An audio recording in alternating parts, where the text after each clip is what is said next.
Chapter 5:32. This chapter is not updated on the 18th.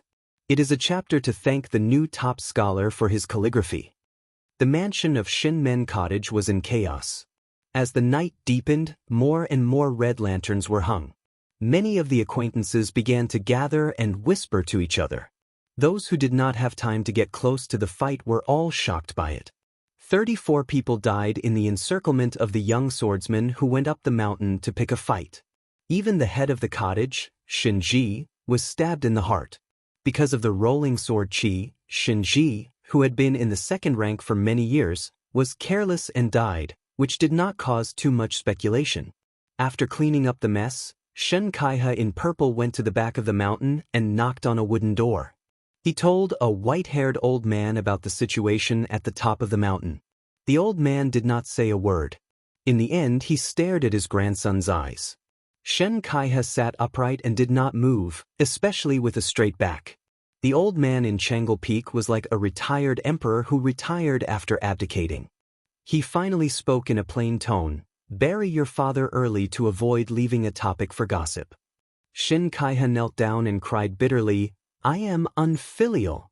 Now that his grandson was no longer observing his expression, the old man slowly showed his weariness, just like a piece of rice paper that had been laid out for many years, but after a drop of thick ink had been dripped into it, he would eat the ink later. He no longer mentioned this matter and asked, "How is that woman from Dunhuang?" Shen Kaiha choked and said, "I don't know if she took advantage of the chaos to go down the mountain or to loot a burning house." The old man said in a low voice, "You gradually alienated yourself from the governor of Orange State. You can't expose yourself and make him hate you. But I will draw a bottom line for you on behalf of your father.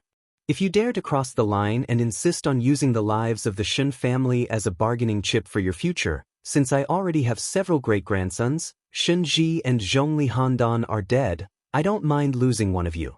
If I can't help you up, why should I help you?" Shen Kaiha, who kept his head down, said, "I know the severity of the matter." The head of the cottage closed his eyes and concentrated. Shen Kaiha waited for a moment before he got up and bowed to leave. It was destined that the mountain would be covered in mourning clothes at dawn. The mountain wind was bleak. The old man opened his eyes and looked at the door.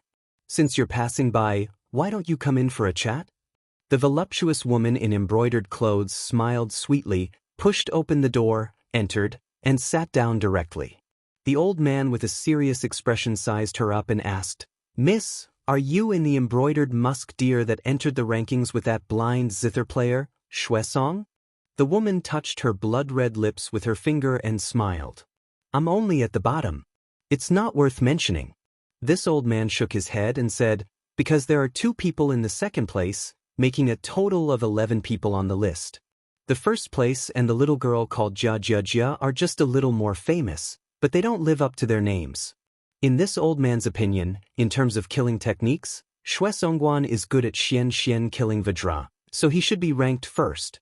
Miss Jean Musk might not be in the top 3, but at the very least, she should be in the top 5. The beautiful young woman pretended to hold her chest and laughed while covering her heart. "Shen Shuehu, everyone in the Orange Prefecture says that you have high standards. How is it that your flattery skills are better than your skills? You really have hidden your strength well." The old man who was being sarcastically laughed it off and changed the topic. He sighed and said, "My family's dirty linen is made public. Miss Jean Musk, please don't laugh at me." The woman raised her eyebrows and asked, "Dirty linen? Is it as ugly as me?" The old man laughed and said, "Miss Jean Musk, you really like to joke. This old man has lived for more than 80 years, but I've never seen a woman as beautiful as you." She asked seriously, "I killed an ignorant cottage employee called Du Qinglu, who was a spy on Murong Baoding's side. Will you punish me?" Shen Shuehu thought for a while and shook his head. "This old man is not qualified to punish you. Not to mention the second king in Dunhuang City and the small cottage, even you can come and go as you please. However, the imperial edict will definitely be investigated. Can the cottage say that it was Dunhuang City who killed you? Miss Jean Musk, you also know that the cottage is not Dunhuang City. We can't withstand the imperial edict from Murong Baoding." The woman twitched the corner of her mouth and said, "Okay." Shen Shuihu bowed and said, "I'll have to rely on Dunhuang City in the future." She nodded. Su Fengnian came to Mount Liui all by himself and left all by himself. He found a pot of wine at Qing Junyang's wine shop and carried his bookcase on his back. Wearing a black robe and a white undershirt, he drank as he walked. Su Fengnian felt that he finally had a Motherf * king heroic demeanor. Why did he go up the mountain to kill people? Su Fengnian walked on the muddy road that was full of potholes due to the horse's hooves. He thought for a while. Qing Junyang's words were so good. In Su Fengnian's opinion, he took the initiative to jump into the Jianghu. Whether it was dog paddling or backstroke, he could only rely on his own abilities. For example, the Fish Dragon Gang and Lu Nerong had to be responsible for their own lives. Other people practiced martial arts and ran to help the weak after reaching a certain level.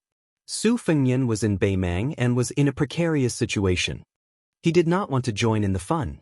Since he was determined to seek fame and fortune in the Jianghu, he could not blame others if he was killed by the waves. Chapter 5:33. The girl's eyes and brows were full of charm. She only pretended to be delicate and timid, not in a hurry to jump into the scholar's arms. Is this path-cutting bandit the king of the mountain? Wrong, this one is only a small bandit, snatching a girl for the king of the mountain to be his wife. Once this merit is accomplished, I can go from a small bandit to a big bandit. Then haven't you even hugged the bandit's wife? Moreover, this is the wilderness. Even if you do something to this little girl, heaven and earth won't respond. That's true. But if you become the bandit's wife and tell the mountain king, won't my head be chopped off? Little girl, don't talk nonsense and disturb my mind. Although I'm a nameless nobody right now, I have the ambition to be the king of the mountain. Even if you're a fickle woman and are willing to sleep with me under the canopy of heaven and earth, I will definitely not do it. Bah, you dare to tease me.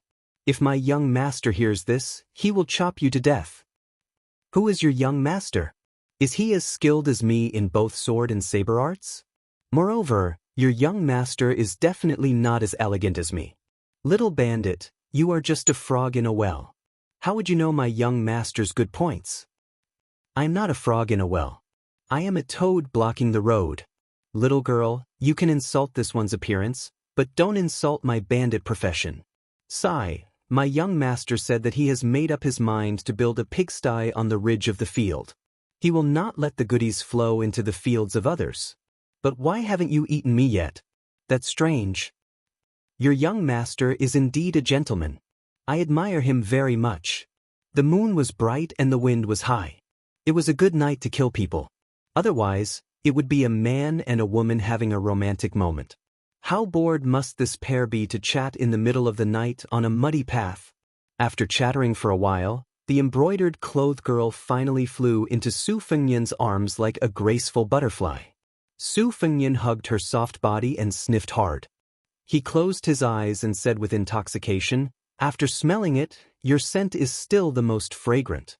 It's even better than seeing a piece of delicious roasted sweet potato after you've lost your mind from hunger."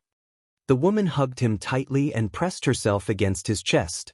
It was as if she wanted to rub herself into his body. She murmured, "This servant was originally called Sweet Potato." The young man and woman, who were master and servant, walked out of Bailiang at almost the same time. It seemed like a warm reunion in a foreign land, but who would know about the soul-stirring journey that belonged to each of them? She was always smiling at the people she cared about. "Sweet Potato, loosen your grip. You're choking me. Young master, you are now an expert, an expert, an expert. Then you should loosen your grip. It's inappropriate to keep hugging her like this. Oh, young master, you have an extra sword. Show it to this servant? If you need to clean the sword, just leave it to this servant. You're asking for a beating. Don't play any tricks. Let go of me." "Young master, the last time you returned from your travels, in Wutangen, you said that there was a powerful swordsman who killed a beauty with a single sword. Was it this sword? Can't you have some rules?" Su Fengnian didn't know whether to laugh or cry. He slapped her buttocks and used a little force to break free from the beauty's embrace. He glared at her and saw that her face was strangely red, as if she had taken an aphrodisiac. The two of them looked at each other. Su Fengnian pinched her nose and said with a smile, "Why are you here? What are you doing in Shenmen Cottage?" It was Wutong'an's first-class servant, Sweet Potato. Her eyes were filled with hidden bitterness. She enunciated each word clearly and said, "I missed you, young master." Su Fengnian pretended that he was going to hit her. Sweet Potato leaned over and looked like she was going to let him do whatever he wanted. Su Fengnian frowned. Sweet Potato smiled and whistled. A horse galloped over and she took the reins. She said seriously, "I left Bailiang a few days later than you, young master. There was a plot in Dunhuang City by the prince's mansion, which involved the cottage. My original intention was to knock some sense into Shun Kaihe, who was secretly close to Murong Baoding, the head of Orange Province. I didn't expect young master to be so powerful that you killed the cottage and even killed Shinji. Coincidentally, I pulled out one of Zhu Yan's spies. After that, I used a trick and told the previous cottage master, Shin Shuehu, that I was Murong Baoding's spy. I promised him that Dunhuang City would be the scapegoat. I bet that he wouldn't dare to take the initiative to mention this to Murong Baoding. During this period of time, I imitated the handwriting of the catcher and delivered some authentic secret letters. I won't be exposed for the time being. At least, when your highness leaves Jinsei province, the butterfly catchers 300 miles away will only notice. If we are lucky, your highness may not have revealed any clues to those people when you return to Bailiang." Su Fengnian mounted the horse and bent down to pull Sweet Potato up. He hugged her slender waist and rested his head on the servant's round shoulder. He frowned and said, "What if it's exposed?" She calmly said, "There's no harm in that. Just let Sweet Potato follow the vine to find the melon, and kill more than a dozen catchers in one go to catch the butterfly lady. This will throw them into confusion, and I guarantee that they won't be able to track down your highness' whereabouts. They'll only be led by the nose by this servant." Su Fengnian was silent. Even the king of Bailiang, Su Shao, praised her for having a clever heart. Sweet Potato said softly, "Young master, Sweet Potato is a death warrior. If I don't die, what am I living for? Isn't it to help master kill people?" Su Fengnian gently bit her earlobe and ordered, "You're not allowed to say that. You're not allowed to do that." Her body trembled and she leaned back. Su Fengnian, who could be said to be calm, asked, "All these years, you've been leaving the prince's mansion every now and then. Have you been running to Beimang's Dunhuang City?" Sweet Potato obediently and meekly acknowledged. There were many servant girls in Wutong'an, each with their own merits. They were all outstanding young women. Not to mention Spear Fairy Wang Xiu's daughter, Bluebird, Green Ant was a small national champion on the chess scale. She only lost to her second sister, Su Weisheng. Su Fengnian had been defeated by him for many years. He was good at the quatrains and had a strong poetic style. The maidservant, who had been renamed Cucumber, had outstanding attainments in music. She was also an expert in cooking, and the pastries she made were comparable to those made by the chefs in the imperial palace.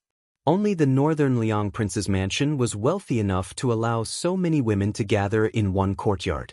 Any one of them would be able to make the scholars of northern Liang go crazy. Sweet Potato was undoubtedly the most interesting one. Bluebird, who was also a servant girl, had a cold temperament and was difficult to get close to. Sweet Potato was much more gentle and charming. Everyone liked her from the bottom of their hearts. She always looked at the big picture and grasped people's hearts. The harmony in the courtyard could not go unnoticed. Su Shao said that she could go to the palace and become an invincible concubine. It was not an exaggeration. Her charm was on her face, but she was cold to the bone. Su Fengnian had been close to her since they were young. They were probably both cold people. That was why they were so close. They were like hamsters in the winter. They could only snuggle up to each other for warmth. Su Fengnian curiously asked, "According to what you said, you have another identity in Dunhuang?" Sweet Potato put her hands on her waist and nodded, "Of course there will be. Dunhuang City has many different forces entangled with each other. It's very complicated." This servant entered early. At that time, Dunhuang City was short of manpower and was in turmoil. I took advantage of the situation. I know that there are no less than 8 big mountains. Among them, there are 3 factions that have been accumulated by the people of Dunhuang for 2 generations. They are like 3 legs of a tripod. It can be said that they spared no effort in scheming against each other. Young Master also knows that the northern barbarians are learning our dynasty's battle of wits. It is a bit nonsensical, but there are some battles of bravery that are very interesting. Other than the 2 factions supported by Murong Baoding and Jinxi Province, the Buktai, which is ranked 9th among the top 10 sects in Beimeng, has its foundation in Dunhuang. It is one of the city's elders. It does not participate in the struggle and has never done anything like pulling chestnuts out of the fire. The other 2 factions are the powers formed by the entanglement of wealthy merchants. They are particularly slippery in their conduct and cannot be underestimated. Su Fengyan sighed with emotion. They really have a lot of methods, he said. Sweet Potato leaned against his chest and closed her bewitching limpid eyes. She said in a low voice, "Recently, I heard that there was a disciple of Chao Guanzi on the prairie who defeated Tuoba Chunsen's arrogance. I knew it was young Master." Su Fengyan stroked her fine black hair and said with a laugh, "You and I are like frogs meeting frogs in boiling oil. We are brothers in distress." Sweet Potato said in a sweet voice, "I am a woman." Chapter 5:34. Su Fengyan did not respond. Thinking about the Zhongyi camp, he was touched. He smiled and said, "I've been staying at Mount Liuyi these past few days. I met a descendant of the Han family and encouraged him to go to Jizhou. Sweet Potato, if you have time, send a message back to Baoyang and ask my master to play Go. He's good at this." Sweet Potato nodded. "Good. When we get to Dunhuang, we'll do this. I guarantee that there won't be any mistakes." Su Fengyan said softly, "My master has always regarded Go as a wild fox. He disapproves of it and doesn't think highly of it.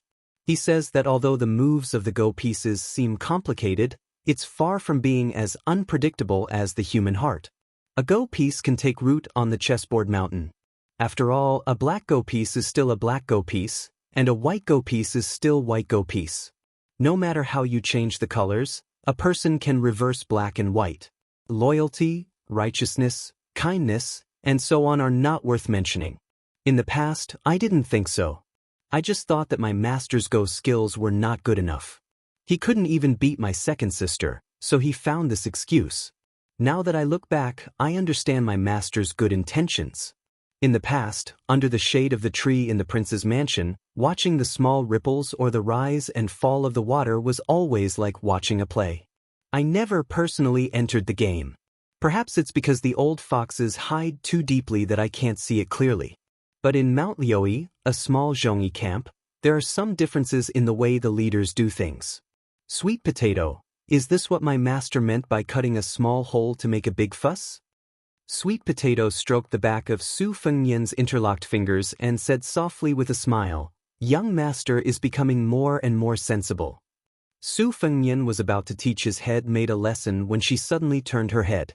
She raised her sharp chin. Her fox-like face was devoid of any signs of spring. She said, "Young master, I'm not talking about Sweet Potato. I'm talking about those people who can't see the light for years or even decades. They don't even have a proper name when they die. You have to remember their kindness." Su Fengyan nodded. "I'll remember that." The transmission of information was done in the form of human lives and blood. On the battlefield were scouts and horses, in the dark were secret agents and spies. The latter was even more silent. "Sweet Potato, this horse is not bad. Is it a famous horse from Beimeng?" "It's a night jade lion. One horse is worth 50 taels of gold. You rode from Dunhuang? What kind of status does he have to be so imposing?" "Young master, you'll know when you arrive." "You don't want to say?" "I scratched your armpit." "Young master, don't." "You're rebelling. Just because you say you don't want it, you don't want it? Who's the young master and who's the servant girl?" Instead of finding a place to rest, they galloped through the night and arrived at a small city without walls in the wee hours of the morning. Sweet Potato, who had slept in Su Fengyan's arms, continued to curl up her head, not letting anyone see her beautiful face. He stopped at an inn to rest, paid the bill, and left in less than 2 hours. The innkeeper and the waiter, who were mesmerized by the sweet potato face and figure, looked at the departing figure, thumped their chests and stamped their feet. This damned scholar, he picked such a delicate and beautiful flower. The innkeeper and his assistant suddenly came back to their senses. The latter took the lead and was about to run to the inn where the man and woman were staying. What could they do in 2 hours if they came and went in a hurry? As long as one was enlightened, they would know even if they used their buttocks to think. Smelling the fragrance of the quilt was also a great blessing. The innkeeper grabbed his assistant's collar and angrily scolded him, driving him to do his work. He rushed into the room and saw that the quilt was neat and clean. He did not give up his evil intentions and jumped on the big bed. Not smelling the woman's body fragrance, the middle-aged bald innkeeper became absent-minded again. He punched the bed and cursed bitterly, "This boy is not a man. Such a beautiful woman, it's worth it even if I lose 10 years of my life to have fun with her." It was said that a horse could travel 1,000 miles in a day. It was impossible for a single horse to travel 1,000 miles in a day. A military horse had to brush its nose every 30 miles. Moreover, even if the horse did not hesitate to run until it died, it would not be possible unless it was the continuous post horses of the Liang dynasty. If there was an emergency military situation, it would need to travel 800 miles. It was based on the premise that it was changed every few dozen miles. Only then could it reach the limit of 800 miles in a day. During the Great War of the Spring and Autumn period, there was a rare example of a horse traveling 900 miles in a day to deliver a letter. However, during that widespread delivery, more than 10 post stations were neglected and 2 priceless horses died from running. This jade lion with good endurance and leg strength did not rush, but it did not stop. It took 3 days and 3 nights to see the huge outline of Dunhuang City. It was just dawn and Dunhuang City was strictly forbidden at night. At this time, the city had not yet opened. Sweet Potato asked if they wanted to take a look at the Tsaiji Buddha cave outside Dunhuang City. There were more than 26,000 statues of Buddha, Bodhisattva, celestial beings, and fairies in Tsaiji Buddha cave. It was worthy of being called a sacred place of Buddhism, second only to the 2 Zen temples in the Central Plains and Mount Lantuo in the Western region.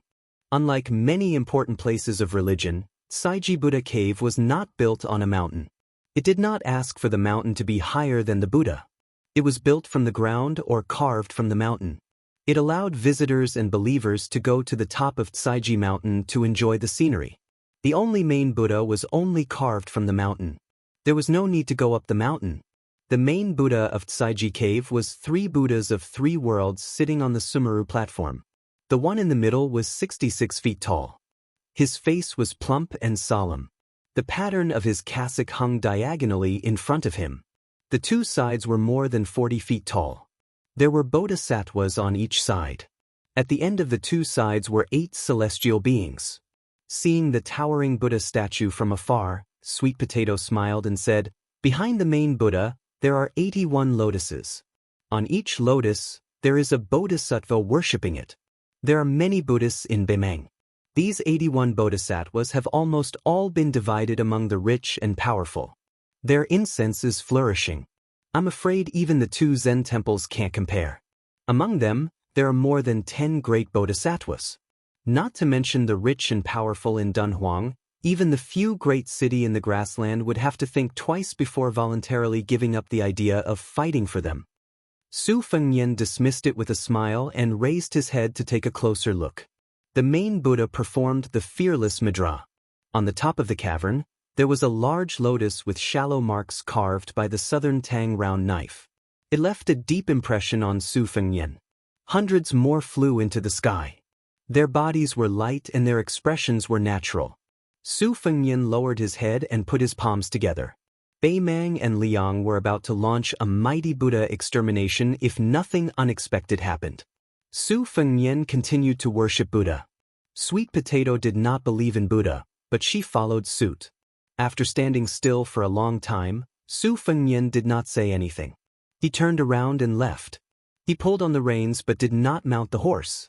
He said softly, "Zizai, zizai, zizai, there is no one, there is no me. Ask your own safety at this time, Know where you are and you are naturally at ease. Buddha Tathagata, there is a future, there is a future. Find out how this life came to be, come to see Tathagata. Sweet Potato smiled tenderly and said, Young master, this couplet is very appropriate for the occasion. Su Fengnian turned his head and smiled. He sighed and said, Isn't that so?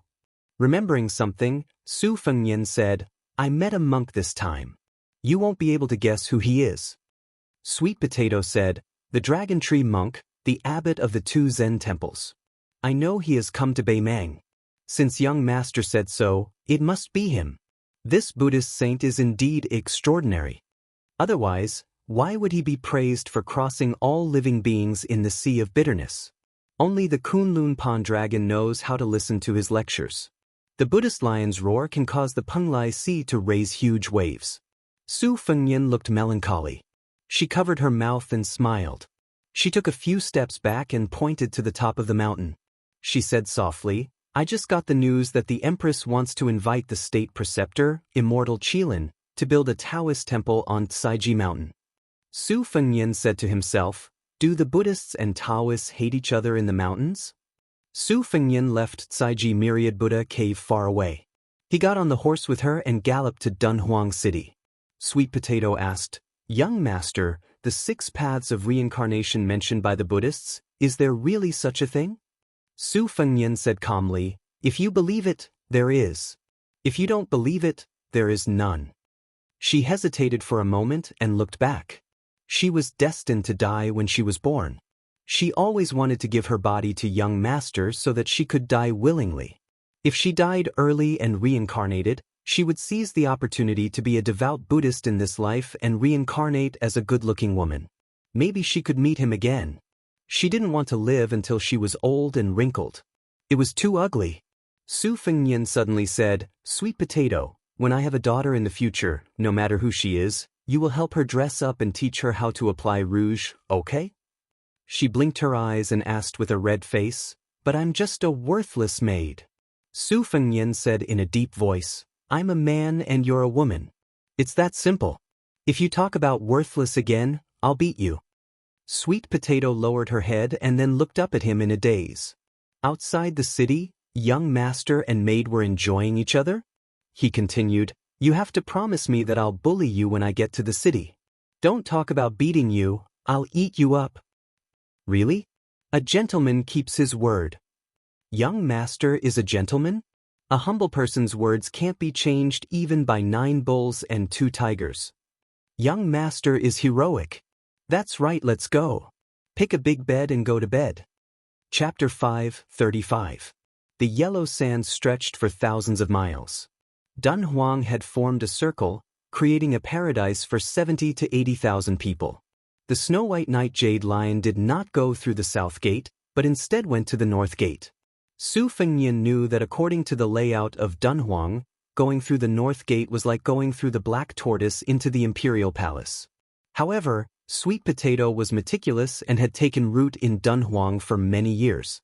Su Fengnian was happy to go along with the host and did not say much. As they approached the north gate, Sweet Potato dismounted and said that he would lead the horse into the city. Su Fengnian did not agree and dismounted together to walk. Sweet Potato insisted on taking the bookcase and carrying it on his back. One on the left and one on the right, they walked towards the north gate. There were 2 rows of strong armored guards with halberds in their hands. They were all ceremonial embroidered halberds. Seeing Sweet Potato in embroidered robes, they knelt down without saying a word. There were more than 100 people kneeling down. Su Fengnian was confused. After passing through the gate, his vision suddenly opened up. Just as the Tide Listening Pavilion had described, the giant palace at the northern end of Dunhuang had been split into 2 for some reason in recent years. Its geographical location was very clear. It was divided into 2 palaces, east and west. The Yetting Palace in the east and the Purple Golden Palace in the west. Su Fengnian followed Sweet Potato and led the horse westward. The ground beneath his feet was paved with thick white jade slices made of fine suet jade. In front of a heavy palace door that was slowly opening, Su Fengnian deliberately squatted down to touch it. Behind the vermilion door, The pretty palace maids in wide-sleeved red and green gowns widened their eyes when they saw this scene. They seemed to be surprised that this young foreigner was so tacky and unworldly. Su Fengnian got up and could not help but ask softly, "Are you the Castellan's confidant or a small leader in the purple golden palace?" Sweet Potato answered with a straight face, "Both." Su Fengnian did not say anything else. Dunhuang's power was complicated. These soldiers and palace maids were not very clean. The more they spoke, the more likely they would make mistakes. Passing through corridors and aisles, Sweet Potato gave the night jade lion to the palace maids to send to the stables. Next, they arrived at the inner court palace. They stopped at a plaque hanging from Qing Li Zhai. Sweet Potato pushed the door open and chuckled, "Young master, are you not afraid that I will betray you and bring you into Dunhuang?" Su Fengnian dismissed it with a smile and walked into the room. He was stunned for a moment. It was actually the same layout as the Wutong Garden of the Northern Liang Prince's mansion.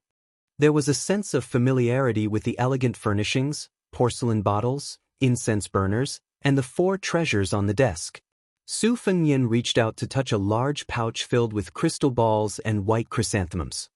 His fingers then touched the large red sandalwood table with carved dragons. Sweet Potato seemed to have a great sense of accomplishment and satisfaction. She looked at Su Fengnian's side profile and whispered in a sweet voice, "Young master has returned home." Seeing her young master's puzzled face, Sweet Potato no longer kept Su Fengnian in suspense. She put down the bookcase and pulled Su Fengnian to the couch by the window to lie down. She spoke tirelessly, "The lord of the city is this servant's aunt." She sat on this position with the secret support of Bailiang Palace. This servant was originally sent to Wutong Garden with a status similar to that of a hostage. However, Wang Fei treated me like her own daughter and taught me martial arts. On the other hand, this servant was not very close to Aunt. Aunt also had a hard life. She was originally a concubine of the Beimeng Palace and was framed by Empress Murongshi. That was why she lost the battle for favor and lost the position of Empress. However, the late Yelu Emperor had a secret posthumous edict that forbade Murongshi, who was the Empress at that time, from killing Aunt. He also asked Aunt to ensure her safety for the rest of her life. Aunt's family declined and she only brought this servant with her to become homeless. Although her life was not in danger, she had experienced many hardships. At that time, there were many rumors and slanders, which were not all nonsense. Later on, when she met the great general and Wang Fei at the border, her luck changed. In addition, when Taoba was young, he did receive Aunt's favor. After he became the king of the northern courtyard who was in charge of half the country's military, he had a lot of protection for Dunhuang City. There were some things that went beyond the rules in the city, and the Beimeng Palace had no choice but to turn a blind eye to it. Sweet Potato sat cross-legged with Su Fengnian resting his head on her lap. She untied the hairband that tied his hair and combed his hair. Su Fengnian closed his eyes and asked, "Your aunt?" Sweet Potato said calmly, "A few years ago, the great demon Luo Yang passed by Dunhuang City. Aunt fought with him and died after a year. At that time, Luo Yang was going to enter the city and massacre the city. Aunt divided the giant Immortal Palace and gave the Yetting Palace to this demon as his temporary residence. She racked her brains to invite a peerless Buddha for Dunhuang City. Dunhuang City benefited from the disaster. Even the Beimeng Empress stopped many of her infiltrations and even withdrew Zhu Yan's forces. Although Luo Yang was the Yetting Palace master in name, he did not show up in these years. After Aunt died, her funeral was kept a secret and I became the palace master of the Purple Gold Palace.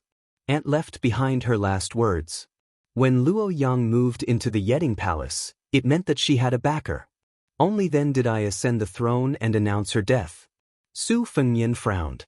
During the trip to Beimeng, the famous demon Luo Yang's reputation was like thunder to his ears. Su Fengnian opened his eyes and asked, "Who is this Luo Yang?" Sweet Potato shook his head and said, "No matter how the various powers of Northern Mang investigated, they couldn't find any traces of him. I heard from my aunt that this young man has the appearance of a woman.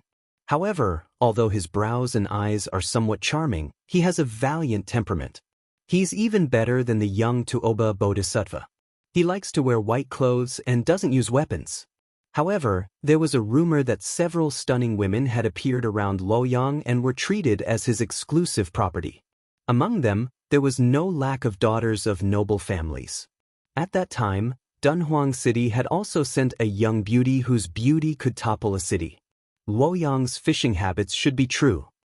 Su Fengnian held Sweet Potato's hand that was caressing his cheek and subconsciously rubbed it. He asked, "Will this Luoyang have evil thoughts when he sees you?" Sweet Potato smiled and said, "This servant's beauty is probably not enough to enter his eyes." Su Fengnian scolded, "Bullsh *t." Sweet Potato lowered her head and stared into his red phoenix eyes. Her breath smelled like orchids as she whispered, "Young master, after 3 years of traveling, I heard you tell me that only those who eat too much sweet potato will fart. You haven't even eaten a sweet potato yet." Su Fengnian's eyes suddenly widened. Sweet Potato's unruly hand touched his waist and went straight to the root of the problem. He looked into her beautiful face. Her eyes were like silk, and her eyebrows were full of lust. However, the bottom of her eyes could not hide the shyness of a young woman. Su Fengnian did not know whether to laugh or cry. "How much courage do you have to do such a thing? Playing little tricks with a womanizer like me, in the end you are the one who is at a disadvantage." Su Fengnian was not embarrassed by his little brother's uncontrollable hostility. On the other hand, Sweet Potato, who had secretly looked at a few erotic pictures with Green Ant and the others, did not know how to end it. Being stared at by Su Fengnian, Sweet Potato blushed and did not know what to do. Su Fengnian saw that her eyes and cheeks were almost dripping with tears. He did not want to embarrass her any further. He smiled and said, "Stop fooling around. I'm going to take a bath first and then have a good sleep. I won't be taking care of the sword today. I'll have a good rest. When I wake up naturally, we can talk about other things." Sweet Potato felt as if she had been pardoned. When she bent down to put on her embroidered shoes, Su Fengnian slapped her especially plump and bouncy buttocks. He teased, "You don't know, but on this trip to Beimang, I was constantly being teased by women. I even slapped a woman's buttocks in a border town. But she wasn't as pretty as you. Her face was 10 streets away from yours. Only her breasts could be compared to yours, but her buttocks were far from yours." Sweet Potato, who had evil intentions but no guts, fled in panic. Half an hour later, Sweet Potato led Su Fengnian to a side room. There was a bathtub made of yellow rosewood that was filled with mist. It was steaming hot. Even though there were no petals, the fragrance of the bathtub assailed his nostrils. Su Fengnian glanced at Sweet Potato, who had taken off her brocade gown and was only wearing undergarments. This was the gift of this first-class maidservant of Wutong Garden. Every early spring, her fragrance could even attract bees and butterflies. The scene of a woman walking with butterflies fluttering around her was too wonderful for words. The scholar officials were addicted to precious jade figurines and the like, but compared to her national beauty and heavenly fragrance, they were not even worth mentioning. Sweet Potato helped him take off his clothes. She was familiar with these chores and was the only personal maidservant in Beiliang Palace. She was only one step away from becoming a Tongfang. Thus, she was also the first person to see Su Fengnian naked. Only when she was not around would the green ants do it for her. Every time, the latter would want nothing more than to close her eyes in embarrassment. Su Fengnian looked at Sweet Potato, who seemed to be possessed by green ants. He smiled and asked, "You were different in the past. Is it because you're so close to home? What, you only know how to be shy now?" Chapter 5:36. Su Fengnian walked into the bathtub, and Sweet Potato skillfully wiped his body. It was a long time since he felt so comfortable. Sweet Potato saw a scar on his waist that hadn't faded even after the great yellow courtyard. It was a ghastly sight, and her lips trembled. Su Fengnian, who was enjoying himself with his eyes closed, said calmly, "I was unlucky. Tuoba Chunsun brought 2 great devils to surround me. After I escaped, I was struck by Duanbo Erwi's thunder spear while I was hunting." Sweet Potato remained silent. Her body was pressed against the wooden wall of the bathtub, and her head rested on Su Fengnian's shoulder. She asked softly, "It's not good to stand outside the tub. Do you want me to come in?" Su Fengnian nodded. She didn't take off her thin clothes. She half-squatted in the spacious bathtub, and her technique was delicate. Her clothes were soaked, and it didn't make much difference whether she wore them or not. At this moment, it seemed that wearing more clothes would make her even more charming. When Sweet Potato swam behind him like a plump koi and touched the large patch of fine scars on his back, Su Fengnian laughed softly. Not long ago, I fought with the devil Shui Songguan and broke 2 of her zither strings. She had the 18 beats of the Hujia, which made me suffer a lot. Now that I think about it, I still have lingering fears. Sure enough, when I see those rare finger Xian experts, I still have to take a detour. At first, I thought that since she jumped into the finger Xian realm, her combat power should be about the same as Duanbo Airways. I thought that she could try to fight with them, but I was wrong. In terms of the 3 sects, there seemed to be no difference between the 3 realms. However, in Jianghu, the difference of 1 realm still made a world of difference. Sweet Potato, what realm are you in? Sweet Potato rubbed Su Fengnian's chest. Her eyes were blurred, her body trembled, and her voice trembled. I'm both a fake Vajra and a fake finger Xian. It's enough to kill ordinary people. Su Fengnian smelled the natural fragrance of dragon saliva and ancient sandalwood. He said, "It's about time." Sweet Potato nodded and took the lead to get up and leave the bathtub. She carefully wiped her hands with a silk cloth, and then she picked up a pile of clean clothes. On top of it was a purple robe of exquisite craftsmanship. It was the purple robe of the imperial family of the Central Plains.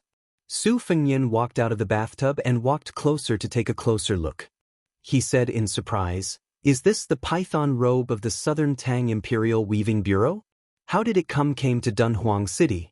Sweet Potato smiled and said, "When the scholars of the Central Plains fled to the north, one of the leaders of the Weaving Bureau secretly hid this python robe and sold it for profit to an influential official in Dunhuang. The latter gave it to my aunt as a gift. In fact, there were 2 robes. The robe in my hand was originally intended to be given to a prince by the king of Southern Tang, so it fits you perfectly. The other robe is a yellow robe that is relatively small and delicate. It's more suitable for me to wear, but it's too tight for you to wear. Try it on." Su Fengnian didn't refuse either. In northern Mang, forget about wearing a fallen nation's python robe. Even if he were to wear the Zhao family's Son of Heaven's dragon robe in private, no one would be so bored as to impeach him. Under Sweet Potato's service, he put on the purple robe of the imperial family of the Southern Tang and put on the purple gold crown. There were 2 brocade ribbons on both sides of the crown that hung down to his arms. Standing in front of a large bronze mirror with a red sandalwood frame, Sweet Potato's eyes were intoxicated. She said in a daze, "It's a pity young master didn't become an emperor." Su Fengnian laughed. "You've tried it. You still have to sleep. Don't waste this robe. You should change your clothes too." After taking off the robe, Su Fengnian went to his room and fell asleep. Sweet Potato walked over and sat on the bed. She listened to the soft snoring and felt sad. Before traveling, he had never snored. How tired must he be to be like this? Laying down on her side, Sweet Potato gazed at the serene face that was just inches away from her. She whispered, "Gongzi, you're mine now. You're mine alone. I'm not greedy. Even if it's just for 1 day, it's fine." Day and night in Dunhuang were like 2 seasons. The day was as hot as the summer, and the night was as cold as the late autumn. When Su Fengnian woke up, he was the only one in the room. He put on his boots and felt a little hungry. He went to the desk and picked up a bell and shook it a few times. A palace maid came over slowly. Su Fengnian ordered in the language of the Southern Tang, "Bring me a few pieces of sweet potatoes." The palace maid seemed to understand, but she also seemed to not understand. She did not dare to ask too much. She just thought that she had met a strange guest. She went to get a plate and brought back a few pieces of sweet potatoes. Su Fengnian waved his hand to signal her to leave. He then carried a pile of books to the outside of the courtyard. He first lit the freshly cut branches and dug a small hole. Only then did he start to roast the sweet potatoes. The new branches were wet and were not suitable for roasting. This was what old Huang had taught him in the past. Su Fengnian sat on a small embroidered stool and nibbled on a red heart sweet potato. He turned his head and saw the woman who was about to cry. She could be considered the Empress of Dunhuang. He heard her sobbing, "Young master, is this what you meant by eating sweet potatoes? You didn't keep your word." Su Fengnian opened his mouth wide. He was speechless. Sweet Potato had obviously dressed up. She was charming. Now that she was weeping, she was even more attractive. Su Fengnian said helplessly, "What's the rush?" It said that only when one is full and warm can one have the strength to think about one's desires. Can I eat sweet potatoes before eating them? You're too unreasonable. Sweet Potato smiled through her tears. Su Fengnian carried a few pieces of sweet potatoes into the room and handed one to her. Sweet Potato shook her head. Su Fengnian said softly as he ate, "When I was traveling, every time I ate a roasted sweet potato, I would think that when I got home, I would definitely change your name. Red musk, etc. How could it be more pleasing than sweet potatoes? Holding it to warm your hands, eating it to warm your stomach, and thinking about how it can also warm your heart, right?" Sweet Potato's face was red. A woman dressed up for her bosom friend. Previously, she had spent a lot of time putting on makeup, but it was worth it. A woman undressed for her bosom friend. Previously, when she wore beautiful and complicated clothes, she also liked it. Perhaps it was because they were too close and had been together for too long, but when Sweet Potato's clothes were taken off, Su Fengnian realized how good she was. It was beyond his imagination. Beneath him was a piece of mutton fat jade that emitted a sweet fragrance. A gentleman's virtue was like jade, and a woman's body was like jade. His fingers touched every inch of her body.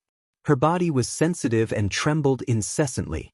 Like a fish in a pond caught in the crossfire, the pair of large twin peaks shook stubbornly. When he went down, it was muddy.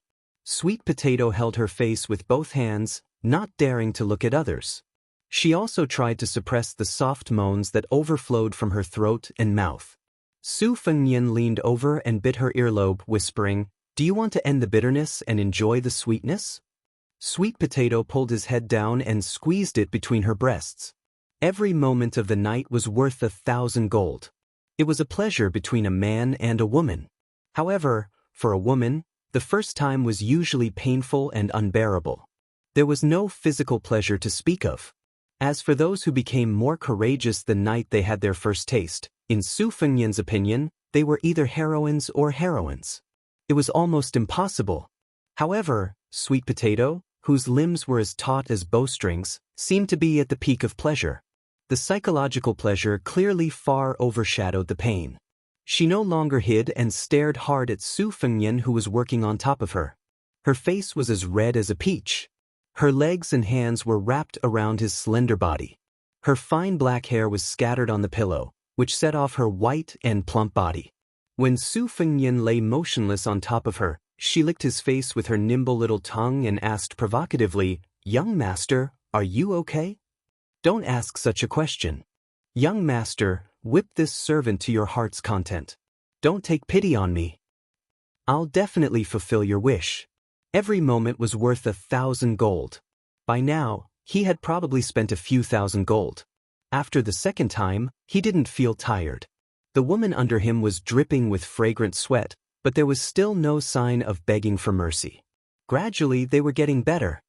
"Young master, this is the third time. This servant is really going to die. Now you know what it means to be in a state of ecstasy, hovering between life and death? Come on, turn over." The woman was weeping and complaining, her charming eyes like silk. "Young master, this position is embarrassing." There were no more words, only the sound of panting. Su Fengnian was like an old ox diligently plowing the fields. Finally, he couldn't take it anymore and made a gesture of turning over and dismounting. The two sides looked at each other. Su Fengnian saw the messy finger marks on her chest. He held a plump bamboo shoot that was upside down in front of her chest and asked somewhat guiltily, "Does it hurt?" Sweet Potato asked in return, "Is young master tired?" Su Fengnian didn't puff himself up at his own cost. His 5 fingers slightly tightened and he exhaled a long breath. "Do you really think I'm invincible?" Sweet Potato murmured. Her head tilted back slightly and she stuck a finger into her mouth. Su Fengnian laughed and scolded, You finally know what a disaster is. She suddenly sat up and put on her clothes. She said, "Young master, wait a moment." Su Fengnian didn't know what was going on. He could only turn around and lie down on his side. He watched as she opened a secret room, walked in, and came out a moment later. Su Fengnian was dumbfounded. She put on a golden dragon robe.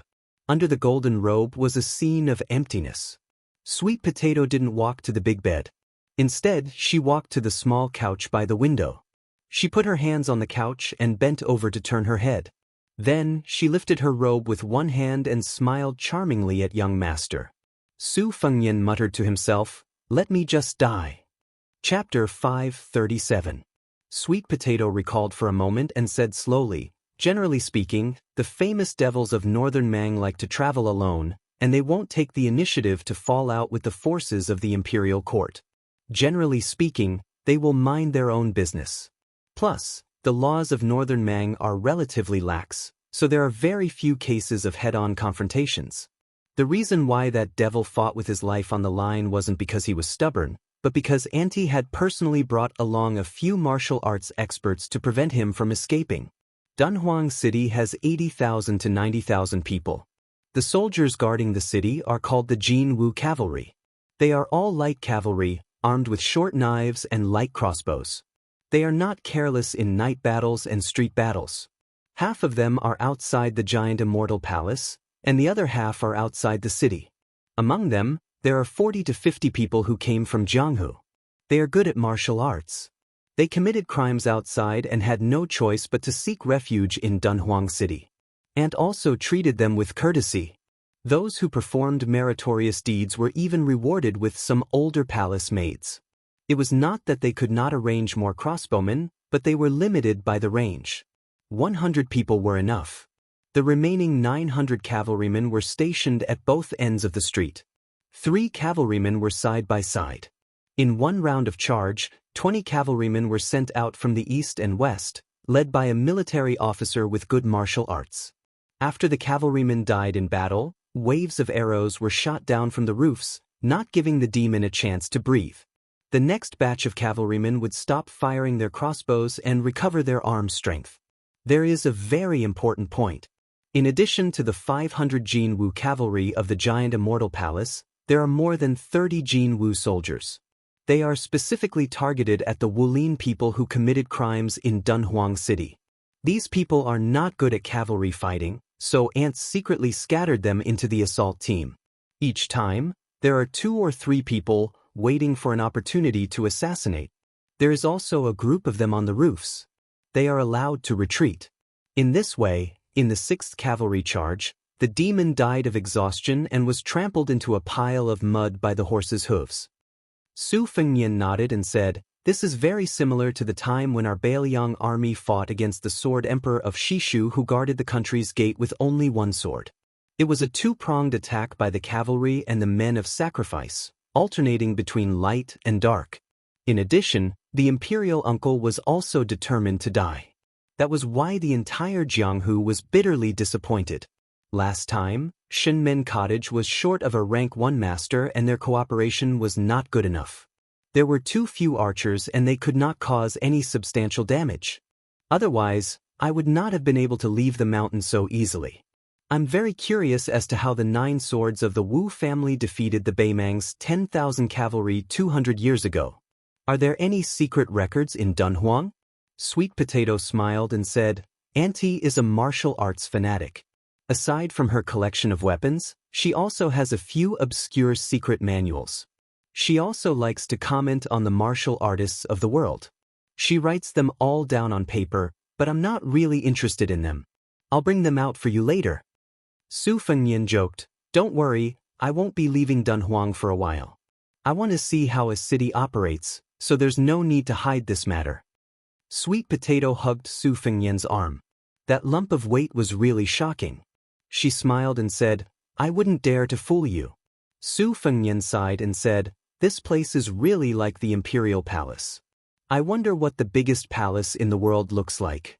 If I had known, I would have asked Chao Zhongqing, who had entered the royal capital on his 4th attempt." Sweet Potato smiled and said, "There are palace maids and eunuchs here, but there aren't many, only a few hundred. It can't be compared to the imperial palace of Great Peace City. Great Peace City has a human cat Han Diaosi who fought to the death with Chao Changqing 3 times. He's really a weirdo among eunuchs. In my giant immortal palace, the eunuchs are all useless, but the palace maids are all good-looking. Auntie used to be sisters with a secret concubine sect leader from the 4th of the 5 big sects, Princess Tomb. This sect is the biggest demonic sect in Beimang. They have a lot of women and are very good at bewitching men. They take yang to nourish yin, and the women they train are all peerless. Giant Immortal Palace's Dunhuang Flying Immortal Dance was born from Princess Tomb. Would you like to see it? I've only heard of countless men going crazy after seeing it, but I've never heard of anyone who could make an old monk into a bodhisattva. That's why there's a saying about the dance of longevity. It means that whoever can be as unmoving as a mountain can be considered to have achieved longevity. Unfortunately, compared to Princess Tomb's dance of longevity, the Dunhuang Flying Immortal Dance only has 30 to 40% of its essence. Su Fengnian said straightforwardly, "It'll be a waste if I don't see it. Even if there's no way to achieve longevity, it'll be good for the eyes."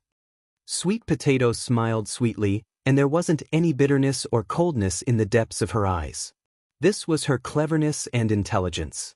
Su Fengnian hugged her waist and leaped onto the high wall. They skimmed all the way until they chose the roof of a majestic palace on the central axis of Dunhuang City and lay down. Beside them was the corner of the eaves. After letting go, they looked up at the bright moon above their heads. Su Fengnian pointed and said softly, "When I was young, I asked people if there were immortals living on the moon. I asked everyone around me, and the answers were different. My mother said there were. As long as one ascended, they could live in the sky." Su Xiao wasn't serious. He also said there were. He even said that if it rained, it was the immortals' piss. Thunder was fart, and hail was excrement. At that time, whenever it rained, I didn't dare to go out. Second sister was the same as Master Li Yishan. They didn't believe in ghosts and gods, so they both said there were no immortals. Eldest sister liked to argue with second sister, but she insisted that there were immortals. One time during the Mid-Autumn Festival, she was angry with second sister. She hugged me and said that when she died, she would definitely watch me from the moon with her mother. She even deliberately said to second sister that she didn't believe in immortals and that she wouldn't be able to see her 2 younger brothers if she died. Second sister was so angry that she almost hit her. To be honest, I didn't understand why my 2 sisters always quarreled. At that time, I didn't know anything and liked to fan the flames. I was happy to see them glare at each other and puff their cheeks. You also know how proud second sister is. Only this kind of trivial family matter can make her angry. Whatever military affairs, national affairs, or worldly affairs, she calculates them as if they were playing chess. It was because she was indifferent that she was invincible. I remember that every time we had a snowball fight, I was with her. It was called grand. She tossed us around like we were marching into a war. We always returned victorious, but she never got tired of it. Once, I secretly stuffed a small snowball into the back of her collar. She chased me around half of the prince's mansion. Su Xiao didn't have the code of brotherhood and was just foolishly laughing. After second sister tidied me up, I chased after Su Xiao and killed half of the prince's mansion to vent my anger. Now that I think about it, how many fathers in the world are as sullen as Su Xiao? None, right? With such a disappointing son like me, it's already good enough that he didn't die from anger. After I turned 20, I didn't want to pursue any imperial ambitions. I only wanted to do 2 things well, to practice martial arts and to avenge my mother with my own hands. To command an army and give Su Xiao a lighter burden in his later years. Sweet Potato held Su Fengnian's slightly cold hand and didn't say anything to comfort him. Su Fengnian shook his head and laughed. It's good that he really ascended. I'm willing to believe in the one who rides the bull. Sweet Potato laughed softly. I heard that Hong Shixiang is the reincarnation of Ancestor Lu. Then, young master, you're the most powerful person in the world. You've beaten up Ancestor Lu's immortals, and often at that. Su Fengnian smiled. Sweet Potato turned sideways, one hand supporting her cheek, and 2 fingers of her other hand stroking her young master's eyelashes. She said softly, "Young master, your eyelashes are really long. I used to dream of touching them." Su Fengnian didn't stop her little action. He said, "Sweet potato, when I leave Dunhuang, you also go back to Baoyang. Don't be a death warrior pawn. Be my concubine in the future." Su Xiao will also agree. He's good at one thing, and that's that he doesn't ask about anyone's background. Even Lu Qingyan, the woman from the Green Party, can do it. Can't you? Sweet Potato shook her head. This might be the first time in her life that she didn't agree. Su Fengnian turned around and frowned. Sweet Potato, who seemed weak but was unusually stubborn in her bones, blinked her eyes. How can a concubine like a marionette kill people? Su Fengnian said unhappily, "You like killing people?" She nodded without hesitation. Su Fengnian stared. Sweet Potato hid in his arms and whispered, "Young master, do you like to be a prince of Baoyang just for show?" Su Fengnian sighed and said, "Putting yourself in my shoes, I understand the reason. But can't you let me be unreasonable?" Sweet Potato curled up in his arms like a kitten. "It's Sweet Potato who is unreasonable. I should listen to everything master says." Su Fengnian didn't say anything. Suddenly, his eyes lit up. He narrowed his eyes, which would make any woman envious. He patted Sweet Potato's round buttocks and ordered, "Sit on me." After Sweet Potato sat on him, she looked confused and shy. She whispered, "Young master, do you want to do it here?" Su Fengnian said fiercely, "What do you think? You know, Auntie said that I'm 70 to 80% similar to the Beimeng Empress when she was young." She took off her skirt and whispered in his ear, "Young master, there's a dragon throne in the hall. Tomorrow, I'll wear the dragon robe and go there." Chapter 538. A fledgling young swordsman met a newly minted female swordsman. In the end, he suffered a crushing defeat and could only beg the female swordsman to spare his life. After sending Sweet Potato back to rest, Su Fengnian did not expect to be able to do that kind of thing on the dragon throne in the palace in the next few days. Women had just broken out of their melons, so to have sex every day would be too ungentlemanly. Su Fengnian returned to the roof of the palace alone and sat in a daze. During this time, he nurtured his sword and Xian Lei. After that, he dripped his blood on the spring plum blossoms. After dawn, the morning glow slowly bloomed on the eastern horizon. Su Fengnian looked at the magnificent scene above the 9 heavens. At this moment, the melodious morning bell of the giant fairy palace rang out. For some reason, perhaps because the battle on Chang'e Peak had vented all his anger, Su Fengnian felt a surge of noble spirit in his chest. The flow of his qi was much faster than usual, especially when he stood up and saw with his own eyes that the morning glow between heaven and earth moved from east to west. When the ray of morning glow fell before his eyes, Su Fengnian sat cross-legged. His flying sword was exposed from his sleeves, and the flying sword's sword aura exploded. This flying sword, which was only of average quality among the 12 flying swords, flew out of his hand and spun happily without control. It was like a monster in a fantasy. After hundreds of years of arduous cultivation, it was enlightened in a single day. The sword embryo was complete. There was a sword coming from the east. Su Fengnian was wild with joy. He had worn out his iron shoes in vain, only to find what he was looking for without any effort. Immediately he did not need any qi to guide him. With a thought, the flying sword, Morning Dew, flashed and disappeared. Wherever his heart pointed, the sword would follow. After teasing for a long time, Su Fengnian's mind was filled with an unworthy thought. Damn it, I can finally nurture one less sword. Su Fengnian was not in a hurry to put away his sword. He quietly sat where he was and watched the Morning Dew's flight path. His eyes gradually revealed an expression of shock. He tightly pursed his lips and gnashed his teeth. What a dongtai! The wonder of the flying sword does not lie in the flying sword itself. It does not even nurture the sword. It lies in the hidden sword technique. Su Fengnian self-deprecatingly said, "If I had said it earlier, given my personality, I would have definitely racked my brain to find a shortcut. It's better not to say it." Su Fengnian raised his smiling face. His 5 fingers flipped and the flying sword circled around him. He looked like a delicate and naive girl who had just experienced her first awakening of love. The more Su Fengnian watched, the more he wanted to laugh. This was probably the joy of practicing martial arts. On the path of martial arts, the heavens would not let down those who worked hard. If there were some more opportunities, there would be all kinds of glimmers of hope. There would be a pleasant surprise of jumping out of the well. Su Fengnian put the morning dew back into his sword pouch and jumped off the roof. He walked through the purple gold palace and returned to Qingqiuzhai.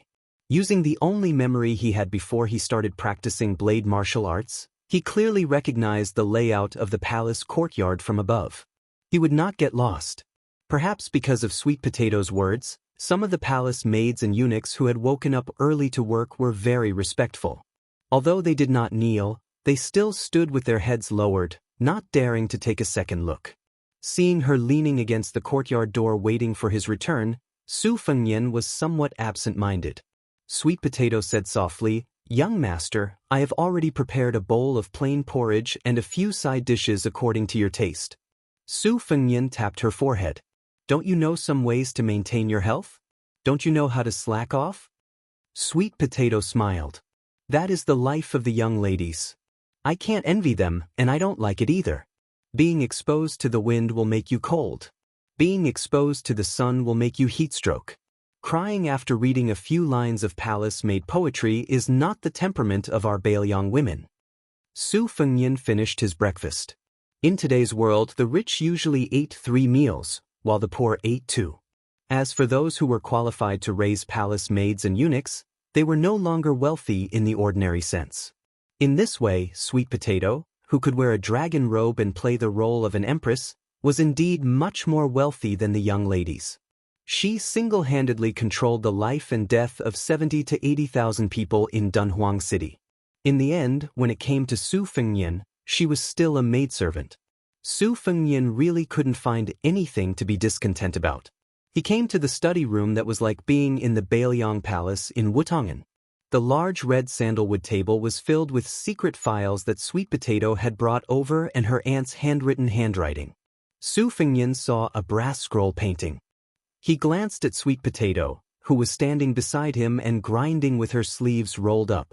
He saw the corners of her mouth curl up. He opened it to take a look. As expected, it was a portrait that was obviously drawn by a court painter. She wore a bright phoenix crown and had the posture of a mother model.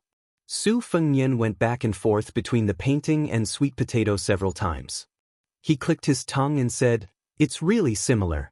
The shape is 70.5, and the spirit is 60. Seeing Sweet Potato's burning gaze, Su Fengnian expressionlessly waved his hand and said, "Rest for 2 days." She tilted her head and smiled. Su Fengnian slapped her buttocks and said with a smile, "Virtue. Outside of Wutangan, you are unbearably wild. Wait until this young master restores his strength. Next time, I will definitely make you beg for mercy." Su Fengnian didn't touch the secret manuals that martial artists yearned for even in their dreams. His Tide Listening Pavilion didn't have enough of them. Those martial artists whose innate talents weren't lacking were like housewives who couldn't cook without rice.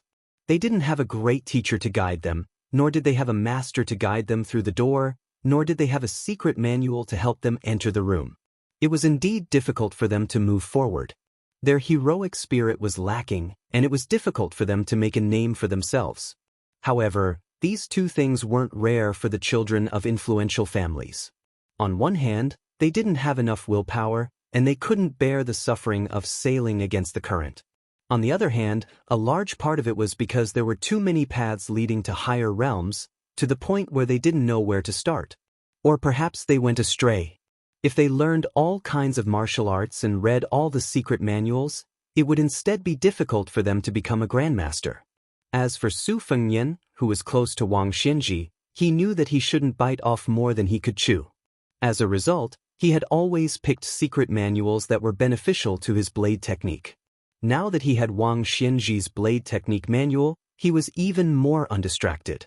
Su Fengnian was working so hard because he truly felt that if he didn't put his life on the line to practice martial arts, He wouldn't be able to face the fellow who had been sloppy and thieving with him and was still carrying a wooden sword. The next time they met, once his identity was discovered, wouldn't he be chopped to death by Wenhua's wooden sword? Chapter 539. Putting down the scroll, Meng Qi flipped through Aunt Sweet Potato's handwriting. It was obvious that the handwriting was the same as the heart of a raccoon's hair and the tip of an autumn rabbit's hair. It was said that words were born from the heart, but it was not very accurate. After all, there were countless people who could write well. However, if one were to add in the type of brush used, especially those who only used one type of brush, one could roughly guess it. This woman was indeed a fierce person who competed with the current Northern Ming Empress for the favor of the Empress. Although the strokes were strict and dignified in small regular script and were extremely particular about the rules and style, in terms of individual words, each stroke was as if it was carved into wood. Su Fengnian somewhat understood how she managed to teach a woman like Sweet Potato. Meng Qi slowly browsed through the handwriting. Most of the handwriting was about the famous deeds of the previous generation of Beimeng Jianghu. Just reading the handwriting was enough to make Su Fengnian applaud. Sweet Potato considerately carried a pot of green ant wine shipped from Bailiang. Su Fengnian finally saw the Battle of the Nine Swords in the Wu family's sword tomb. Sweet Potato Ant also heard about it from hearsay. However, compared to ordinary people's exaggerated stories, the words of the second king of Dunhuang City were much more credible. She herself was a top martial arts master. The few hundred words she wrote shocked Su Fengnian. After reading it a few times, Su Fengnian was still not satisfied. He sighed and said, "So that's how it is." The two generations of the Wu family's sword tomb 200 years ago were known as the most amazing period of the sword tomb. There were 9 sword masters. 1 was at the Celestial State, 2 were at the Shenfinger State, 1 was at the Vajra State, and the remaining 5 were at the master level.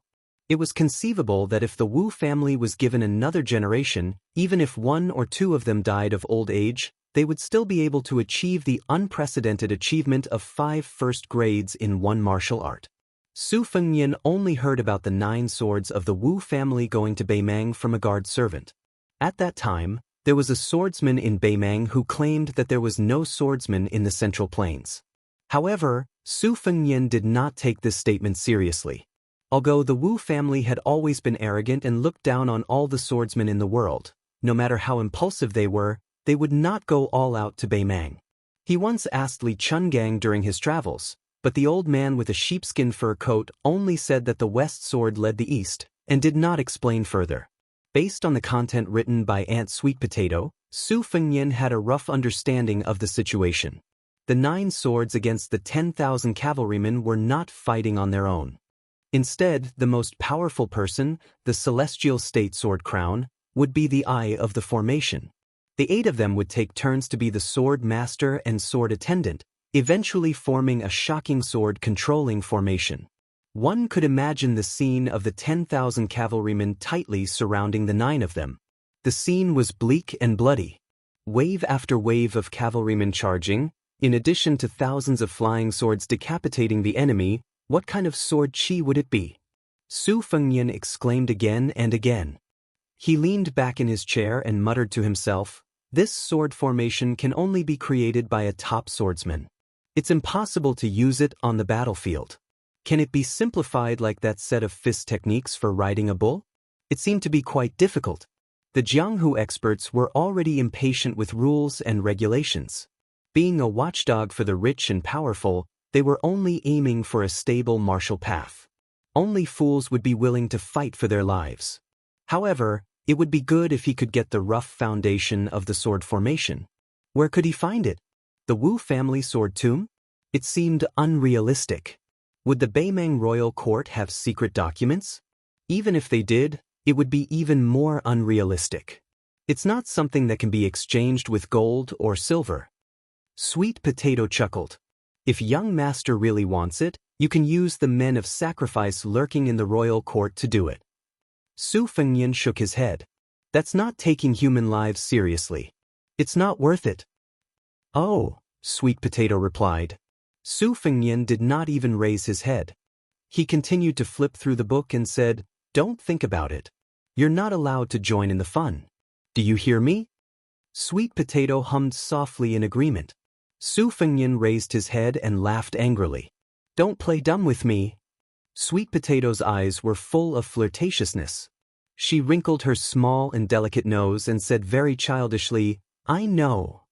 In Su Fengnian's impression of her, other than scrupulously abiding by her duties as a maidservant, she was also like a meticulous sister. She was flawless and made people feel as if they were bathed in the spring breeze. The second-class maidservants in the courtyard had been with His Royal Highness for a long time. They knew that he was good-tempered, but he could be a little rascal and mischievous. Only Sweet Potato, who had never been angry or black-faced, and Bluebird, who had a cold temperament, had never crossed the line for more than 10 years. Su Fengnian lowered his head again. As he read, he suddenly withdrew his hand as if it was scalding. Curious, Sweet Potato took a closer look. The words, Toba, came into view. She smiled knowingly. Since he had come to Beimeng, how could he avoid this bodhisattva, the martial god? Moreover, young master had a life-and-death battle with Tuoba Chunsun. The 3 pages were all about this Beimeng god of war. According to the format of the handwriting, it was accumulated several times. Almost every time Tuoba made a breakthrough, the woman, the Dunhuang city lord, would write about her insights. Su Fengnian read it over and over again, tirelessly. Sweet Potato glanced at the dragon spitting out pearls engraved on the table. When it was lunchtime, she quietly left the room and quickly returned with a lunchbox. Su Fengnian randomly ate his food and continued to read the 3 pages of precious words. Sweet Potato moved a chair to sit beside him. Seeing a grain of rice at the corner of his mouth, she reached out to pick it up and put it into her own mouth. Su Fengnian did not mind. He had been with Sweet Potato for many years. It could be said that she was the one who cleaned up the mess of his first youthful semen. She had always been warm to his heart. Even last night's 2 plum blossoms came naturally. What was there to be pretentious about? Sweet Potato took the lunchbox and sat down. She said softly, If I die today, will young master remember me for the rest of my life? Su Fengnian calmly said, Sweet Potato, if you dare to die, I dare to forget you completely. I mean what I say. Sweet Potato's eyes reddened, but she laughed heartily and said, Young master is so heartless. This chapter was dedicated to the new top scorer, Gong Ziyu. Chapter 540. After the giant immortal palace in Dunhuang was forcibly split into 2, the palace maids and eunuchs sent to the Yeding Palace seemed to have been banished to the Cold Palace. They were not welcomed. Most of these people were small characters who were neither powerful nor favored. At first, there were some people who hoped to rely on speculation to gain status, so they took the initiative to transfer from the Zijin Palace to the Yeding Palace. Later, when they saw that the mysterious new master did not show any signs of moving in, their hearts immediately turned cold. They hurriedly stuffed money and red envelopes to the Imperial Household Department, and the opportunists returned to the Zijin Palace. Now, less than 100 people were left to guard the empty 2 palaces and 4 halls. In addition to the beautiful scenery of the Yujing Garden, they could only do some chores like tending the flowers and sweeping. There was no hope for them to gain anything. A few days ago, there was a female official who was careless and caused trouble for a small commander of the Jinwu Guards cavalry. She did not dare to say anything. If it were not for the fact that the commander, who was known by the whole city for his body odor, made a slip of the tongue after drinking and spreading it to the ears of the palace master of the Zijin Palace, he might have been defiled several times. The Yujing Garden was built to imitate the imperial gardens of the Central Plains. The city of Dunhuang was built on yellow sand. Just the water supply for this garden cost a huge amount of money. One could imagine how much pressure the demon Luo Yang had brought to Dunhuang. However, for the young eunuch, whether it was the new palace master of the Zijin Palace or the chief demon of the Beimeng Palace, who had never shown his face in the Yeding Palace, they were both terrifying and unreachable figures. He hoped that he would never see them again in his life. The child's surname was Tong. He was 12 or 13 years old and looked delicate and thin. When he entered the palace last winter, he took an old eunuch as his master and changed his name to Dong Shou. His family was extremely poor. His parents were sick and his sisters were about to starve to death. Poor children took charge of the household early, but they had no land and no skills. Even if they became beggars, how much food could they get back home? At that time, the child, who was only 9 years old, gritted his teeth and followed the method he had heard by accident. He was bleeding and fainted in the snow outside the northern gate of Xidigarba's original wish. He was seen by the old eunuch who went out of the palace to buy ingredients. He went back to the Ministry of Internal Affairs to plead for him. After much persuasion, the old eunuch used all the favors that he had carefully accumulated in his life to bring this poor child into the palace to be a young eunuch. Unexpectedly, the eunuch was not clean and only recovered after lying in bed for 3 months. He was then taken to the torture room to be cleansed again. The child almost did not make it through that winter. Fortunately, the old eunuch had some spare money and spent it on the child's upbringing. However, the old eunuch had no power, no influence, and no cliques. Dong Shou was originally doing odd jobs in the Purple Gold Palace's Imperial View Garden, so he naturally could not go to the Purple Gold Palace to earn money. Fortunately, the expenses in the palace were not high, and he could still send some of his salary out of the palace to his family. During this period of time, some of his salary would naturally be deducted by the eunuchs who had changed hands. The young eunuch Dong Shou was also content and did not have any complaints. He heard that his family had sold a younger sister, but his salary would be enough to support the entire family. Dong Shou only felt a little guilty. He thought that when he was successful in the future, he would endure 5 or 6 years to become a small leader and then save money to redeem his sister. The older young eunuchs in the Yeding Palace liked to tease him. The rules in the palace were strict and there were not many eunuchs. Other than working hard and conscientiously, they had no fun. They gathered in groups to gamble and gossip. Once they were discovered, they would be beaten to death. Moreover, the Yeding Palace was sparsely populated. It was like being raised by a stepmother. It was especially lifeless. The young eunuchs, who were naughty and mischievous, would play with the helpless Dong Shou from time to time. They did not dare to do it openly. Usually, like today, they would call him to the shadows of the Yujing Garden, take off his pants, and step on him. 5 or 6 young eunuchs laughed and left. Dong Shou silently put on his pants and patted the dust away. He leaned against the rockery and gasped in pain. The rockery behind him was called Dui Chun Mountain. His master said that it was made of stones found from the spring deity lake in the Dongyue dynasty. There were precious trees planted on the mountain that were evergreen all year round, so it was called Dui Chun Mountain. The stone path under his feet was inlaid with various colored cobblestones to form the 3 characters of Fu, Lu, and Shou. He only knew these 3 characters now. He estimated that he would be like this for the rest of his life. At most, he would add the character Dong in his name. He originally wanted to ask his master how to write the character Tong in his surname. The old eunuch coldly said that since he had entered the palace, he should not remember these useless things. After that, Dong Shou gave up and began to completely regard himself as a member of the palace. Dong Shou walked a few steps and could not bear the pain. He bent down to rest for a while. Thinking that he still had to secretly cut and water some flowers and trees for his master, he endured the pain and moved forward. He suddenly stopped and saw a handsome person in purple standing at the entrance of Dui Chun Mountain. The person looked more spirited than the Jinwu guards. As for the robe, it was unimaginably beautiful and noble. Dong Shou hurriedly knelt down to pay his respects. Su Fengyan looked at this young eunuch. This was the second time he had met this young eunuch. The first time, he was sitting on a tree and enjoying the scenery. He saw the youth sneaking around the garden and going to the top of Dui Chun Mountain. He looked out of the palace and secretly cried. Su Fengyan flatly said, "Don't kneel. I am not a member of the palace." The young eunuch was stunned for a moment. His face turned pale. He hurriedly got up and grabbed the man's sleeve. He nervously said, "Hurry up and leave. If you are caught, you will be beheaded." Su Fengyan smiled and asked, "Why don't you ask someone to catch me?" Dong Shou seemed to be confused. After hesitating for a moment, he still shook his head.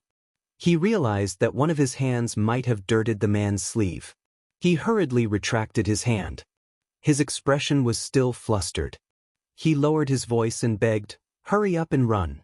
If you are caught, it will be too late." Su Fengnian said, "Don't worry. I am a stonemason from Yujing Garden.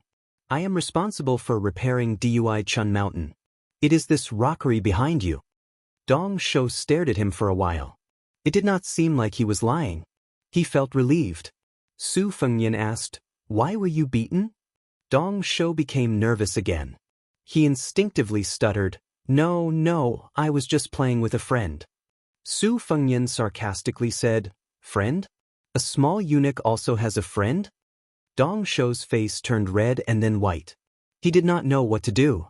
Su Fengnian shook his head slightly and asked, "You are called Dong Shou? The senior eunuchs in the palace gave you a shabby name. But I guess your master is also a good-for-nothing." Dong Shou was angry for the first time. He still stuttered, You are not allowed to talk about my master like that." Su Fengnian squinted and said, "I already said it. What can you do? Hit me? I am a stonemason invited to work in the palace. Can you afford to offend me? Do you believe that your master will be kicked out of the palace and starve to death together? When the time comes, don't be called Dong Shou. Just call him Xia Si." Dong Shou suddenly cried and knelt down. He no longer stuttered. He kowtowed and said, "Dong Shou is not sensible. I offended the stonemason. You can hit me, but don't implicate my master." The small eunuch quickly kowtowed on the cobblestone floor. It happened to be the word, "shou." Su Fengnian saw Sweet Potato coming over from the corner of his eye. He waved his hand to signal her not to come closer. He said slowly, "Get up. I'm here to work. I won't lower myself to your level." The small eunuch still did not dare to get up. He continued to kowtow, "Stonemason is magnanimous. It is good that you beat me to vent your anger. I will only dare to get up when I have vented enough." Su Fengnian said angrily, "Get up." Not to mention the small eunuch, even Sweet Potato, who was in the distance, was shocked. Dong Shou stood up timidly. He did not dare to wipe the blood off. It flowed down between his eyebrows and down his cheeks. Su Fengnian reached out to wipe it with his sleeve. The small eunuch stepped back. Seeing him frown, he did not dare to hide anymore. He was afraid that all his previous efforts would be wasted and that he would anger the stonemason again. Chapter 541. After wiping away the bloodstains, the two of them were momentarily speechless. Su Fengnian did his best to put on a pleasant expression. "Go do what you need to do." The young eunuch trembled as he left. After walking far away, he quietly turned around and saw the purple-clothed stonemason. Su Fengnian smiled. "I'll just walk around and take a look. Don't worry about me." Following that, Dong Shou went to prune the flowers and plants that were much more valuable than his life. When he accidentally saw the stonemason pluck a flower, he endured the fear in his heart and cried out that this was a crime punishable by execution. Then the stonemason said that he was a stonemason and that it didn't matter. As a result, Dong Shou worked for 2 hours and cried no less than 6 times. Fortunately, the Imperial View Garden occupied a large area and no one paid attention to the situation in the flower bed. Dong Shou felt that his courage had been broken and his teeth were chattering incessantly. However, he didn't have the courage to call for someone to take this purple-clothed man away. Although the stonemason spoke lightly, he felt that if he was caught committing such a crime, he would definitely be beheaded in public. In the past 2 years, every time he saw a dying chick fall from a nest in a tree, he would grieve for a long time. How could he bear to kill a living person? Afterwards, Dong Shou was struck by lightning by the scene in front of him. The stonemason walked to the side of a brocade-clothed woman whose face couldn't be seen clearly and chatted happily. Having an affair with a female official in the palace was a crime punishable by death. Dong Shou closed his eyes and muttered, "I didn't see anything." "Nothing at all." Su Fengnian walked back to the young eunuch and smiled. "What was your surname and given name before you entered the palace?" Dong Shou wanted to speak but hesitated. Su Fengnian waited quietly. Dong Shou lowered his head and said softly, "Tong Guan." "Guan as in money." Su Fengnian nodded and smiled. "The name is very good." Dong Shou quickly raised his head and asked in high spirits, "Really?" Su Fengnian said in all seriousness, "Really. In Liang, there was a destroyed southern Tang. There was once a great eunuch called Tongguan. He had a great background and became the prime minister. Dong Shou was confused. Su Fengnian sat on the grass near the lake. Behind him was a beautiful field of flowers. He explained, normally, when a man becomes the grand secretary or prime minister, he is called Gong Xiang. Actually, there is no such thing as superfluous. But that Tongguan, who shares the same name as you, is too powerful. As a eunuch, he has the same authority as the prime minister. That is how the title of Gong Xiang and Gong Xiang came into existence. The young man secretly grinned, feeling very proud. Su Fengnian changed the topic and asked, "Do you know that Duichuan Mountain is the place where the Dunhuang Castellan ascended during the Double Ninth Festival?" The young eunuch said blankly, "I've never heard my master mention it." Su Fengnian smiled and said, "In the future, when you miss home, you can go there and look outside the palace." The young eunuch blushed. Su Fengnian asked, "If one day you become a great eunuch, what will you do?" Dong Shou said shyly, "Send a lot of money to my parents and sister outside the palace. And? To show filial piety to master." "It's gone?" "I don't think so." "Tell me the truth. Kill those eunuchs who laughed at my master. Those who bullied you? Kill them all. Skin them alive and pull out their tendons." Unknowingly, he revealed his thoughts. Remembering his master's teachings, the young eunuch was suddenly horrified and remorseful. He did not dare to say another word. Su Fengnian looked at the lake and said lightly, "Don't be afraid. This is what a man should say and do. I don't have time to be apologetic with a young eunuch like you." Dong Shou lowered his head and said, "Am I a man?" Su Fengnian smiled and said, "It's fine as long as you know it." The clouds were light and the wind was light. Sweet potato did not disturb them. In the next few days, Su Fengnian, in addition to reading the writings and similar records about Dunhuang, would go to Yujing Garden to get some fresh air and chat with the young eunuch when he was free. Gradually, Dong Shou was no longer reserved and timid. He became more lively and lively. The two of them chatted casually. A woman's temper is directly related to the size of her breasts. If you don't believe me, think about the situation of the palace maids around you. Isn't this the truth? Oh, it seems to be true. Then which palace maid sister do you think has the heaviest breasts? Of course it's the palace maid sister Qixue. Her face is very beautiful. Those Jinwu horsemen on duty can't take their eyes off her every time. Hey, I'm about the same, but it's just a thought. Well, there's also Sister Xiu who works in Qinrui Palace. Her breasts might be bigger, but she's not as beautiful as Qixue. Then you like big ones? No, I think it's not good to have big breasts. It's better to have small breasts. They're so heavy that they'll burst their clothes. I feel tired for them. The face is still the most important thing. You're still young. You don't understand. Sir Stonemason, can you tell me? Why would a young eunuch like you know this? Are you worried?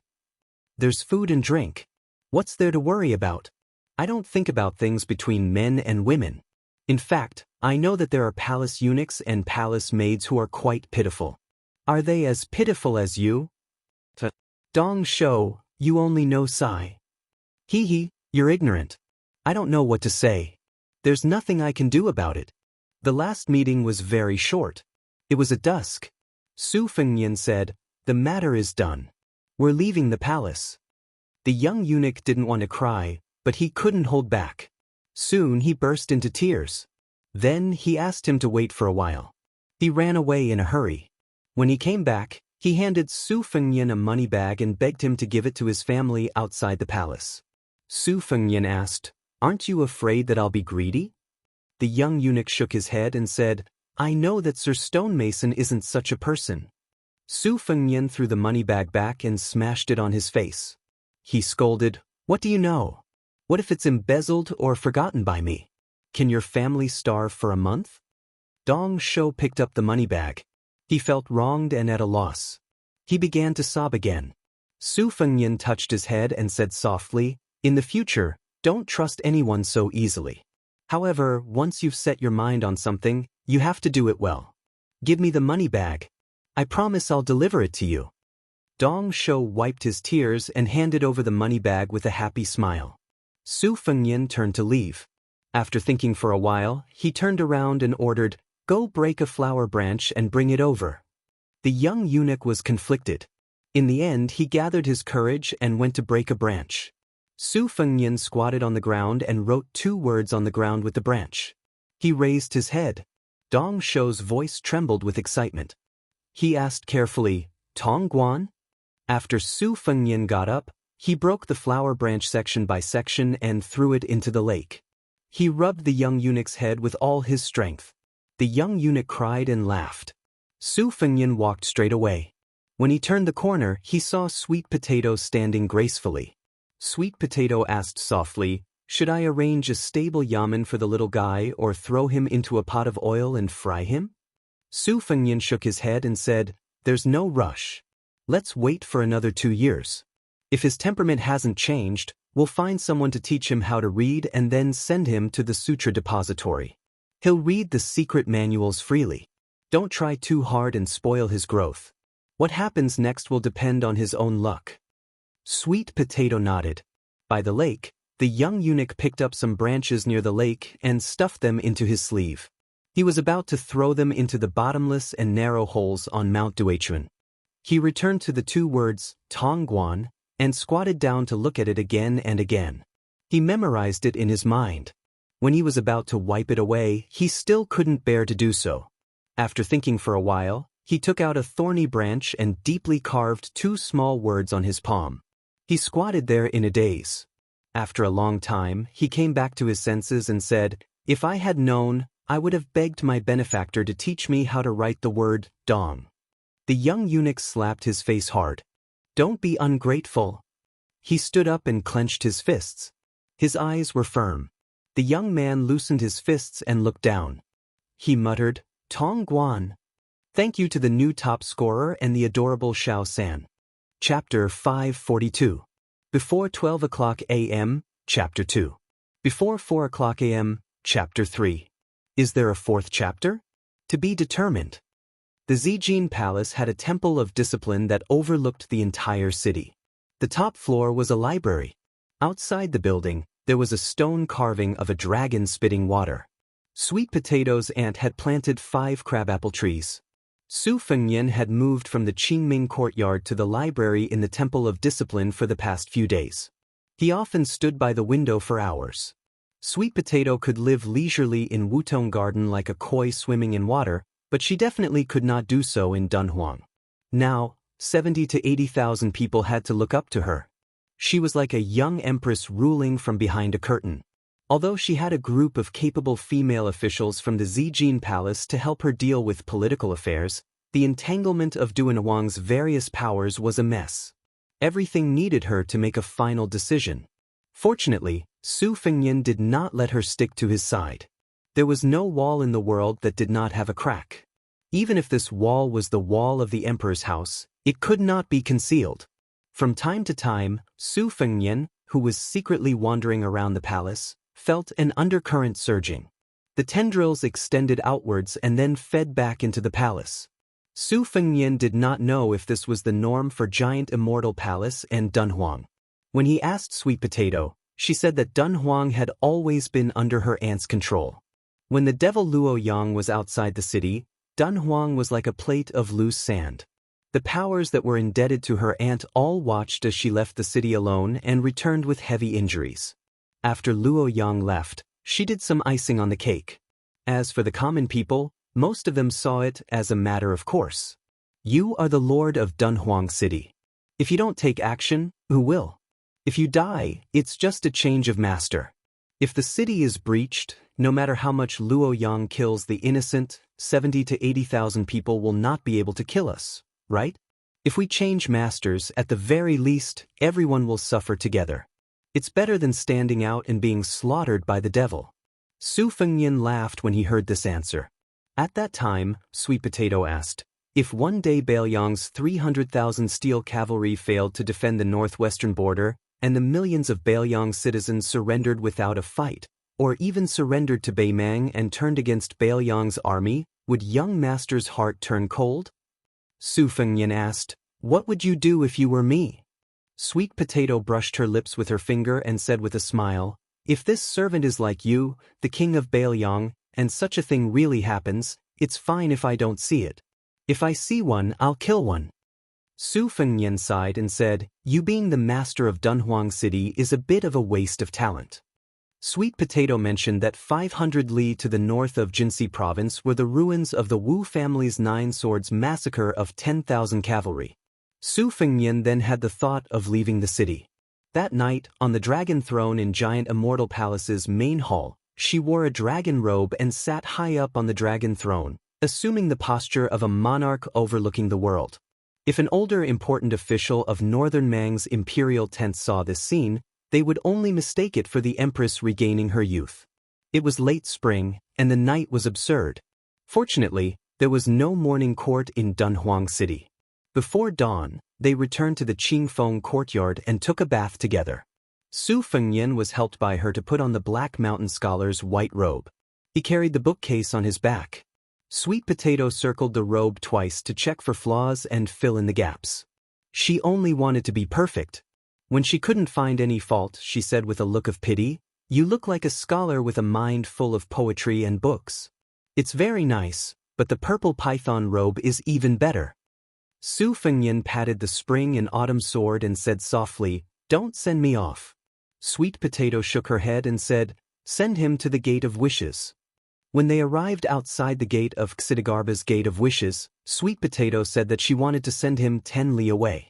Su Fengnian said helplessly, if you send him off like this, we'll just go straight back to Baoyang. Sweet Potato carefully groomed Su Fengnian again and asked, you really don't want the Night Jade Lion? Even if you're afraid of being too eye-catching, you can just find a good steed to ride on. If you get impatient, you can just throw it away. Su Fengnian shook his head and said, we still don't know who's going to take care of who. Walking is still the easiest. Once we've developed feelings for each other, I can't bear to throw it away just like that. Sweet Potato said softly, take care, young master. Su Fengnian nodded and said, you should also return to Baoyang as soon as possible. I'll still say the same thing. I don't care how important Dunhuang City is in Baoyang's plans, I want you to live well. Sweet Potato lowered her eyebrows and said, I understand. Su Fengnian thought for a moment and continued, watch the little eunuch Tong Guan from the sidelines for another 2 or 3 years. After that, send him to the House of Imperial Edict. You'll have to spend more effort on this child's literacy and martial arts foundation building. You can say that you'll be free to raise him, but you can't completely ignore him and leave him to fate. Sweet Potato smiled and said, don't worry, young master. Dong Shou will definitely surprise Dunhuang City in the future. There are a few secret manuals in the Sutra Depository that are suitable for him to practice. He's lucky. Su Fengnian nodded and said in a low voice, I hope there's one more person in the world who works hard. The heavens won't let him down. Let's go.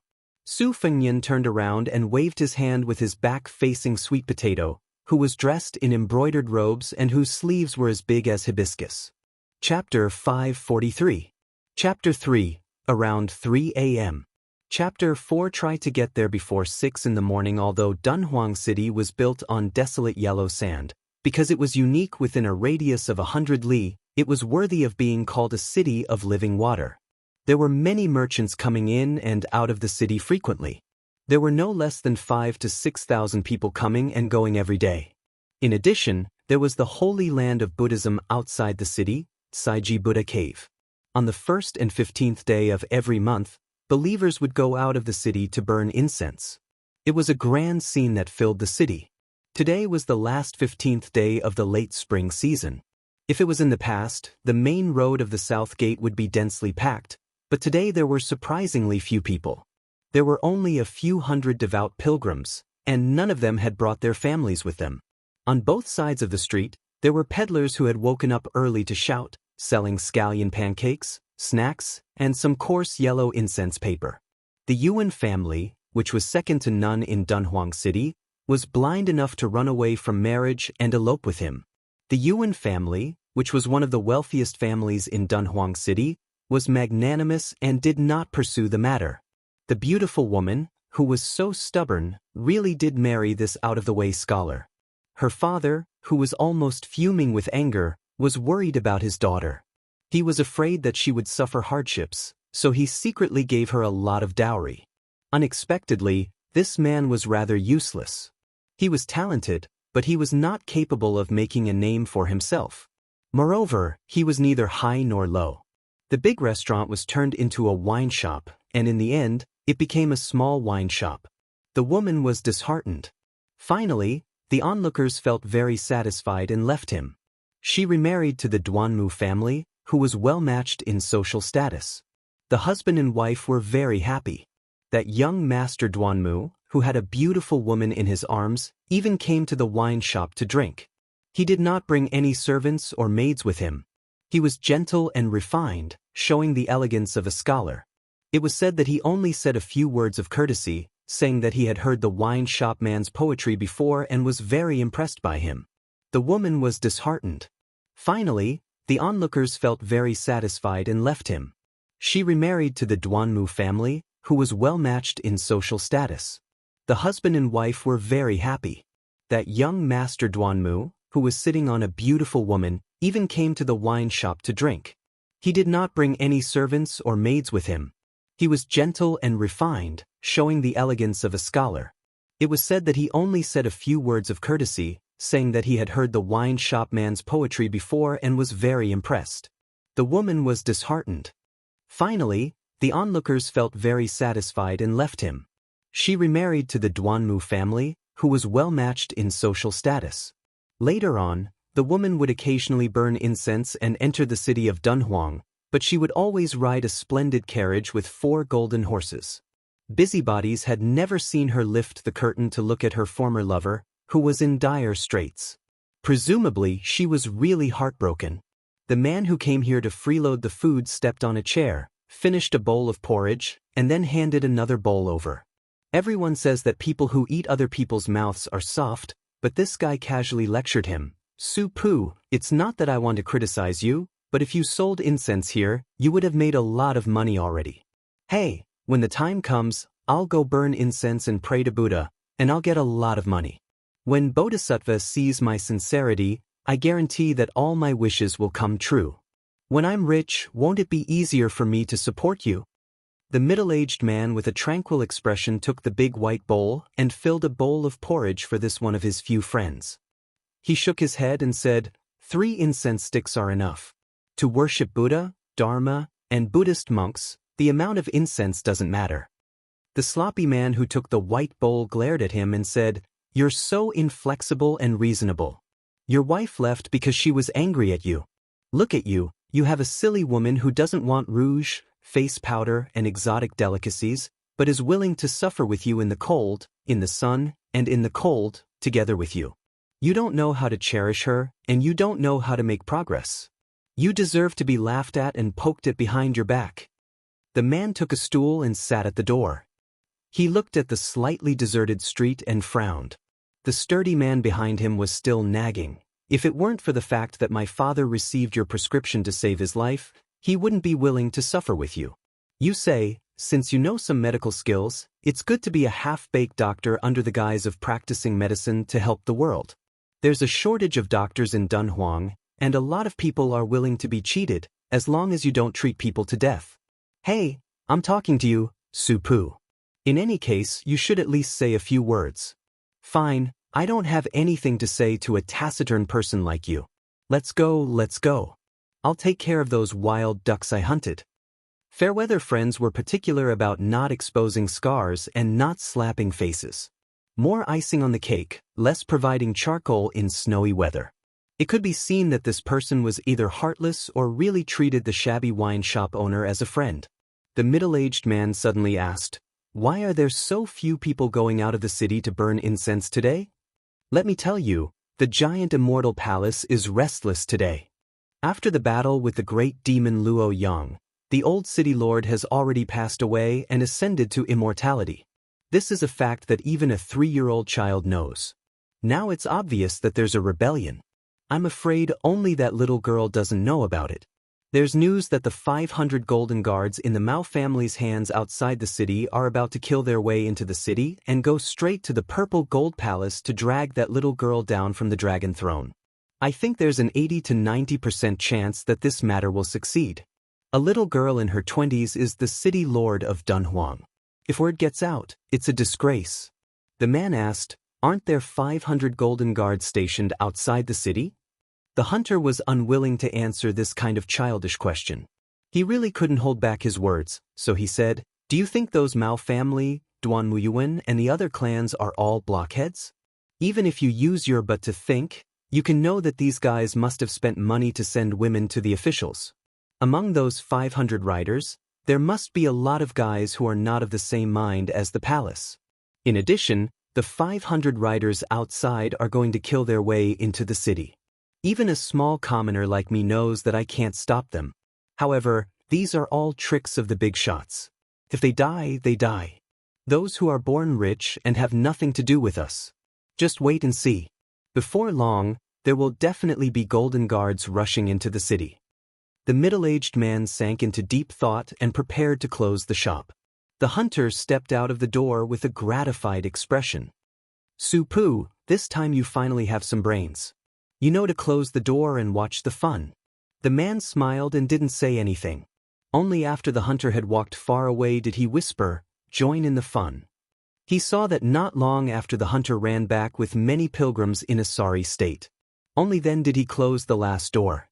The hunter ran until he was out of breath. He hurriedly said, why haven't you hidden yet? Quick, quick, quick, come in. Let me hide for a while. His mother, there's a young man whose head was kicked by a donkey. He's blocking the city gate. It seems like he wants to fight the 500 riders head-on. He's crazy. How many? The man asked. The hunter cursed, that young man is courting death. Just one. The man who had already taken a step forward thought for a moment and asked, is he going to use a saber or a sword? Chapter 544. Chapter 4, around 6:00 in the morning. Mao Ro gritted her teeth in hatred when she saw how arrogant this young swordsman was. If it was in the past, she would have tied him up on the bed and pampered him. However, now that they were on the battlefield, she was only left with a bone-deep anger. She said the word kill several times in a row. The warhorse galloped forward like thunder. Su Fengnian did not stop rolling the dragon wall. Although he could not achieve a sword aura like Old Man Li, he had comprehended the sleeve of Azure Dragon during the battle of life and death with Tuoba Chunsun on the grassland. His sword aura rolling the dragon wall became more and more genuine. His figure was like a fish swimming in the tide. When he met the first batch of cavalry charging, he used the spring and autumn movement to split a man and a horse in half. Then he ran horizontally, ignoring the iron spears. Relying on the surging true energy of the mirage, he had the idea of a protracted battle. He did not insist on killing people, but on seeing horses. Heavy cavalry were invincible in a battle on horseback, but dismounting to fight on foot would be a burden. The charging warhorse formation was like a line of tide. When Su Fengnian broke through the tide, more than a dozen riders were thrown off their horses.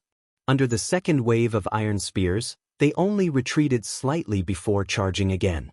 His figure was free and unfettered with sword aura. It was like the calligraphy of a painting master. Mao Ro, who was sitting high up with a spear, was gnashing her teeth. It seemed that in just a few blinks of an eye, the Mao family had invested so much effort and enough gold and silver to form a small mountain. Almost 20 people had died. Once they fell off their horses, their heads would be cut off by the scholarly swordsman's sword aura, or their armor would be torn apart by his sword aura. They would die without a complete corpse. It was as if her muscles were being cut off. She really wanted to stomp on that handsome little bastard's crotch and ask, do you know that it's easy for this old lady to raise these armored cavalry as if they're my own sons? Is it easy? Mao Ro quickly calmed down. Let alone killing one person with 500 cavalrymen, even if 300 cavalrymen went up against a first-stage Vajra realm martial artist, the latter would most likely be exhausted to death. However, there was an important prerequisite for this. After 100 or 200 people died, the formation wouldn't be messed up and their courage wouldn't be shattered. They wouldn't be defeated and scattered. Mao Rou had a lot of confidence in this point. These 500 cavalrymen of the Jinwu Guards were equivalent to Mao's personal guards. She had trained them for 1,000 days and attached great importance to actual combat and reward and punishment. She often took them out to kill bandits and horse thieves. Against the former, light cavalry and light cavalry, the latter, heavy cavalry and light cavalry, mixed together to kill. Every time they returned from a successful mission, not to mention wine and meat, as long as they dared to fight with their lives on the line, Mao Rou had the courage to spend money to invite those courtesans from the brothels in Dunhuang to the barracks and reward them.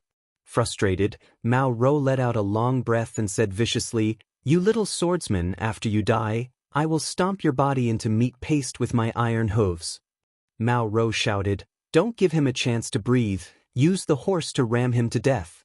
Whoever stabs him first, I will reward him with all the courtesans in the city and let him play with them for 3 days and 3 nights until all 3 of your legs go soft. Whoever stabs him to death first, I will personally go into battle and give that lucky bastard a blowjob." The eyes of the Jinwu Guards were bloodshot. Su Fengnian was expressionless. He controlled his sword with one hand to take the head and the other hand to kill the enemy at close range. Mao Rou looked at the soul-stirring one-sided slaughter on the battlefield and sneered, "Pull back 30 steps and throw your spears. Pick them up and come back later." The semicircular cavalry formation tangled with Su Fengnian immediately retreated. The second wave of cavalry threw out their spears in an instant. These spears were not as easy to deflect as arrows from 100 steps away. To be able to become a heavy cavalry, one's physical strength was not ordinary. Thus, every shot could be said to be powerful and heavy. Su Fengnian did not stop moving his sword and cut into the enemy's formation. He held 2 spears that brushed past his shoulders and spun them in his hands. The 2 spears were like mirror-like round shields, deflecting all the spears that came close to him. After a wave of throwing, Su Fengnian held his spear and threw it back with both hands. Immediately, 2 cavalry soldiers fell off their horses. Their armor was penetrating. Mao Rou was shocked. At this point, she was actually starting to feel numb. She ordered coldly, "Surround him." This vicious and merciless female general sneered in a low voice, "I don't believe you can do what the Wu family did 200 years ago. How can one person create a sword formation?" Mao Rou glanced at the 5 cavalry captains beside her and tilted her chin. The 5 cavalrymen began to quietly charge forward with their spears. 60 cavalrymen in a circle tried their best to avoid the terrifying flying sword. Then, they threw their spears at the same time from 30 steps away. Su Fengnian's hands formed a circle. Unexpectedly, the spears and spears rotated with it. His left hand brushed past, and 60 spears and spears shot out in the opposite direction. Although these heavy cavalrymen were slower than the light cavalrymen when they were stationary, they were not straw mats. Apart from a dozen or so large arrows that were too tricky and pierced the cavalrymen to death, the rest were only scratched or deflected. However, the innermost layer of the circle began to show signs of breaking. In an instant, 6 cavalry captains who had reached the top of the Golden Guards rushed out from the gap and threw their spears and spears at the same time. One of them had half his face cut off by the spring and autumn flying sword and fell off his horse. The second horse still fiercely rammed into the terrifying swordsman's chest. Unexpectedly, the swordsman only slid back a few steps and stopped his body. Fortunately, one of the cavalrymen rammed into him from the side and sent him flying. Another officer seized this rare opportunity and chopped down with his saber. Finally, there was blood. This group of Golden Guards who had been fighting until now almost had tears of joy in their eyes. The valiant officer who had chopped down the scholarly swordsman's shoulder felt his heart burn. Just as he was about to push all his energy into his saber and cut off the young swordsman's arm, he saw a pair of emotionless feminine eyes. In the next moment his saber was knocked away and he was pulled off his horse. His neck was twisted with both hands. Su Fengnian threw down the bloody head and body. The corner of his mouth twitched. Mao Rou said in a deep voice, "Officer Tang Kong died in battle. The compensation is 50 taels of gold. His son is allowed to enter the Mao family's private school to study. After he turns 20, He will immediately enter the Golden Guards and take up the position of officer. The Mao family's promise. This was a golden signboard that was heavier than gold and silver.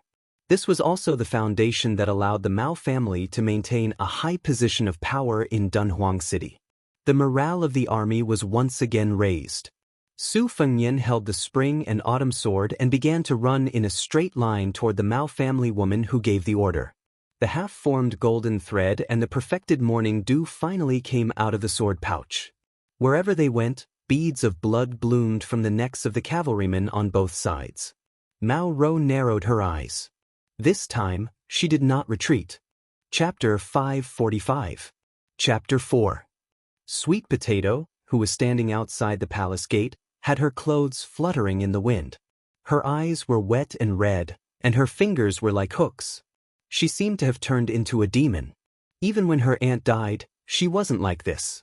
A middle-aged man carrying a familiar book box appeared out of nowhere and shook his head at her. Sweet Potato's clothes gradually stopped moving. On the battlefield, everyone saw the man in red smile and then said, "Don't worry, I didn't kill all 500 Jinwu guards.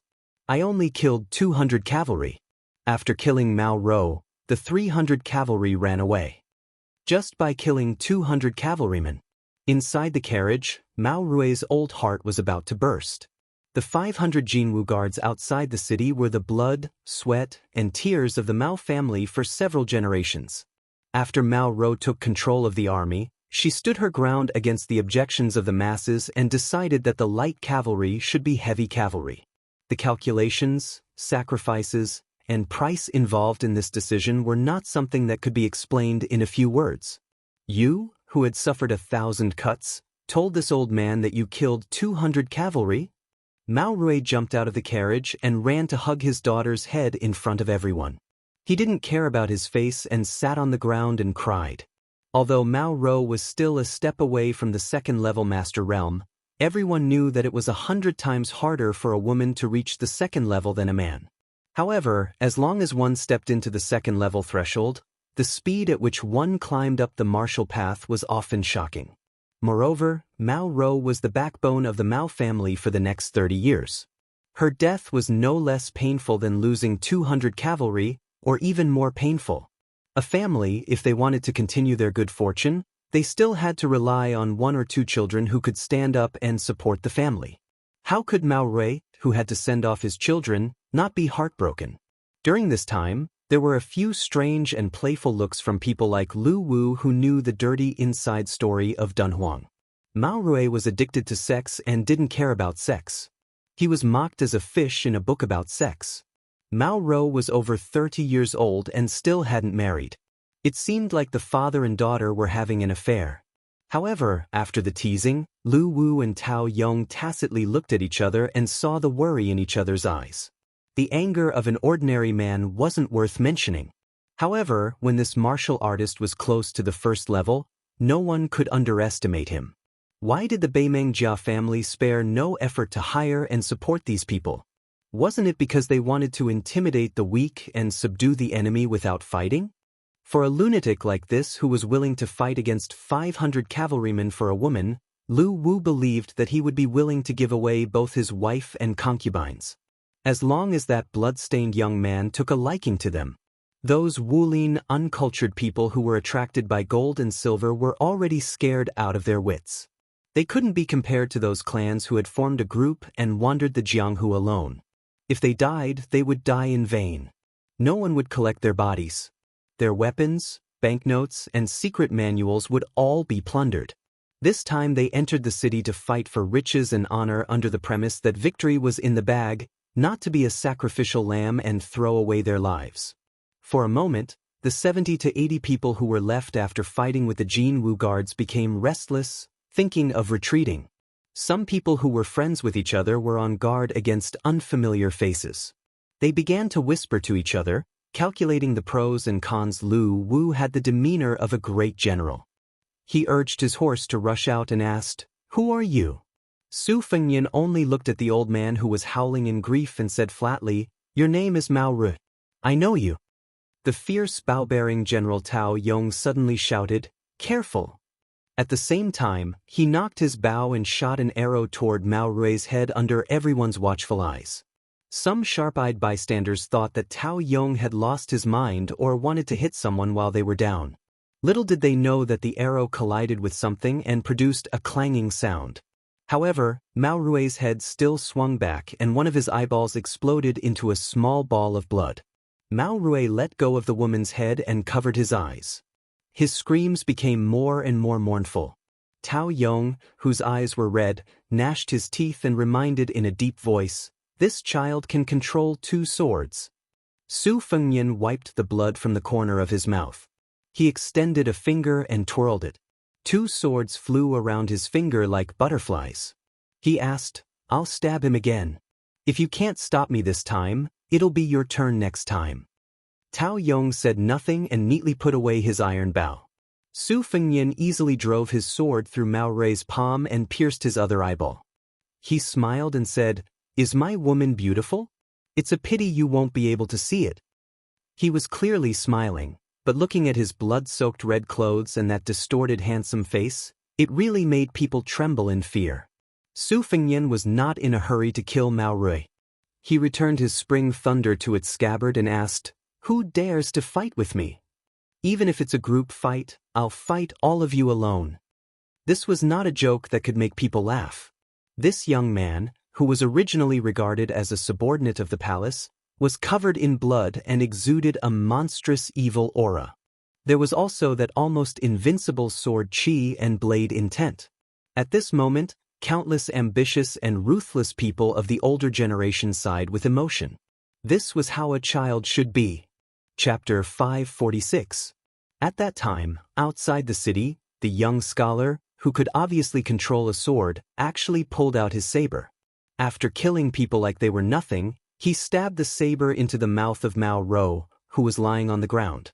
He twisted the blade and twisted it, not forgetting to say to the corpse, "Who asked you to brag?" Most of the Golden Knights who still had fighting strength completely collapsed and began to flee. Su Fengyan did not chase after these stragglers. He cut off Mao Rui's head and staggered back with it. He saw a clean and elegant man standing at the city gate. Su Fengyan remained silent and was about to unsheath his spring and autumn annals. The man blocked the sword and said calmly, "I am Su Pu, an old soldier of Bailiang. Before coming to Dunhuang, I was a kamikaze soldier of my friend Li Yishan." The red-eyed Su Fengyan was slightly startled. He asked, "Su Pu, the governor of Bailiang's 12 light cavalry battalions?" The man knelt on one knee and said softly with a hoarse voice, "I am Su Pu. Greetings to His Royal Highness." In Bailiang Palace, not to mention Su Zhao's kamikaze soldiers who could not see the light of day, the old man wearing a sheepskin coat who suppressed Sir Tide Listener and the 9th Blade Old Huang who hid his strength, the next person was Su Pu, whom he had never met before. His identity was very special. He had once been a 3rd-rank official and had a similar position in the army as Wu Qi, who had taught Chen Zhibao the war immortal. The two men's reputations among Bailiang's 300,000 cavalrymen could be said to be on par. However, Su Pu's image was more of a scholarly general. As for why he later gave up his position and became a kamikaze soldier, it was destined to be a secret that no one knew. Su Pu's eyes were sincere and warm. He helped carry the box that had once contained the Spring Thunder Saber and smiled. "Your Highness can rest assured and adjust your breath. Although I am not as heroic as your Highness, I still have some skills left. No one will be able to disturb me as we head north." The Spring Thunder Saber had already killed nearly 200 cavalrymen after no less than 60 swings. It was trembling in its master's hands. It was clearly at its limit. Su Fengyan covered his chest and calmed himself down. He asked with a frown, "Will Uncle Su's identity be exposed?" Su Pu shook his head. "It doesn't matter. According to Li Yishan's plan, Dunhuang City was to be turned upside down. I had to show my face. Even if your Highness didn't make a move." Su Fengyan slowly entered the city. When he heard this, he sneered. "At that time, Uncle Su will collect Sweet Potato's corpse. Shed tears of sympathy?" Su Pu's expression remained unchanged as she nodded. Sensing his murderous intent, Su Pu was vaguely displeased. She didn't even try to hide it. She said bluntly, "Does your highness care so much about these matters of the heart?" Su Pu did not speak. After a long silence, they could see the eaves of the roof of the giant Immortal palace. Su Fengnian seemed to be talking to himself. "If I cannot protect a woman today, even if I become king of Baoyang in the future and take over 300,000 cavalrymen, what do you think I can protect?" Su Pu laughed. 20 years. The anger that had accumulated in his heart for 20 years was swept away. He laughed until tears came out. Su Fengnian turned to look in puzzlement. Su Pu put away his expression and finally showed respect from the bottom of his heart. He said with a smile, "In the past, Li Yishan and Zhao Chongling had a dispute. Li Yishan said you could be king of Baoyang. Zhao Chongling did not agree and said Chen Jibao was enough. There is no harm in having a different surname to hold the banner." Su Fengnian's lips jerked. It was difficult for him to squeeze out a smile. If not for the fact that he did not dare to waste the 2 Diana golden pill he had taken into his stomach and kept most of its essence in his Shuquan point, it was hard to say if he would have died in this battle. He asked curiously, "Then what does Uncle Su think?" Su Pu narrowed his eyes and looked into the city. He said softly, "In Su Pu's view, if your highness chose to stand at the city gates, the chances of victory were 50-50. But after entering the city, Li Yishan won against Zhao Chongling." Su Pu suddenly said, "Li Yishan said that Wuxi would not rely on your highness because of family ties. Did your highness see him when he rushed to Beimang?" Su Fengnian's expression was dark. "Maybe I did not see him, but he saw me." At this time, the scene was so silent one could hear a pin drop. No one dared to accept the challenge. At some unknown time, the Mao family and many other factions that had tried to attack giant Immortal Palace were surrounded by other factions and had their paths of retreat blocked. Other than the Imperial Mending platform that was still calm, the Yuan family, the Duanmu family and others stopped watching. They moved out in full force. The mantis stalked the cicada, unaware of the oriole behind. What marriage, what many years of friendship, what was cold without the lips, what was more practical than eliminating the power that these traitors would bring? Su Fengnian looked at the boorish men of the Jianghu and sneered. "You want silver? How much the Mao family gives you, giant Immortal Palace will give you double. How about it?" Su Pu smiled as he put down the bookcase and started to kill people. As the governor of the 60,000 light cavalry of the Baoyang army, when had he not killed people with his own hands? Su Fengnian walked forward with his sword and blade. The situation was decided and no one dared to stop him. He walked in front of the embroidered-robed woman and raised his hand as though he was about to hit her. She had tears in her eyes and did not dodge at all. Sweet Potato hugged the red-robed man tightly. He bit his lips so hard that the blood stained his lips. Su Fengnian only reached out and pinched her cheek. He glared at her and said, "You're about to die. Do you really think I can forget you? As a servant girl, can't you let your young master have some peace of mind? Let's take a step back and say, as a woman, can't you let your man shelter you from the wind and rain?" Chapter 547. Chapter 2, around 12 o'clock in the evening. This time I got heat stroke and took a good rest. In the last few days there have been a lot of new Zhuangyuan. I will try to thank them one by the end of the month. P.S. I hope there will be more suggestions and criticism in the book review section and Tieba. I will read them all. If there is something, I will correct it. If there is nothing, I will encourage it. PS2. I feel like in the blink of an eye, the second volume is about to reach 100 chapters. Under Sweet Potato's instruction, they followed the military book's policy of besieging the city, deliberately leaving a way out. It was obvious that Tao Yong was willing to abandon the foundation of Dunhuang. He took the lead in abandoning the Mao family, which had lost its backbone, and escaped with his trusted subordinates. The old general of Jinxi province, Lu Wu, had no choice. His whole family and his life were hanging in the city. Before he died bravely in battle, he loudly begged Sweet Potato not to cut the weeds and pull out the roots, so that his Lu family could survive. Sweet Potato ignored him. Lu Wu died with his eyes open. The Mao family's retainers were all killed in battle. It was clear that Mao Rue, father and daughter, did not have moral integrity, but in terms of raising their soldiers, they indeed had a unique ability. Su Pu slaughtered the Jinwu guards outside the palace. The remaining surviving cavalrymen were scared out of their wits. They threw away their weapons and prostrated themselves on the ground. Su Pu casually picked up an iron spear and returned confidently. He saw Sweet Potato, as well as Su Fengnian, who was sitting on a bookcase to regulate his breathing and recuperate. Sweet Potato wanted to say something but hesitated. Su Fengnian laughed and said, "Dunhuang is your city, you know best the pros and cons, don't worry about me, just do what you need to do. This Uncle Su is my Shifu's best friend, you can trust him." "Greetings, Governor." Sweet Potato curled her skirt and gently performed a Wan Fu gesture. First private, then official. With a stern countenance she said, "I will have to trouble Uncle Su to lead 50 cavalrymen to pursue and annihilate Tao Yong, leaving him alone to return to Orange Province. This can be considered Dunhuang City giving Murong Baoding some face. Uncle Su will lead the troops to the Imperial Mending Platform. You don't have to do anything." Su Pu accepted the order and left. A few old eunuchs and female officials from the Palace of Purple Gold who were lucky enough to survive also followed behind this strange middle-aged man. With a few words, Su Pu roped in 50 to 60 golden knights who wanted to atone for their crimes and charged toward the Imperial Mending Platform that was either wavering or biding its time. Su Fengnian had been sitting on his book box the whole time to heal himself. Although he looked like he was covered in blood, he was actually only lightly injured and his external injuries were not serious. However, his meridians were severely damaged. It was not an exaggeration to say that he was able to fight against 500 cavalry alone.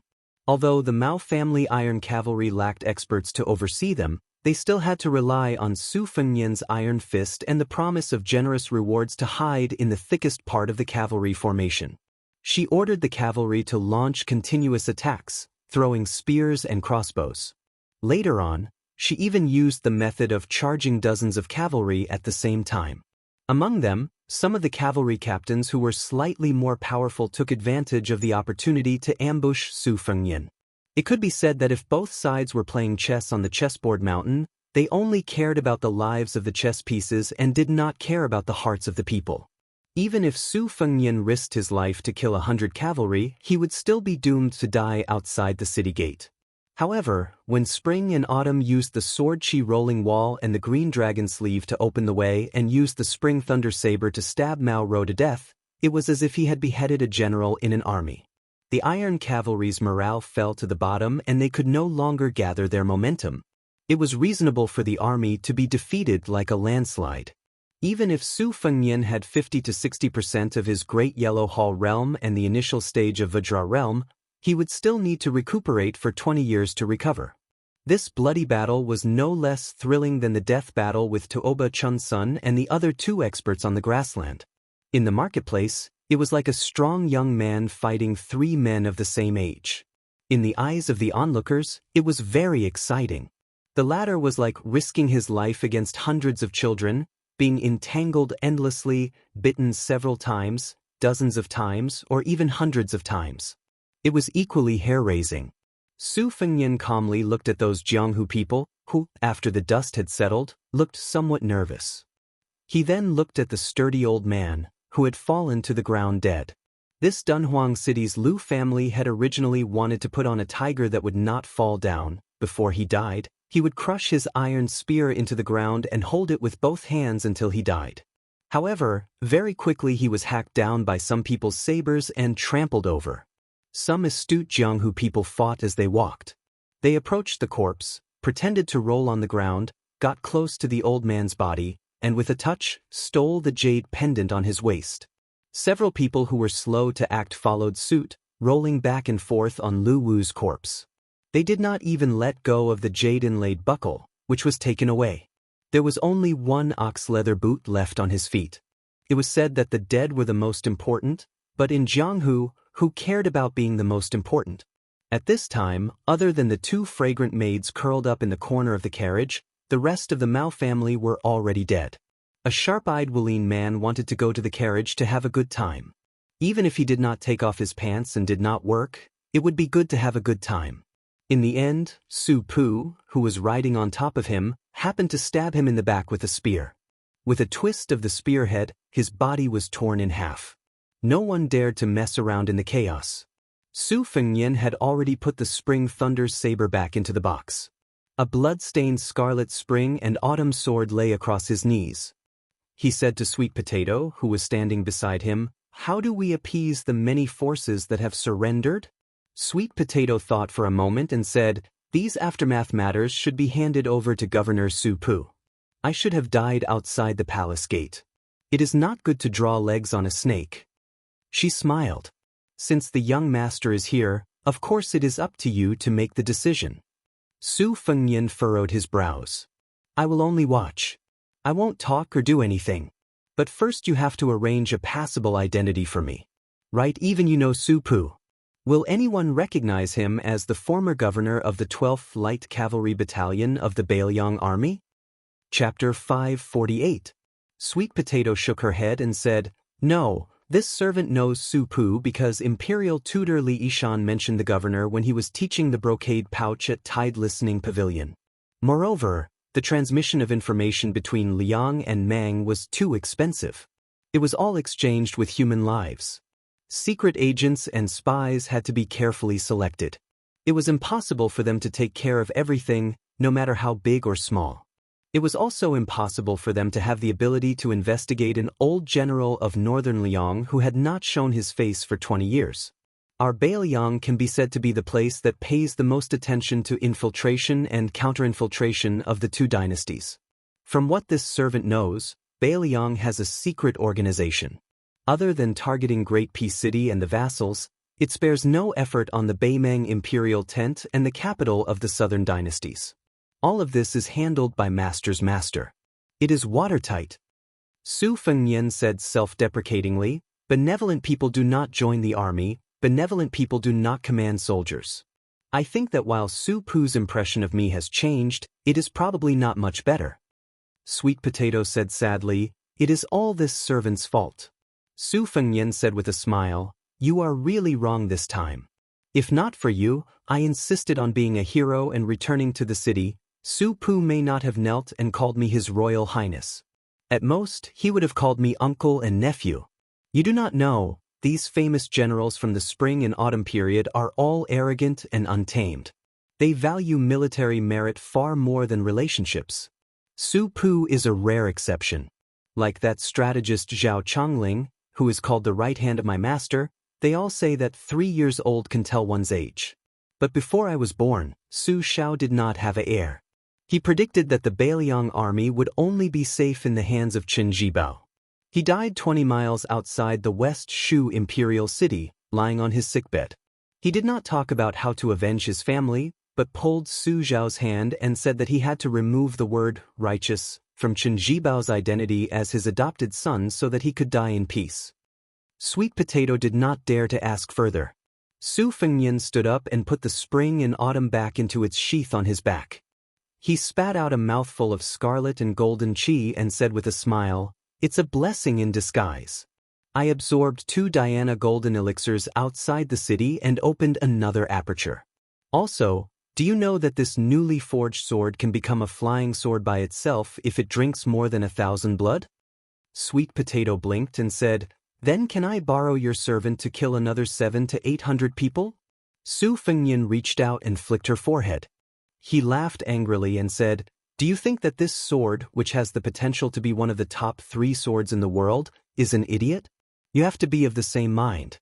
When it comes to raising a sword, you can't be careless, and there's no shortcut." Su Fengnian looked at the river of blood outside the palace and sighed. He silently scolded himself for being soft-hearted, hypocritical, and pretending to be obedient after receiving benefits. She picked up her suitcase and walked into the palace. Sweet Potato naturally had to stay behind to clean up the mess. She looked at his back and remembered that day in the palace. She was wearing a dragon robe and sitting on the dragon chair. That moment of joy was worth a lifetime. Only now did she know that choosing to spend the rest of her life in a lonely city like her aunt and turning white for a man was not such a terrible thing. Su Fengnian suddenly turned around and smiled. Sweet Potato was absent-minded for a moment. She did not know which lucky woman he would fall in love with in this life. Jiang and I? From the bottom of her heart, Sweet Potato did not like this subjugated princess who lived only for revenge. She felt that only a more generous woman was worthy of the young master's love. Of course, this was only what Sweet Potato thought. As for the young master's choice, she would support it. Su Fengnian was no longer His Royal Highness who could not distinguish between the 5 grains and the 4 limbs. He bathed alone in Qingqiuzhai and changed his clothes. After changing into a clean set of clothes, he felt refreshed. The situation in Dunhuang had been settled. The palace maids and eunuchs in each palace continued to behave themselves step by step. To them, the turbulent situation outside the palace was nothing more than the rise and fall of a new emperor. It was just the rise and fall of a new emperor. Their official hat became bigger or even their heads were taken off. It would not disturb the lives of small fish and shrimps like them. However, to be honest, they still liked the current palace lord as the master of Dunhuang. Although the rewards and punishments were clear, compared to the previous palace lord who had been as cold as an iceberg for decades, it was more humane. Su Fengnian sat on a stone bench in the courtyard. There were spring and autumn and spring thunder on the table. Just by listening to their names, they seemed to be a pair of siblings. Su Fengnian did not wait for the expected Sweet Potato. Instead, he was unexpectedly visited alone by Su Pu. Su Pu also did not need to kneel to make her position clear. When she saw Su Fengnian waving his hand to signal her, she calmly sat down and said, "According to Li Yishan's arrangement, the visiting forces will be treated differently. The deep-rooted local parties in the city will be eradicated. None will be left alive. For those who have infiltrated Dunhuang from outside the city in the past 10 years, such as the 2 trusted aides of Juzi Province and Jinxi Province, after the old forces have been emptied and leveled, they will continue to arrange for people to fill in. Moreover, New Dunhuang City will take the initiative to express goodwill. Not only will it give them a way out, it will also set up a ladder to let them annex some of the Mao and Lu families' territories. In this way, they will have a fat bait to slowly nibble away at. It is guaranteed that they will live in peace for 5 years." Su Fengnian nodded and curiously asked, "What is the attitude of the Imperial Mending Platform?" When she was not killing people, Su Pu, who was exceptionally refined like a down-and-out scholar, laughed softly and said, "Not declaring their position is the best attitude. New Dunhuang City is happy to share a cup of the soup with them." Su Fengnian asked, "Which forces are actually Bailiang's secret chess pieces?" Without the slightest hesitation, Su Pu said, "The Yuan and Duanmu families were single-handedly supported by Li Yishan. However, I am afraid that even within these 2 families, only 4 or 5 people know the truth. The rest of the forces are all acting because of the matter. Because of the benefits, they are not worth mentioning." With a wry smile, Su Fengnian said, "By making such a scene, won't I create unnecessary problems for Shifu?" Su Pu smiled sincerely and said, "Li Yishan himself often says that it is because of the will of the people that he made the chess pieces outside the chessboard. From this, one can see the true strength of a national chess player. His Royal Highness need not worry.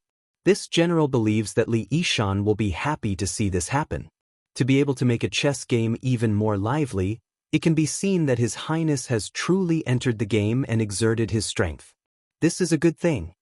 Su Fengnian said with interest, "Uncle Su is also proficient in chess?" Su Pu hurriedly waved her hand and said, "After interacting with Li Yishan for so long, he only knows how to talk about grand principles. If we were to really play a game, he would be an unbearably vulgar and terrible chess player. He would never be able to win against His Highness. Your Highness, please don't force me." Su Fengnian laughed and said, "I think he is still a bit better than Su Xiao." One respectfully addressed His Royal Highness, while the other warmly addressed him as Uncle Su. Was it because they were incongruous? Suddenly, the bitter rain of late spring poured down. Su Fengnian and Su Pu walked into the temple together. Su Fengnian said, "When the devil Luo Yang enters the city, that will be the real calamity for Dunhuang City." Su Pu nodded his head. Even this light cavalry governor was a little worried. Su Fengnian said in self-mockery, "Don't jinx it." Inside and outside the city, The rain was pouring down. A man in white clothes went past the Kaji Buddha cave and slowly walked toward the city of Dunhuang. The heavy rain during the day was like a black curtain. The man's white clothes were particularly conspicuous. The raindrops evaporated about 1 zhang away from his head. Some of the fleeing Mao family's Jin Wu cavalry saw this handsome bodhisattva on the road. Their hearts were filled with evil intentions, but they didn't even have time to make a sound before they were chopped into 8 pieces in the heavy rain. Chapter 549. There were several plump banana trees planted in the courtyard. The sound of the raindrops hitting the banana leaves was crisp and clear. Su Fengyan and Su Pu, who had met in a foreign land, took 2 stools and sat at the door. Su Fengyan suddenly smiled and saw Su Pu's puzzled gaze. He blushed with shame and said, "Uncle Su should also know that I used to spend money to buy poems. I remember once I spent around 200 to 300 taels of silver to buy a 7-word quatrain. There was a line in it, 'The rain beats the banana leaves, the voice is bitter.' At that time, I felt that it was quite interesting and took it to second sister to present it as a treasure. Unexpectedly, I was scolded badly and said that it was a groundless moan. I came up with an idea on the spur of the moment and changed it to 'The rain beats the banana leaves, the voice is heavy.' Second sister was still not satisfied with it. I was angry and broke the pot, saying that 'The rain beats the banana leaves, the voice is bitter.' I asked her how the poem was. I didn't expect that after second sister beat me up, she would open her mouth and say that it was not bad. Su Pu did not understand the essence of the 3 layers of the word pa at first, so she was somewhat puzzled. After a while, she smiled and squinted at the gloomy curtain of rain. She softly said, "It's not bad." Su Fengyan was about to speak when Sweet Potato walked into the courtyard with a satin-embroidered umbrella. She closed the umbrella and stood upside down at the door. Su Fengyan remembered his mother's teachings when he was young. The umbrella should not be placed upside down, so he turned the small umbrella upside down. Sweet Potato smiled and said in a gentle voice, "It's more or less settled. Although it can't be said that everyone is happy, the general direction has been settled. The minor details will be left to them to discuss in private when they return to the mansion. In any case, there are only a few pieces of meat on the chopping board. After all, it's just a matter of whose bowl it will land in. This servant guesses that it will be necessary to rely on the marriage of women of suitable age in the family. Only when everyone becomes in-laws will they be relieved. These 2 days, there will be a few white matters and a few red matters. Everyone will be busy." Su Pu dismissed it with a smile. Su Fengyan looked at the sky and asked, "Do you want to go out for a walk?" Su Pu smiled and said, "That's a good idea. If you're tired, you can rest at this general's place. There's also a few bottles of green ant wine that you can't bear to drink. Warm it up and down. It'll drive away the cold." Sweet Potato looked worried. Su Fengyan smiled helplessly and said, "Do you really think I'm a clay bodhisattva or a paper tiger, so delicate that I can't bear to see rain?" Hearing this, Sweet Potato no longer insisted on his opinion. The 3 of them walked out of Qingqiuzhai with their umbrellas swaying in the wind, and out of the giant Immortal palace that had returned to its former tranquility. Su Pu's wine shop was on the main road of the main city, so they could walk straight there. The heavy rain washed away the blood and conspiracies. However, the city was much stricter than usual. There were already several cases where the remnants of the rebellion, escorted by their loyal servants, disguised themselves and tried to escape the city. However, the Jinwu guards and Jianghu people who were temporarily stationed at the 3 city gates saw through their identities and killed them on the spot. As for whether there were any fish that escaped the net, only heaven knows. Perhaps only those who had endured hardships for years would know. This was another story similar to the joys and sorrows of this old man's son Zhao and the crown prince of Western Shu. Moreover, this thick blood debt would most likely be forced onto Su Fengyan's head in the future. At this time, the 3 of them were walking on the dim street with few people. Su Fengyan turned into a spacious alley and finally heard some noise. Su Fengyan stood in front of a scallion pancake stall with a large oil umbrella. This time-honored stall had been selling scallion pancakes in Dunhuang for decades, so it was not afraid of the dark alleys. Even at this time, There were still gluttonous diners coming to buy scallion pancakes and wolfing them down or bringing them to their families. Su Fengnian and the others stood at the end of the line. During this time, there were also some commoners who came. Some of them knew Su Pu, who had been selling wine for some years. They knew that he had once married a beautiful daughter-in-law of a noble surname and then ran off to live with the eldest son of the Duanmu family. They all smiled and quietly pointed at this middle-aged man. Among them, a fat and wealthy merchant asked Su Pu, who had excellent calligraphy skills, for a spring festival couplet. Remembering their old friendship, he was somewhat dissatisfied. He stopped those familiar diners from making fun of him and cut the line to greet Su Pu. Su Pu turned around and smiled. "Boss Chow, did you buy scallion pancakes for your precious daughter again? Be careful that you don't grow too fat and won't be able to get married in the future." The fat merchant laughed and said, "My daughter didn't grow fat from eating. She looks like me.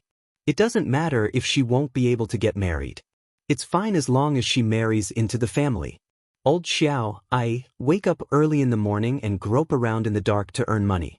What am I trying to do? Isn't it because I want my children's lives to be a bit more relaxed? That's right, Brother Su, I've purchased a new house in the eastern part of the city. When I get back, I'll need a few couplets from you. Can you help me write some bolder couplets?" Su Pu nodded and said, "That's not a problem. Remember to come and drink often. Without Big Boss Chiao's support, the wine shop won't be able to continue." The Chiao family member patted Su Pu's shoulder and said straightforwardly, "That's not a problem. It just so happens that we're having a housewarming celebration.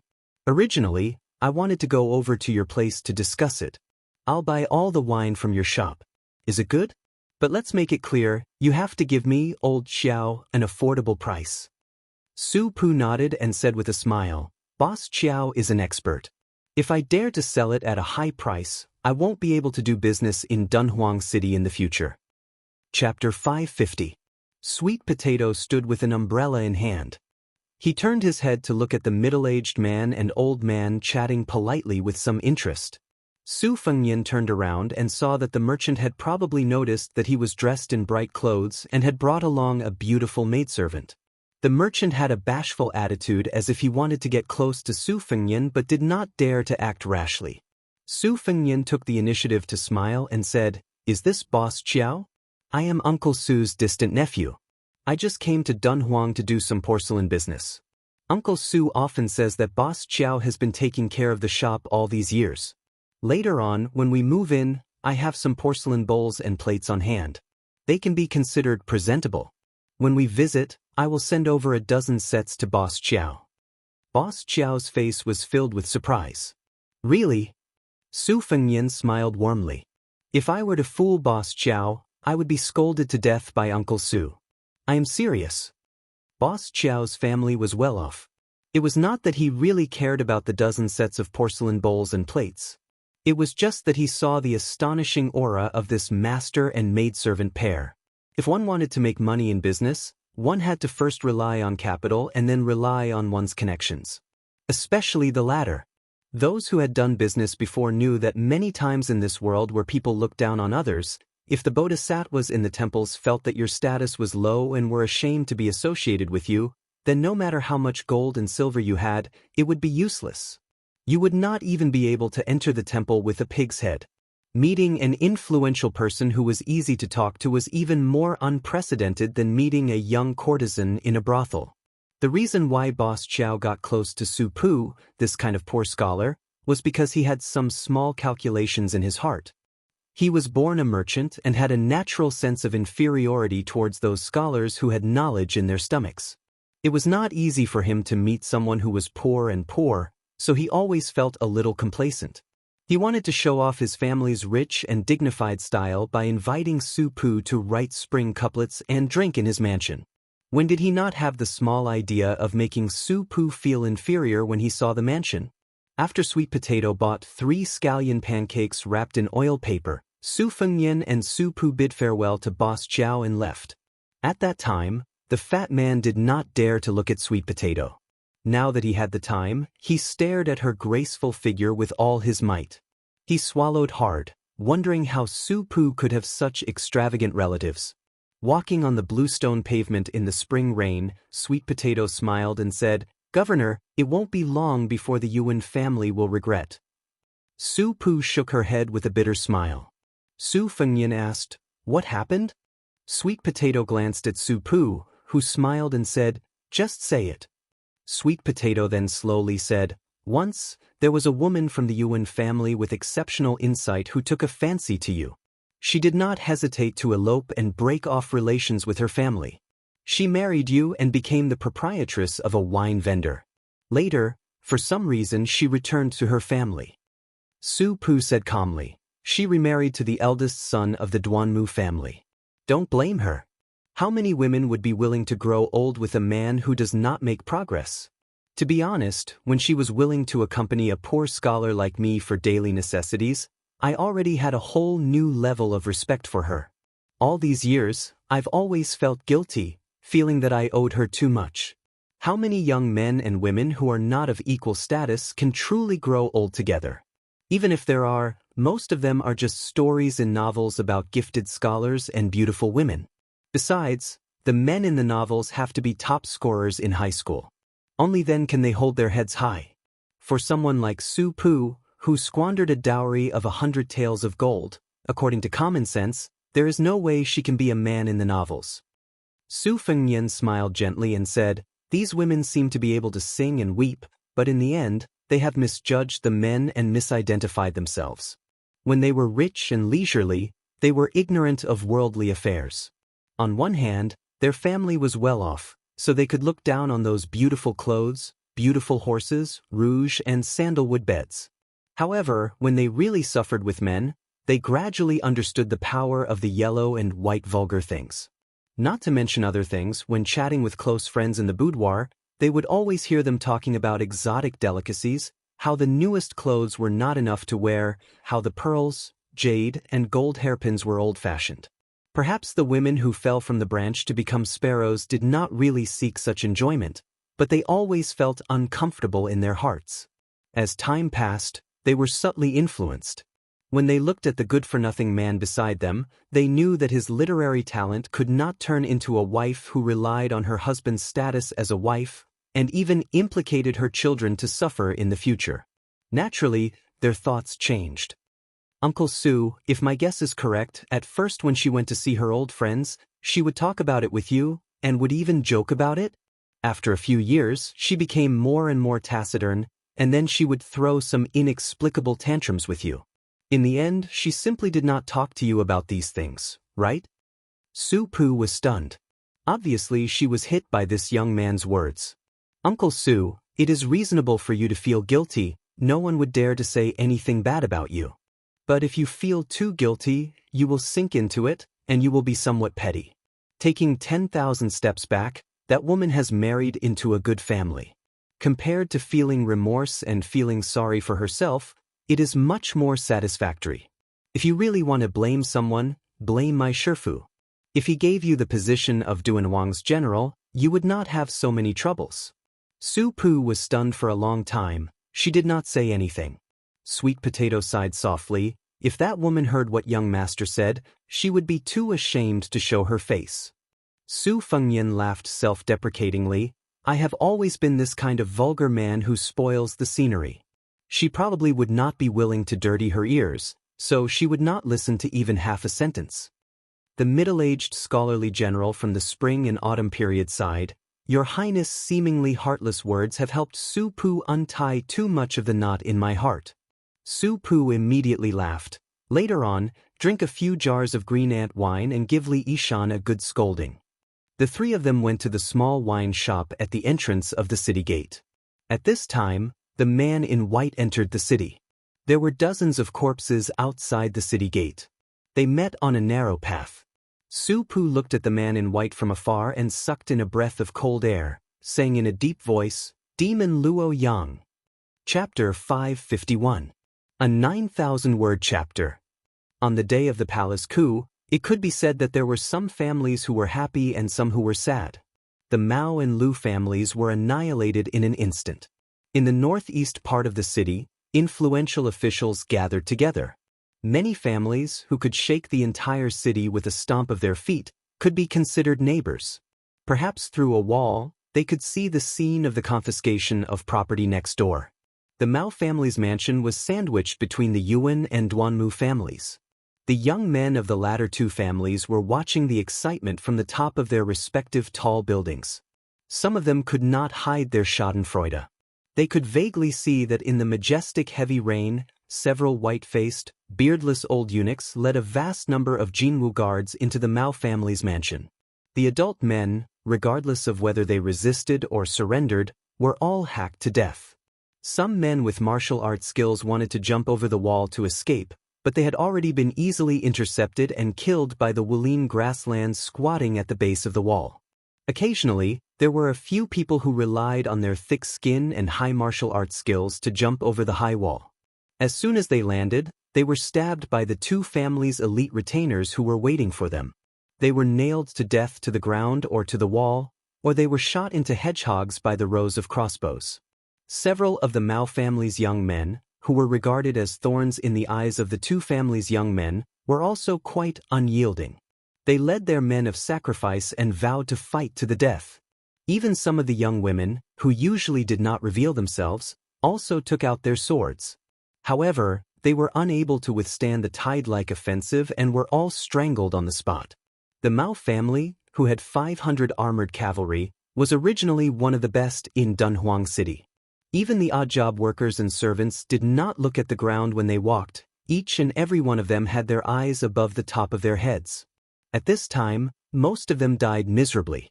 How could this not make the two families' men, who were watching the excitement with cold eyes, feel relieved? Some of the men, who only dared to secretly covet the Mao family's women and covet the Mao family's daughter-in-law, felt a bit of pity. These beautiful women, who usually put on airs, would be a wonderful thing if they were sent to serve as prostitutes in the army. They did not mind spending hundreds of taels of silver in one night. The large clans of Dunhuang City were influenced by the nobles of the Central Plains, and many of them had private libraries. Perhaps because the Yuan clan had a literary background, they paid special attention to the family's private libraries. The old scholars and teachers were all famous scholars in the Tangerine and Jinsi prefectures. In the northern Mang, picking a martial artist with some skills was as easy as picking a cabbage. However, picking a scholar with real talent was like looking for a three-legged toad. The Yuan clan's expenditure in this area far exceeded that of their peers. This was attributed to the fact that the Yuan clan's leader was a scholar who had read a lot. The private library, Wenwei Building, had a collection of 80,000 books. Most of them were plundered by scholars who had rushed to the north. Yuan Liang had always been immensely proud of this, and he especially looked for a seal master to carve a piece of yellow stone. He called himself the 80,000 old man. Today, Yuan Liang personally led nearly 100 soldiers and generals to the outside of the giant Immortal Palace. When he returned, he rewarded them according to their merits. At the same time, he ordered the steward to lead a group of trusted men of sacrifice through a secret passage that connected the three families. He first picked up a few women who had married into the Mao family, so that they would not be implicated. Then he sealed the passage and destroyed it. The reason why he saved them in the chaos was not because Yuan Liang was merciful. It was because he wanted to take over the Mao family's property in the future. He had to rely on these astute women who were familiar with the Mao family. In fact, he did not have good intentions in the beginning of the marriage. Of course, it was the same for those women who had married into the Mao family. In the past, Yuan Liang treated these fierce women, his daughters-in-law, and even his granddaughters-in-law with respect. He would often reprimand his family's descendants in front of them. But after today, he wanted to see if they would still dare to order their husband around, and if they would still dare to forbid him from taking concubines. At this moment, perhaps she was already kneeling on the ground, sobbing and begging for mercy. Yuan Liang sat on a small couch near the window on the top floor of the Wenwei Building, leisurely sipping tea, smiling as he looked at the upheaval in the Mao family mansion. He was in an extremely good mood. Different from Mao Rou, who has a perfume fetish, he likes to drink tea.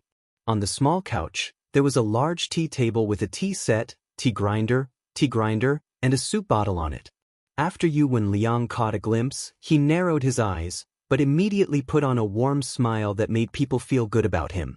He got off the couch and put on his shoes to welcome him, calling Brother Chongyang. The latter waved his hand and casually sat down on the couch, taking a tea towel to wipe his cheeks. Yu and Liang laughed happily and said, "Duanmu Chongyang, you scoundrel, the elegance in the room has been washed away by your vulgarity, how unlucky. Uncle Yuan, if you continue to be so merciless, be careful that I don't harm your granddaughter. She's very pretty to my taste." The man giggled, drinking a cup of tea to quench his thirst. It was indeed unbearably vulgar. This man called Duanmu Chongyang was the second young master of the Duanmu clan. His status was similar to Yuan Duan's, but his personality was the complete opposite. He stood up at 30 and started a family. Even now, he still hadn't taken any shape, causing his father, Duanmu Qingxing, to have a lot of white hair. Duanmu Chongyang was a renowned swordsman on the border between the two provinces. He often went to kill horse bandits for fun. As he killed, he actually became sworn brothers with the leader of a large group of horse bandits. If it weren't for his clan stopping him, he would have abducted his sister and made her the wife of the head of the horse bandits. Duanmu Chongyang was also the only one who dared to teach the Mao family's children a lesson when the Mao family was at its peak. The three families were neighbors. Close neighbors were better than distant relatives. Plus, they were in-laws, so on the surface, they were harmonious. Duanmu Chongyang, Yuan Duan, Mao Chong and Mao Rou were childhood playmates. However, they had been estranged from Yuan Duan in recent years, intentionally or otherwise. In their youth, these two top young masters in Dunhuang liked to follow Mao Chong around as minions. It was a pity that Mao Chong died early. He didn't even reach 20 years of age before he died. Duanmu Qingxing had endured for a long time. Seeing that his eldest son was still frivolous, he finally couldn't help but slam the table angrily. "Why did you go to the Mao family? Did that widow Mao Chong steal your soul? You're just a broken shoe. Don't you feel ashamed? You've ruined the plans of two families. What are you going to use to compensate?" Yuan Duan narrowed his eyes again and lowered his head to taste his tea. Yuan Liang kept smiling but didn't say anything. Duanmu Chongyang raised his eyebrows and argued with his father. "What's the big deal? Are two families hiding behind our master's back to scheme for benefits is a big deal? Aren't we afraid of incurring the suspicion of that little woman Yanji? In my opinion, this time we're dividing up the territories of the Mao and Lu families and Tao Yong. We shouldn't be so aggressive just because we protected the emperor. Do you really think we protected the emperor? Isn't this a trap that Master set up long ago? He's waiting for those old foxes to jump into the fire pit. Besides, if we really want to argue, it's the young man who blocked the city gate with his sword who did the most work. I didn't hear him clamoring for a reward. He can't just do that behind closed doors with Yanji, right? Why didn't I see him take the position of commander of the Jinwu guards? Heh, this is a two-man show they're purposely putting on for us to see. They're warning us not to push our luck. Father, if you don't go to the Mao family and cause a ruckus, I'd like to see if you'll get a stomachache from eating the meat in your mouth."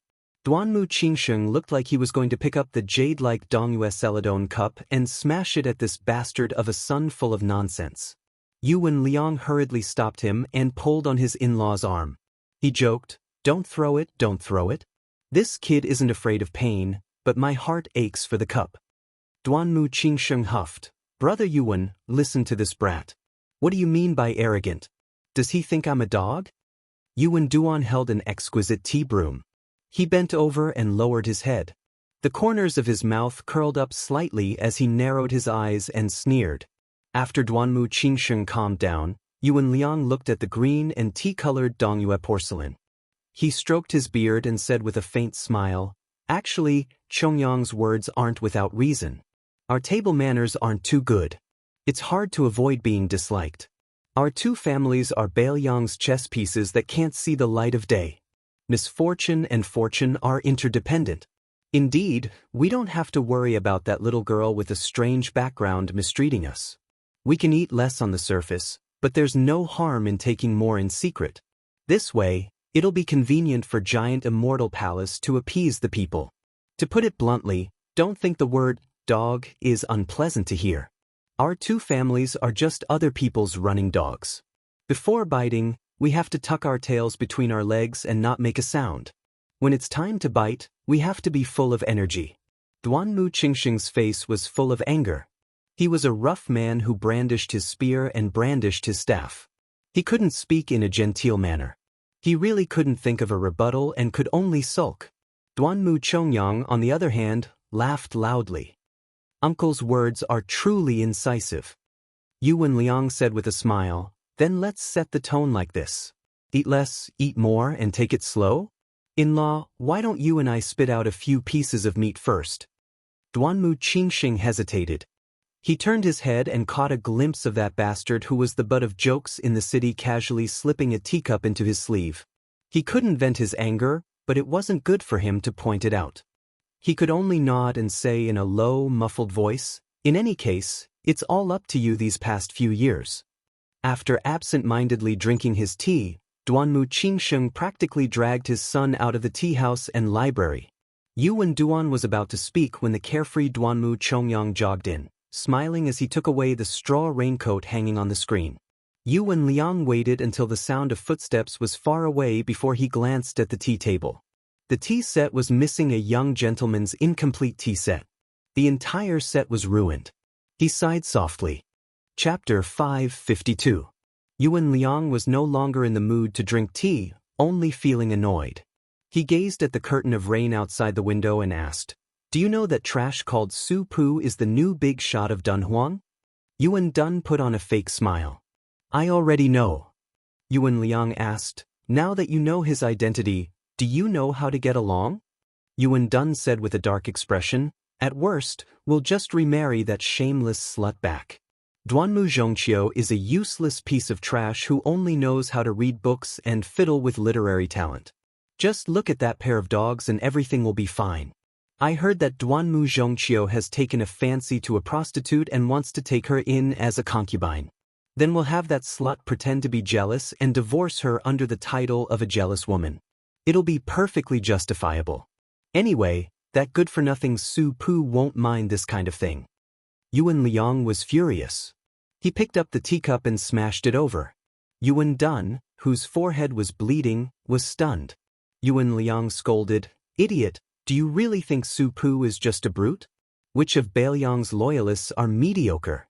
Even if they're not smart enough and there's someone else in Bailiang plotting behind the scenes, do you think our Yuan family can afford to provoke that terrifying plague god Su Pu? Yuan Dun held his forehead, blood seeping out from between his fingers. He said stubbornly, how is it bad that I found his woman? Yuan Liang was even angrier. He picked up the teacup and was about to smash it again, but seeing his eldest son's resolute gaze, he sighed dejectedly. Why are you so straightforward? A woman's mind is hard to predict since ancient times. Your sister has always been unyielding. After being humiliated like this and being forced to remarry, do you really think she won't go crazy and complain to Su Pu in a fit of rage?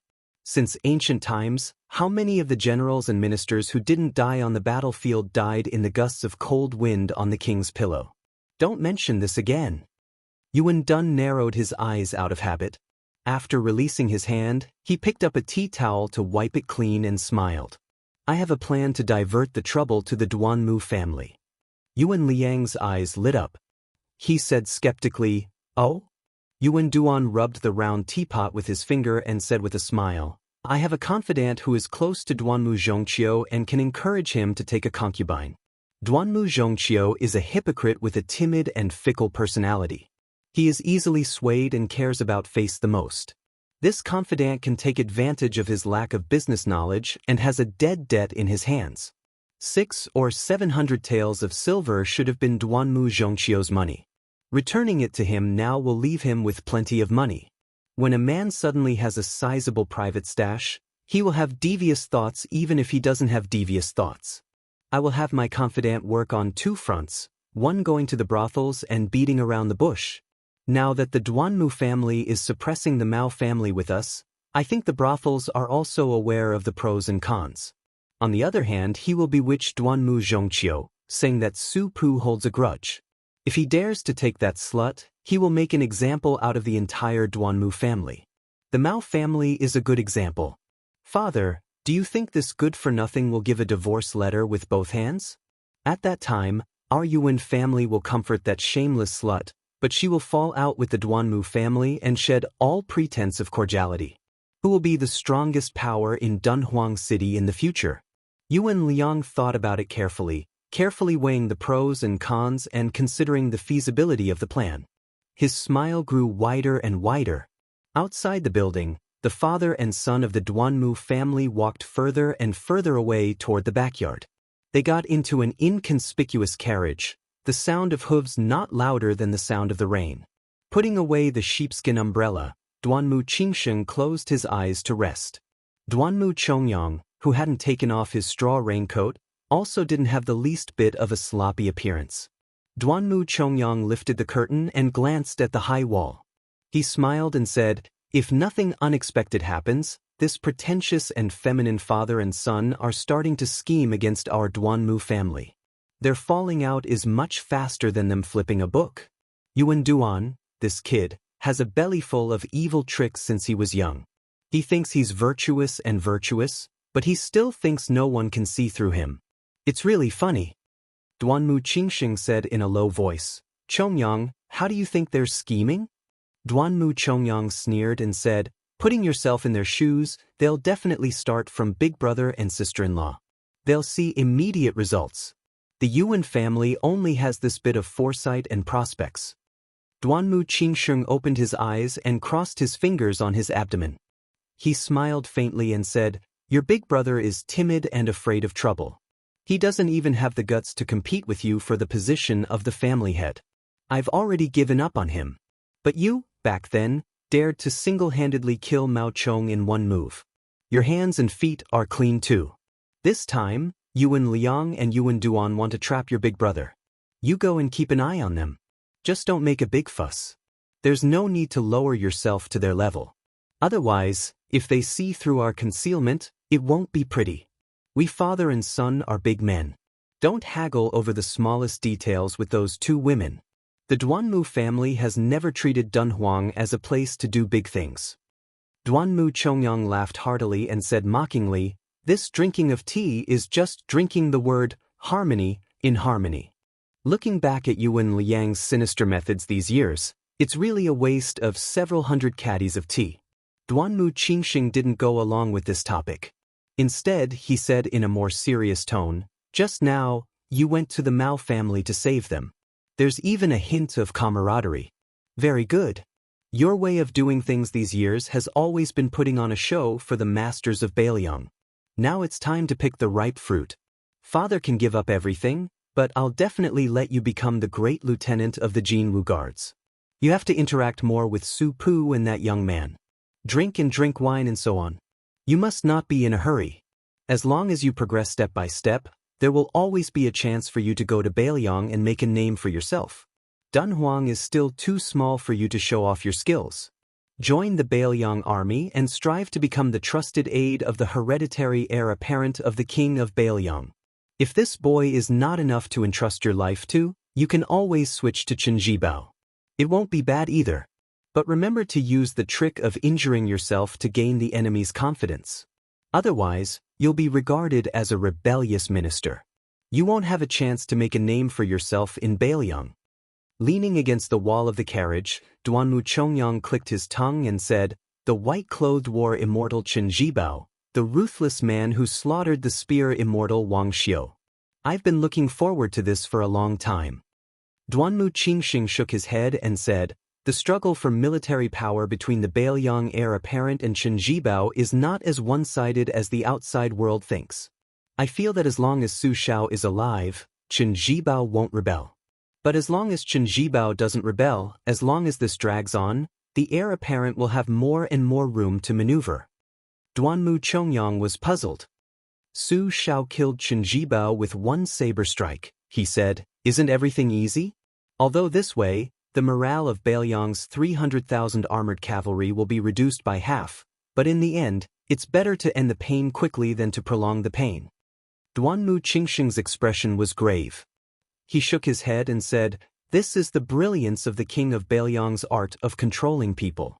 He knows that some people can't be killed, he knows how to nurture a tiger and invite calamity. In my opinion, Qin Zhibao was the most powerful Bailiang army in the world. It was the heir apparent who killed him, but Su Shao couldn't be killed. Perhaps this vassal king with a different surname also couldn't bear to kill him. Duanmu Chongyang greatly treasured the time he spent alone with this old man, and even more treasured the opportunity for him to share his experiences. He asked, "Then father, do you feel that Qin Zhibao has really rebelled?" Duanmu Qingxing smiled and said, "Even if at the beginning he put on a show for the Zhao family's son to see and for Great Peace City to relax, in the long run, Qin Zhibao will be in a similar situation as his adoptive father after the Battle of the Western Wall. He had no choice but to rebel. However, at that time, Su Shao had the willpower to have the glory and wealth he has today. If he had really rebelled, he would have spent 3 or 4 years ruling across the river with the Zhao family. In the end, he would have used up the hearts of the people, and without the support of the scholars and the people, he would only be in a circle and die. This is the great wisdom of a martial artist like Su Shao. When one reaches a high position, it is very difficult to remain clear-headed. Qin Zhibao is different. If he rebelled, not only would the entire Liang dynasty be happy, Beimeng would also clap and cheer. Even Bailiang would most likely approve more than oppose. Duanmu Chongyang carefully added, "The precondition is that Su Shao dies of old age." Duanmu Qingxing nodded and said, "That's right." So in reality, Su Shao and Qin Zhibao are both waiting. When the time comes, when it is the Bailiang heir apparent's turn to put on the Liang prince's robe and personally go to play chess with Qin Zhibao, it will truly be a life and death battle. Before that, it will be a good time for you to wait for the best price. Duanmu Chongyang was in high spirits and eager to give it a try. Duanmu Chongyang came from an ordinary background. Not to mention his awkward status as a chess piece of Bailiang, he was only a small local clan compared to those colossal powers. Beimeng had 8 military officials in charge of military affairs. He had no relatives or friends. If there were no major wars, his climbing speed was destined to be slow. The Beimeng Southern Dynasty, which had lost its scholars, was even more of a joke. The Bailiang army was undoubtedly the first choice. If the confrontation between Liang and Beimeng was like a jade wall, then why not take advantage of this opportunity to attack the Bailiang army in the crevice? Why didn't a real man bring a Wu Go and take half of the 50 provinces? Duanmu Chongyang suddenly frowned and said, "If one day the devil Luo Yang comes to Dunhuang, what should we do?" Duanmu Qingxing loosened his fingers and waved his hand, saying, "There is no need to worry unnecessarily." At that time, the old Castellan still wanted to go out of the city to fight even though he was seriously injured to death. It could be said that he used his life in exchange for a verbal agreement. This was all part of Bailiang's plan. They wanted to give Dunhuang a large bodhisattva to worship. Duanmu Chongyang's face was full of admiration. Bailiang Qin Zhibao and the devil Luo Yang both like to wear white clothes. When I'm troubled, I go out to kill horse gang. I also like to wear a white robe. Duanmu Qingxing felt a little helpless, but his mood relaxed a little. He joked, "In white there is Luo Yang, in green there is West Chu Chao Changqing. You should strive to be more successful and get yourself a red robe or something." Duanmu Chongyang knew himself well. He shook his head and said, "I don't dare to think about it." Chapter 553. Even though there would always be ambitious and ruthless people emerging from every generation, each of them dominating the world for 100 years, and there were only so many colors, such as white clothes, green clothes, red clothes, or purple clothes, there had never been such a white-clothed person in history. Wherever he went, he would kill gods and Buddhas that stood in his way. When he first came to the pugilistic world, no less than 1,000 people had died by his hands. Among them were the innocent commoners who had blocked his way. They might have only taken a second glance at him, but there were also heroic heroines who had rushed over to intercept him after hearing the news. However, this white-clothed devil did not stop his footsteps. He traveled through 8 provinces and finally killed his way to the northern Mang royal court.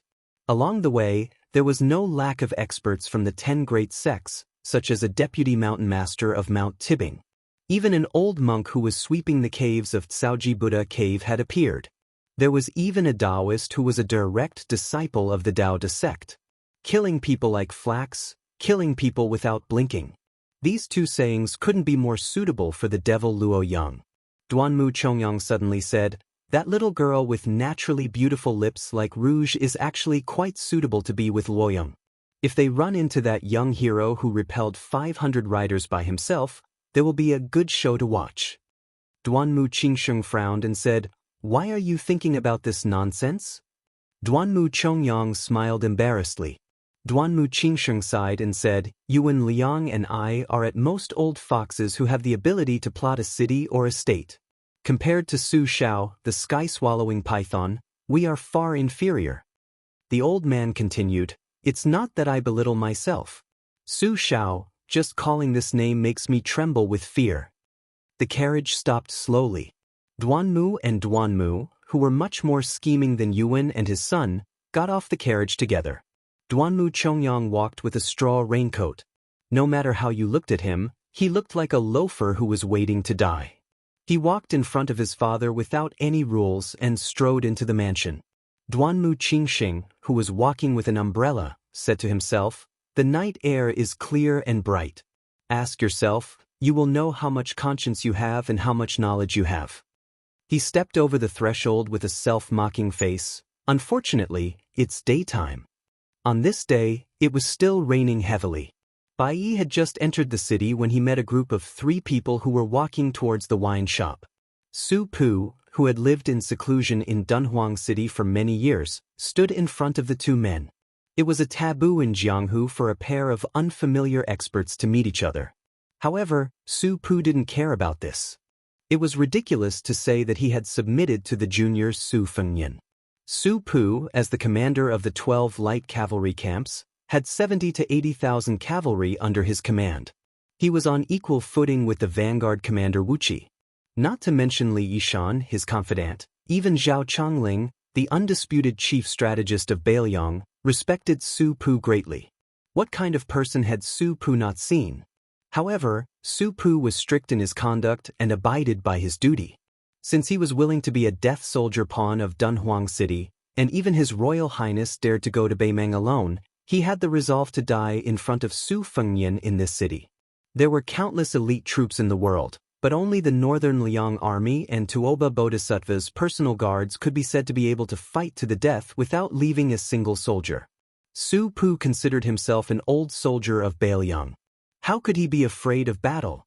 So what if you are the top person of the demonic path? How many times can you make me, Su Pu, die? Sweet Potato took a deep breath. He was about to take a step when he was pulled back by Su Fengyan. Bai Yi Luo Yang entered the city. She didn't look at Su Pu and Sweet Potato. She only looked meaningfully at Su Fengyan, who had changed his face. Su Fengyan walked out of the umbrella and grimaced as he walked in front of Su Pu. "So it is you. Actually, I should have thought of it long ago. I just didn't dare to believe it." The Northern Mang demonic path's most powerful and ruthless person stretched his waist and slowly walked over. He allowed the raindrops to smash against his clothes, completely revealing his slender figure that wasn't too curvaceous. He said, "Huang Baozhuang is finally dead." Su Fengyan stood where he was. He pursed his lips and didn't say anything. He just wanted to slap his own mouth. Who told you to jinx it? He regretted not bringing out Chuanqiu and Chunlei. The two were less than 20 steps apart. This was Sweet Potato's first time seeing this great demonic lord. He was already prepared to die. This was Su Pu's second time. At that time, the 2 kings of Dunhuang, Sweet Potato's aunt, and Luo Yang fought. He had watched from afar, but he couldn't see their faces clearly. However, Luo Yang's aura couldn't be faked by anyone, not even Tuoba. This white-clothed demon's murderous aura was one of a kind. It was one of a kind in Jianghu. Even though Luo Yang looked like a woman up close, Su Pu still didn't believe that he was a woman. Only Su Fengyan, who had suffered in the Sword Pavilion of Flying Fox City, knew that she was indeed a woman. She had both the appearance of a celestial being and the appearance of a dragon concubine. She was also very young. Damn it, her extraordinary talent was comparable to Li Chuangang's. Su Fengyan asked, "How did Huang Baozhuang die? Where's your pearl?" The woman who was both Luo Yang and Huang Baozhuang's chess and sword music school didn't answer. She just touched her stomach and said, "I'm hungry again." Su Fengnian knew that this crazy woman had said that she would kill people when she was hungry. Compared to the kind and innocent Huang Baozhuang, she was like heaven and earth. This well-deserved giant of the demonic path suddenly laughed. Even Su Pu was a little dazzled. She laughed softly and said, "Huang Baozhuang doesn't know what I did, but I know what she did." Sweet Potato and Su Pu didn't need to be in the rain. They were already confused. Chapter 554. Su Fengnian was about to speak when the woman who addressed herself as Luo Yang finally looked Sweet Potato and Su Pu in the eye. She frowned and said, "Why do you look so much like that old hag? No wonder your aunt wanted me to spare your life. I won't kill you, but go back to the palace of purple and gold. You're not allowed to set foot in Yeding Palace for the rest of your life." Sweet Potato smiled charmingly but didn't move. Luo Yang stepped behind Sweet Potato and gently patted her chest. Almost at the same time, Luo Yang's right hand turned into a slap to deflect Sweet Potato's kick. Her left hand caught Su Pu's whip leg and threw him away. Su Fengnian didn't move, but his two flying swords were already out of his sleeves. However, when the golden threads were 2 inches away from Luo Yang's forehead, they stopped and trembled. The morning dew stopped 3 inches away from her chest. Sweet Potato and Su Pu were about to join forces and give Su Fengnian the opportunity to charge his flying swords. Suddenly, the sky changed color and the rain fell like thousands of flying swords. The two of them suffered unspeakable pain just by blocking the swords. They only managed to advance a little after being cut by thousands of swords. Luo Yang was the youngest person to enter the realm of celestial phenomenon in the past 100 years. In this aspect, she was even more shocking than Wang Xinji, Tuoba, and Dong Tai, who were in the top 3 of the martial arts role. Su Fengnian completely let go of his control over the 2 swords. He looked at the 2 of them calmly and then looked at the white-clothed devil Luo Yang. He shook his head and said, "Sweet Potato, Su Pu, you 2 go first. Don't worry about me." Sweet Potato was the first to turn around. Su Pu hesitated and also retreated. Luo Yang made an exception and didn't chase after them. Probably because he found the golden thread flying sword in front of him interesting, he stretched out 2 fingers and caught the falling golden flying sword. Ignoring the morning dew falling to the ground near his chest, he said, "Su, you have some skills and are becoming more and more promising. How did you enter the Vajra realm, and how did you get injured?" Without any support, the morning dew fell straight to the ground and was covered by the endless rainwater pouring down from the trough. Without looking at Chao Lu and Jin Lu, Su Fengnian asked, "Do you have to kill me?" Luo Yang's fingers slightly exerted force. The golden thread curved in an arc. She said with a smile, "Give me a reason not to kill him. Tell me. Forget it, you're going to die anyway. I'm more interested in knowing your true identity." Su Fengnian said bluntly, "Su Fengnian." Luo Yang said expressionlessly, "It's not as nice as Su Dianxia." Su Fengnian laughed. Without any guidance, the morning dew rose and stabbed toward the white-clothed demon's chest again. This attack was sufficiently sinister and tricky, and the timing was flawless. Even the blind zither player Xue Songguan would be caught unprepared. But she only made a small sound of surprise. She stretched out 2 fingers again and caught the strange psychic flying sword. Suddenly, she said, "Wu family's secret sword nurturing technique. It seems your talent in the way of the sword isn't as good as your use of the blade. You have a total of 12 flying swords, but only this little thing has a complete sword embryo." Su Fengnian, who had been ridiculed for his talent for the first time, didn't jump up and curse. He stood quietly where he was. Su Pu and Sweet Potato, who had a tacit understanding, stopped and surrounded the white-clothed woman in a tripartite confrontation. The rain gradually stopped. There were no mountains here, so the mountains didn't turn green after the rain. Luo Yang asked, "I've heard that you're half a disciple of Li Chenggang. But what's your relationship with Dong Tai? You'd better have some relationship. I killed my way here because I wanted to send a message to this new sword immortal swordsman. I want to fight him." "Do you really think you're invincible?" Su Fengnian spat and laughed. "Give me back my Huang Baozhuang." Compared to a demon like you, I prefer that gentle girl. Luo Yang laughed, her killing intent overflowing. But it wasn't directed at the blabbermouth Su Fengyan, but at the man on the city wall who carried the nameless sword. She mocked, "No wonder you're so bold. So it was him who sent you a message." The dark clouds dispersed, and only a ray of sunlight shone through the cracks in the sky. It happened to shine on the swordsman's body. He looked like an immortal descending from the heavens. The middle-aged swordsman with a plain face floated down and said with a smile, "I did send a message to this kid, but my original words were for him to say, 'Do you think you're worthy of looking down on Dong Tai?'" Su Fengyan curled his lips. If it was Li Chungang, it would be more like it. Luo Yang flicked away 2 dispensable flying swords with her finger. She looked at the new champion swordsman of this generation who had just fought with Tuoba, her eyes burning. She stomped her foot. The rain on the street splashed up into countless flying swords. "You're the 3rd most powerful swordsman in the world, so I'll kill you with my flying swords. The reason I'm ranked behind you is because I haven't fought you yet. That's all." This was the conceit of the 4th most powerful person in the world, Luo Yang. Dong Tai didn't look at the thousands of flying swords with awe-inspiring sword intent. He glanced at Su Fengyan and said calmly, "In this battle, I owe Li Chungang the favor of lending me his sword and teaching me. Stand further away and watch carefully with your eyes closed." Watch carefully with his eyes closed? Outsiders might not understand, but Su Fengyan, who had just entered the Vajra realm, knew the meaning of this. Just like after the sword embryo was completed, controlling the sword with qi became useless. It was far inferior to controlling the sword with the will of the heart, which was why she couldn't kill him in one strike. It wasn't that the flying swords weren't sharp enough, but that Su Fengyan's mental state was still insufficient. If it were Dong Tai, who was truly unparalleled in the art of killing, Luo Yang wouldn't have been able to do it so easily. If Dong Tai claimed to be the 2nd most powerful swordsman, no one would dare to claim to be the 1st. Even Li Chungang didn't deny this point. If Su Fengyan watched the battle with his eyes open, he would have to pick up sesame seeds and throw away watermelons. The gains wouldn't make up for the losses. After he closed his eyes, one of his 5 senses would disappear, but the other 4 senses would be imperceptibly strengthened. This was the same principle as how blind people tended to have better hearing and deaf people tended to have better eyesight. After letting Sweet Potato and Su Pu leave at ease, he skimmed along the street.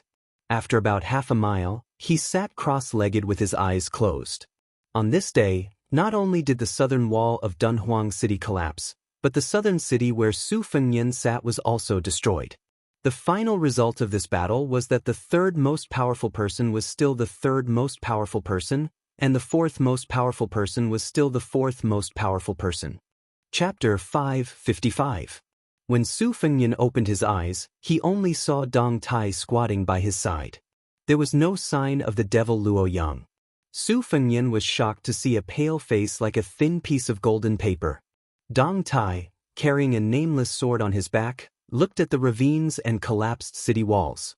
He said calmly, "After the battle with Tuoba, I didn't win or lose. I traveled east to the ruins of the 9 swords of the Wu family. Along the way, I saw the master of the Banbing Mountain, the bronze man from the chess and sword music school, and several devils. I fought each of them once. As for this Luo Yang, who just defeated Hong Jingyan, I found her in the air a long time ago. This tag team battle started with Tuoba and ended with Luo Yang. I didn't come here in vain. You're unlucky."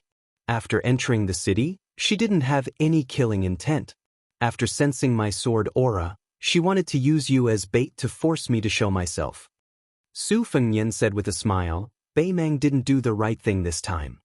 The new sword deity without a donkey or a peach blossom branch stood in front of a ravine. "I split the water when I see the water, I split the mountain when I see the mountain. This is the way of the sword Li Chungang lent me. Even if the 9 people on the martial arts ranking were waiting in front, I wouldn't be able to take a detour. It might be a bit of a disappointment if I told other people about this, but since you came to Beimeng alone, you should be able to understand a little." Dong Tai seemed to know what Su Fengyan wanted to ask.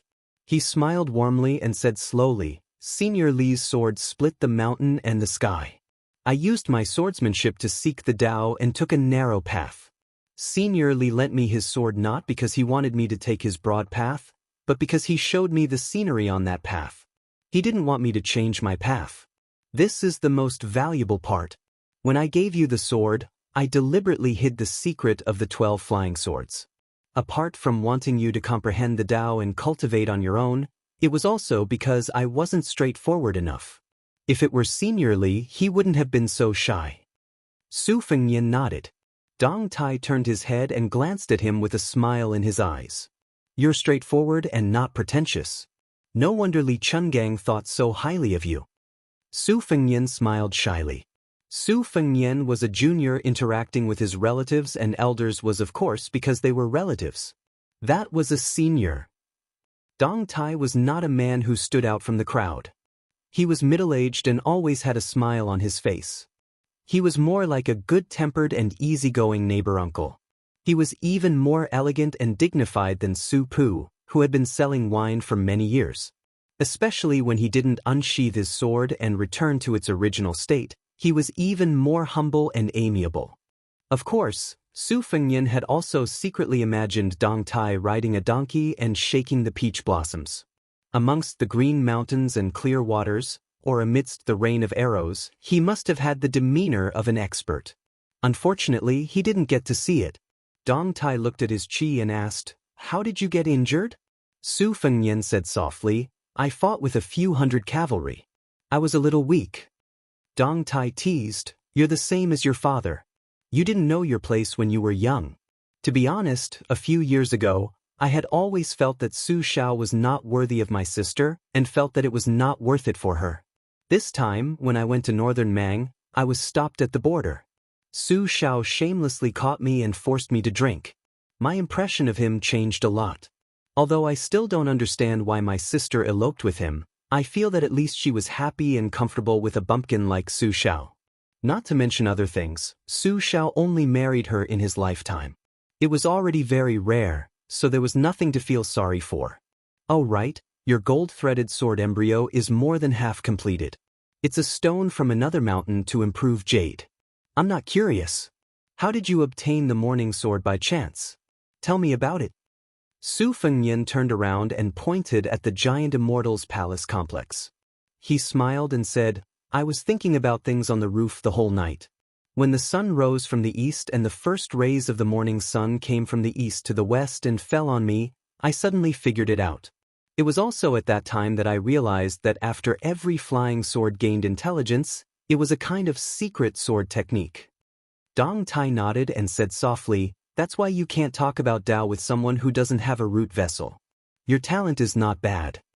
Su Fengnian asked cautiously, "My eyes are bad. I didn't see whether there was a big disparity between you and Luo Yang." Dong Tai smiled and said, "There wasn't a big disparity. Luo Yang just defeated her martial brother from the chess and sword music school, Hong Jingyan. She came riding on the momentum. I, on the other hand, had to fight bitterly. Therefore, her 800 rainsword strikes all hit me solidly.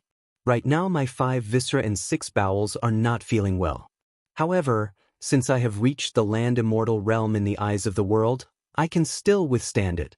As for her, she only suffered 1 strike from me and broke the pearl in her heart. It can be considered 1 pearl for 1 life. Half of it was done on purpose, and half of it was because she couldn't escape this calamity. Perhaps she wanted to kill 2 birds with 1 stone by inviting me to a duel. If you have the guts, go and investigate it yourself." Su Fengnian shook his head straightforwardly and said, "I'm lucky that she didn't come looking for me. I won't dare to seek trouble for myself." Dong Tai looked at the sky and sighed softly. "That old man Wang Xianxia has been waiting for 60 years. We haven't been able to pull him down. Tuoba and Chao Changqing can't do it either. In the future, it's up to you, Luo Yang, Nangong Puji, and the other youngsters." Su Fengnian was surprised. Dong Tai didn't keep him in suspense and answered, "I want to look for people with special abilities in the immortal mountains overseas to sharpen my swordsmanship." Dong Tai smiled open-mindedly and said, "There are millions of swordsmen in the world. There should be a few who truly live for the sword and die for the sword. Maybe in the future, if I can't return to the Central Plains, I'll borrow a sword before I die. Otherwise, the Jianghu will forget Dong Tai. Chapter 556. He then corrected himself, it's okay to forget Dong Tai, but you can't forget Dong Tai's sword. Before Dong Tai left, he pointed at the ruins in front of him. Seeing Su Fengnian nod, he said, Beimang's peaceful and blessed land has a foggy heavenly gate in the Tao Te sect. If you have the chance, you must go and take a look. Dong Tai carried his sword and chanted softly, drifting into the distance. A dream like a banana, a deer like a mayfly, with a sword on its back, climbing up the cliff. For the next 3 days, a young scholar could be seen at the southern gate, carefully examining every sword mark and every ravine. The whole of Dunhuang City did not have the heart to care about such trivial matters. After knowing that the devil Luo Yang entered the city and entered the Yeding Palace, almost 10,000 people fled in one night. Later, when they saw that Luo Yang did not indiscriminately kill the innocent and that the palace master of the Purple Gold Palace, Yanji, put out a notice to appease them, only then did 3,000 to 4,000 people return to the city. Other than the white-clothed Luo Yang, who had recently become the 4th person on the martial arts roll, the most talked about was the wine seller Su Pu, who had become the deputy governor of Dunhuang City and climbed to a high position that was second only to the 2 of them. Some said that this person was the former governor's male companion, while others said that he was a devil who had hidden very deeply. Some of the customers who had visited the shop were complacent and said that they had long seen through Su Pu's ability. As for Boss Chiao, who had received a dozen sets of porcelain bowls and 5 or 6 spring festival couplets from the old eunuch, after a short period of trembling, he felt even more honored and his status skyrocketed. He had become the most popular merchant in the city. Su Fengnian was originally an outsider, so he did not care about worldly affairs. He only cared about the spearhead, looking for the swordsmanship formula from the thousands of scars and comparing it with the bladesmanship manual. He benefited a lot. When they left Dunhuang at noon, the southern part of the city was deserted, so he and Sweet Potato and Su Pu went to a wine stall on the eastern side of the city to drink before leaving. The stall owner was shallow but shrewd. He did not recognize the 3 of them and only thought that they were high-ranking officials and dignitaries in the city that he could not afford to offend. He did not dare to carelessly quote a high price for their drinks. The 3 of them sat at a table in the corner. The reason why Su Fengnian chose to leave the city at this time was because Sweet Potato's affairs were orderly. He had nothing to do if he stayed there. Furthermore, Luo Yang had only stayed in the Yeding Palace for 2 days before quietly leaving. Without this mortal enemy in the palace, Su Fengnian did not dare to lower his guard. Su Pu was in high spirits. He used his chopsticks to hit the porcelain bowl like a stone hammer and softly hummed a Baoyang Quarry song. It was a minor tune that was suspected of being out of tune, but it was particularly warm to the ears. It was a farewell to Su Fengnian. Su Pu was not a blockhead who did not understand the ways of the world. He was the first to get up and bid farewell. Not long after, on the way back to the city, he saw a carriage pass by. The curtain lifted a corner, and outside the carriage, a man and a woman looked at each other. Their footsteps did not stop, and the carriage did not stop. The sweet-tempered woman in the carriage was biting her lips, her cheeks filled with tears. Su Fengnian asked in a low voice, "It's her?" Sweet Potato laughed, "Isn't it? What a coincidence." Su Fengnian shook his head and said, "What coincidence? Someone arranged it. Of course, it's not her intention." Sweet Potato laughed it off. She was not unfamiliar with the knack of it. It was just that once she said it out loud, even the slightest aftertaste would be gone. You see how charming Qingshan is, you expect Qingshan to be like this. This is called mutual affection. You see how charming Qingshan is, but Qingshan sees you as a pile of shit. This is called wishful thinking. Qingshan sees how charming you are, but you take a pile of shit on the mountain. You want Qingshan to treat you like the first time you met her. This is a person's heart is not enough. Sweet Potato took the initiative to change the topic. Why don't young master stay for a few more days? You can try to subdue Su Pu. Su Fengnian shook his head and said, "The thing I'm not good at in this life is buying people's hearts. This is the second time I'm traveling, and I didn't think about how to exchange pleasantries with the 100 light cavalry of the Phoenix Battalion. Besides, I can't stand those old tricks of kowtowing. Those who come out to mingle with officials and traverse the Jianghu are not fools. If they're lucky, they'll be able to hit it off, and they'll be suitable to be friends. You see, when I was His Royal Highness, other than a few bad friends who grew up with me, have I ever taken in any underlings? It's fun to be stabbed in the back. Sweet Potato rubbed Su Fengnian's forehead and said softly, "This has to be changed." Su Fengnian nodded and said, "I'm changing it diligently. Su Pu said just now that Su Xiao is gathering momentum, and I have to take advantage of it. It's very reasonable." After drinking a few bowls of wine, Su Fengnian got up and carried a new purple bamboo box. He said, "You don't have to send me off." Sweet Potato stood obediently in the same place and just stared blankly into the distance to send him off. Su Fengnian headed north toward Jinxi Province. Before he reached the site of the Wu family's 9 swords defeating 10,000 cavalry, he encountered a huge land-based tornado that appeared out of nowhere. It was a magnificent sight. Su Fengnian fastened the string of the box and rushed over with a big laugh. He remembered the wooden sword of riding an ox on Mount Wudong and drawing a waterfall. The spring and autumn sword broke open a gap and penetrated the wall into the tornado. Generally speaking, land-based tornadoes were not as powerful as water-based tornadoes, but they were often mixed with sand and boulders, making them extremely dangerous. The land-based tornadoes sucked in the soil on a huge scale. After Su Fengnian entered, he had to suffer a lot.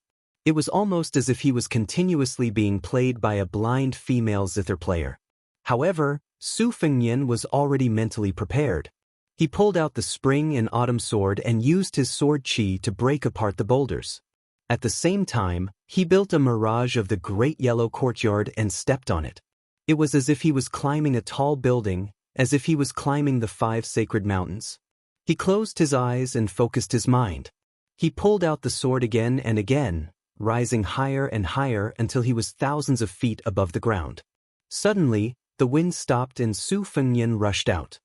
His figure rose above the sea of clouds as if he had entered the heavens. His whole body was bathed in the golden sunlight, like a golden Buddha. It was a pity that the world could not see this scene. Su Fengnian was above the 9 heavens. Looking at the vast golden sea of clouds, he laughed and said, "I have a sword called Fuyao." Chapter 557. After Su Fengnian rushed out of the huge whirlpool, he shouted and swung his sword. Using the force of the throw, his body continued to climb up to the sky. When he reached the highest point, he sat down cross-legged like a celestial sitting still at the heavenly gate, watching the clouds rise and fall. This was probably the most carefree scene in the mortal world. Su Fengnian looked up and saw a sea of clouds that stretched as far as the eye could see. After being in high spirits, his body fell straight down, breaking through the golden clouds that were bathed in the Buddha aura. In just a few breaths, the land whirlpool was already half a mile away. Su Fengnian finally stopped pretending to be a Buddha. With his mind directed, the morning dew flew out of his sleeves. Su Fengnian stretched out his limbs and tapped lightly on the flying sword with the tip of his toes, slightly slowing down the speed of his fall. If he took the lead to use the remaining flying swords that still needed to be guided by qi, the momentum of his fall would be unstoppable. He repeatedly tapped on the flying swords to slow down the speed of his fall. When he was about 100 feet above the ground, Su Fengnian, who fell from the sea of clouds, suddenly pulled out the spring and autumn sword. The sword stirred up a gust of wind, and after 500 feet, the 11 flying swords flew out at the same time, forming a slanted staircase in the sky. He stepped on the sword step by step. At the same time, the abundant qi of the great yellow courtyard surged throughout his body. His headscarf and sleeves fluttered together, making him look like an immortal. The essence of the great yellow courtyard was that it could fill a granary with a single seed. Every time his qi stopped, he would be able to generate new qi, which allowed him to draw out the spring and autumn sword. If an ordinary Vajra realm expert fell like this, even if they didn't die, they would be heavily smashed into the ground and suffer internal injuries. Within 100 feet, Su Fengnian was already at his wit's end. He tried his best to raise his qi and almost instantly stomped on the ground, bending his legs to reduce the momentum. The dust on the ground flew up, and Su Fengnian, who was still carrying a book box, rolled out, causing dust to splatter everywhere. Looking up at the sea of clouds in the sky, heavenly earth. After a few breaths, his chi was full. Su Fengnian took to his heels and rushed toward the land dragon that connected heaven and earth. Like before, he used the spring and autumn sword to split open a crack in the wall. After entering, he still chopped countless boulders with his sword, stepped on the rocks, and floated up. Once again, he rushed out of the dark and dim land dragon's mouth. This time, Su Fengnian did not hover above the sea of clouds like an immortal looking into the distance. He purposely inhaled and exhaled, and his body was sucked into the whirlpool. The spring and autumn sword continuously chopped. This time, he was going against the flow downwards. The devil Luo Yang killed every immortal and Buddha she met. Dong Tai also said that Li Chuangong's way of swordsmanship was like meeting mountains and rivers. Su Fengnian did not believe that he could not chop a rootless land dragon. Although there were flying boulders like flying locusts and arrows, most of them were traceable. As he walked downwards, the boulders rolling on the jade plate became countless swift and fierce hidden weapons. Fortunately, Su Fengnian had personally experienced the dense killing caused by the blind Lady Shuesongguan's zither controlling the raindrops. He walked to the middle of the land dragon with great difficulty. After taking a few breaths, he still felt that he could not withstand it. He gritted his teeth and held on for a while. Finally, he stopped joking around with his life. He turned around and flew out of the mouth of the pot before falling back down. It was as if he was once again in the situation outside the gate of Dunhuang where the 500 cavalry took turns to attack. During this time, he was scraped by the debris until he was covered in blood. Fortunately, he was still able to raise his sword when he was thrown out of the pot for the third time. Since he had lost a lot of blood, he did not want to waste it. In this way, Su Fengnian followed the land tornado to the north. In the world, there were people who rode on horses or boats and drifted along with a tornado. It was not known if this was unprecedented. However, after entering Beimang in Flying Fox City, he heard that the Qilin immortal of the Daoist sect had once crossed a reed to reach the 13th peak, and Tuoba, who used the Arctic ice field as a place to temper his body and soul, had once stood on the whale-floating sea. Compared to these two, Su Fengnian was not too far behind. Everything has life and death. After the shabbily dressed Su Fengnian had cultivated 6 swords, he noticed that the tornado had begun to weaken. It was not as powerful as before, so he began to continuously slash at the air wall with his sword to accelerate the dissipation of the land tornado. After throwing out the tornado for the last time, Su Fengnian suddenly raised his chi and stood above the sea of clouds. He glanced at the setting sun in the west. The clouds and mist were purple, presenting a beautiful scene of purple smoke curling up in spirals. Su Fengnian was intoxicated. At that moment, a thought flashed across his mind. Had she, who was riding on a sword, seen such a scene before? Falling back to the human world, the spring and autumn sword was no longer as powerful as the original land tornado. Landing on the ground was not a problem, but Su Fengnian was still immersed in his thoughts. As a result, he was kicked to the ground.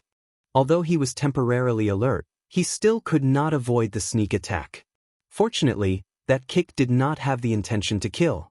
Su Fengnian was thrown a long distance away from the ground. The clothes on his body were completely torn. When he got up, he saw that it was the acquaintance he did not want to see the most in his life, the other Huang Baozhuang, Luo Yang. In the dusk, on the yellow sand, a white dress fluttered. Su Fengnian felt a headache coming on. Even when he encountered Tuoba Chun's son and the blind female zither player, these two formidable opponents, he was not this thorny. He forced himself to suppress the chill in his heart and did not retreat or run. It was not that Su Fengnian had the courage to face death unflinchingly after comprehending the rising tide form, but because of the information revealed by that kick, he did not turn around and flee. Sure enough, the demoness Luo Yang went straight to the point and said, "Come with me to the ice fields. I will kill Tuoba and the treasure will be yours." Su Fengnian nodded without hesitation and said, "Okay." If he did not agree, he would definitely die. The situation was stronger than him, so Su Fengnian could not swallow his pride and pretend to be a hero. As long as this revered Yama did not ask him to slit his throat with the spring and autumn annals, he would obediently agree. Luo Yang was clearly somewhat satisfied with Su Fengnian's straightforward attitude. She turned around and went ahead. Su Fengnian followed behind her, always maintaining a distance of 10 feet. This would ensure that if she wanted to kill someone for no reason, she would not be killed in one blow. In any case, she would risk her life to give him a few moves. Su Fengnian stared at the slender back. She was wearing a white robe that largely concealed her gender, and her hair was tied up with a wooden hairpin. When he first met her in Dunhuang City, if he had not seen the face of the chess and sword music school girl, Huang Baozhuang, up close, Su Fengnian would not have thought of her as a girl. Her murderous aura was too strong, and she was extraordinarily valiant. At most, she would be taken as a man who was born rich and beautiful. When Su Fengnian was traveling and pretending to be a fortune teller to cheat money, he would often smile at the ugly-looking men and say, "Young master, your appearance is not bad. You are a man of the south and a man of the north, so it will be difficult for you to run away from wealth." However, at that time, there would definitely be a turning point, and the word, but, would be added. If not, it would be difficult to cheat the copper coins out of their pockets. During those 3 years of suffering, Su Fengnian concluded that there were 2 major difficulties. The first was to let the daughter-in-law of another family climb into his bed, and the second was to let the copper coins in other people's pockets fall into his own pocket. Unfortunately, he encountered Luo Yang after Li Zhu was shattered by Dong Tai. Su Fengnian did not even have the slightest thought of taking advantage of her. Luo Yang slowed down her pace, and the distance of 10 zhang became 9 zhang. Su Fengnian quietly pulled back to 10 zhang, and when the distance became 9 zhang, Su Fengnian did not make any unnecessary moves and allowed her to slowly close the distance to 3 zhang. This woman moved from Beimang to the top 10 of the martial ranking, and after defeating Hong Jingyan, she became the 4th in the world. Although she lost to Dong Tai in the 3rd match and stopped at the 4th place, since she had the determination to wrestle with Taoba, then presumably the battle with Dong Tai that destroyed the city might not have been an all-out battle, because she had used her rain sword against Dong Tai's sword. Before this battle, the world knew that the demon Luo Yang killed people like picking up grass, but she had never used a sword. It was easy to imagine that the most frightening thing about Luo Yang was not her high ranking, but her rapid improvement at such a young age. She was clearly walking the same path as Wang Xinji and Tuoba, which was to use battle to nurture battle. With her back to Su Fengnian, Luo Yang said calmly, "You want to go to the site where the Wu swordsmen were buried?" Su Fengnian said softly, "That's right." Luo Yang said calmly, "Then you and I will meet in 20 days at Tai City in the state of Aquarius." With that, she swept away. Chapter 558. Su Fengnian, who had met Luo Yang and had made an agreement with her, felt a heavy weight weighing down on his heart. He stood where he was and looked at the graceful figure disappearing into the distance. With a gloomy expression, he sighed. On the way to the Wu family's 9 swords break 10,000 cavalry, he had already encountered a devil. He was extremely unlucky. As soon as this thought came to his mind, Su Fengnian, who had jinxed himself once in Dunhuang, slapped himself hard on the face. He took off his bookcase, changed into a new set of clothes, and continued on his way to Shihe province. In Dunhuang, Sweet Potato had told him about the situation of the ruins. 200 years ago, after the Wu family's sword tomb's elites had all come out and completed the magnificent feat of destroying everything, Beimang did not fly into a rage out of humiliation and vent his anger on the bodies of the Wu family's swordsmen. On the contrary, he gave them a grand burial. The swordsmen who died in battle were given a grave, a tablet, and a sword. A few swordsmen who did not accompany him at that time entered Beimang one after another and built a hut to guard the tomb until they died of old age. Beimang, who specially stationed a team of armored cavalry at the battlefield, did not harm the swordsmen. After the swordsmen died, the descendants of the Wu family who guarded the tomb from generation to generation continued to take care of the tomb. This was a stark contrast to the Central Plains practice of digging up the coffins of their enemies and whipping their corpses. When the scholars and celebrities of the Central Plains talked about the customs of the 2 dynasties, They only said that the northern barbarians drank raw meat and blood and were despicable. Su Fengnian calculated the distance with his fingers. When he arrived at his destination in Xia State, he found out that the ruins were located in a small basin with a radius of 3 to 4 miles. What made him not know whether to laugh or cry was that perhaps there were too many sword practitioners who came here because of its reputation. Around this sunken basin, there were stacks of stalls selling wine, tea, and fruits. Without exception, no matter what the main business was, there were stacks of martial arts manuals stacked on top of the stalls. Among them, the Wu family's swordsmanship manuals were the most numerous. Their names were very scary, such as 9 Swords of the Wu family's Immortals, 10 Sword Techniques of the Sword Tomb, and so on. There were also other secret manuals, most of which had the subtitle, 18 Styles of Wang Xinji's Lifelong Secret Art. In any case, they were just scaring people. Su Fengnian spent some money to buy a bag of Xia's specialty dried green fruits and dates. He picked up one of the manuals in front of him, which had the words, "If you miss this book, you will regret it for the rest of your life," written on the cover of the book. The vendor was a short middle-aged man with shifty eyes. When he saw business, he immediately spat, "Young hero, this secret manual is extraordinary. After reading this book, as long as you practice diligently for a few years, I can guarantee that you will become a level 3 expert.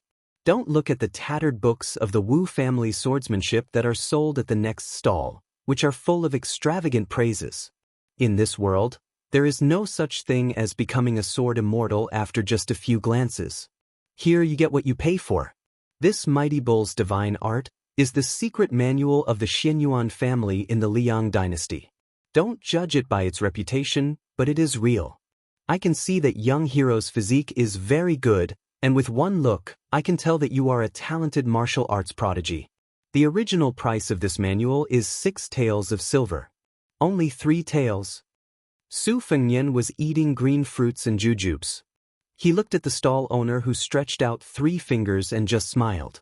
Soon, the strong man from the stall next to him pulled the rug out from under him. He sat on the bench with his legs crossed, and while eating sunflower seeds, he sneered and said, "Bull power, right?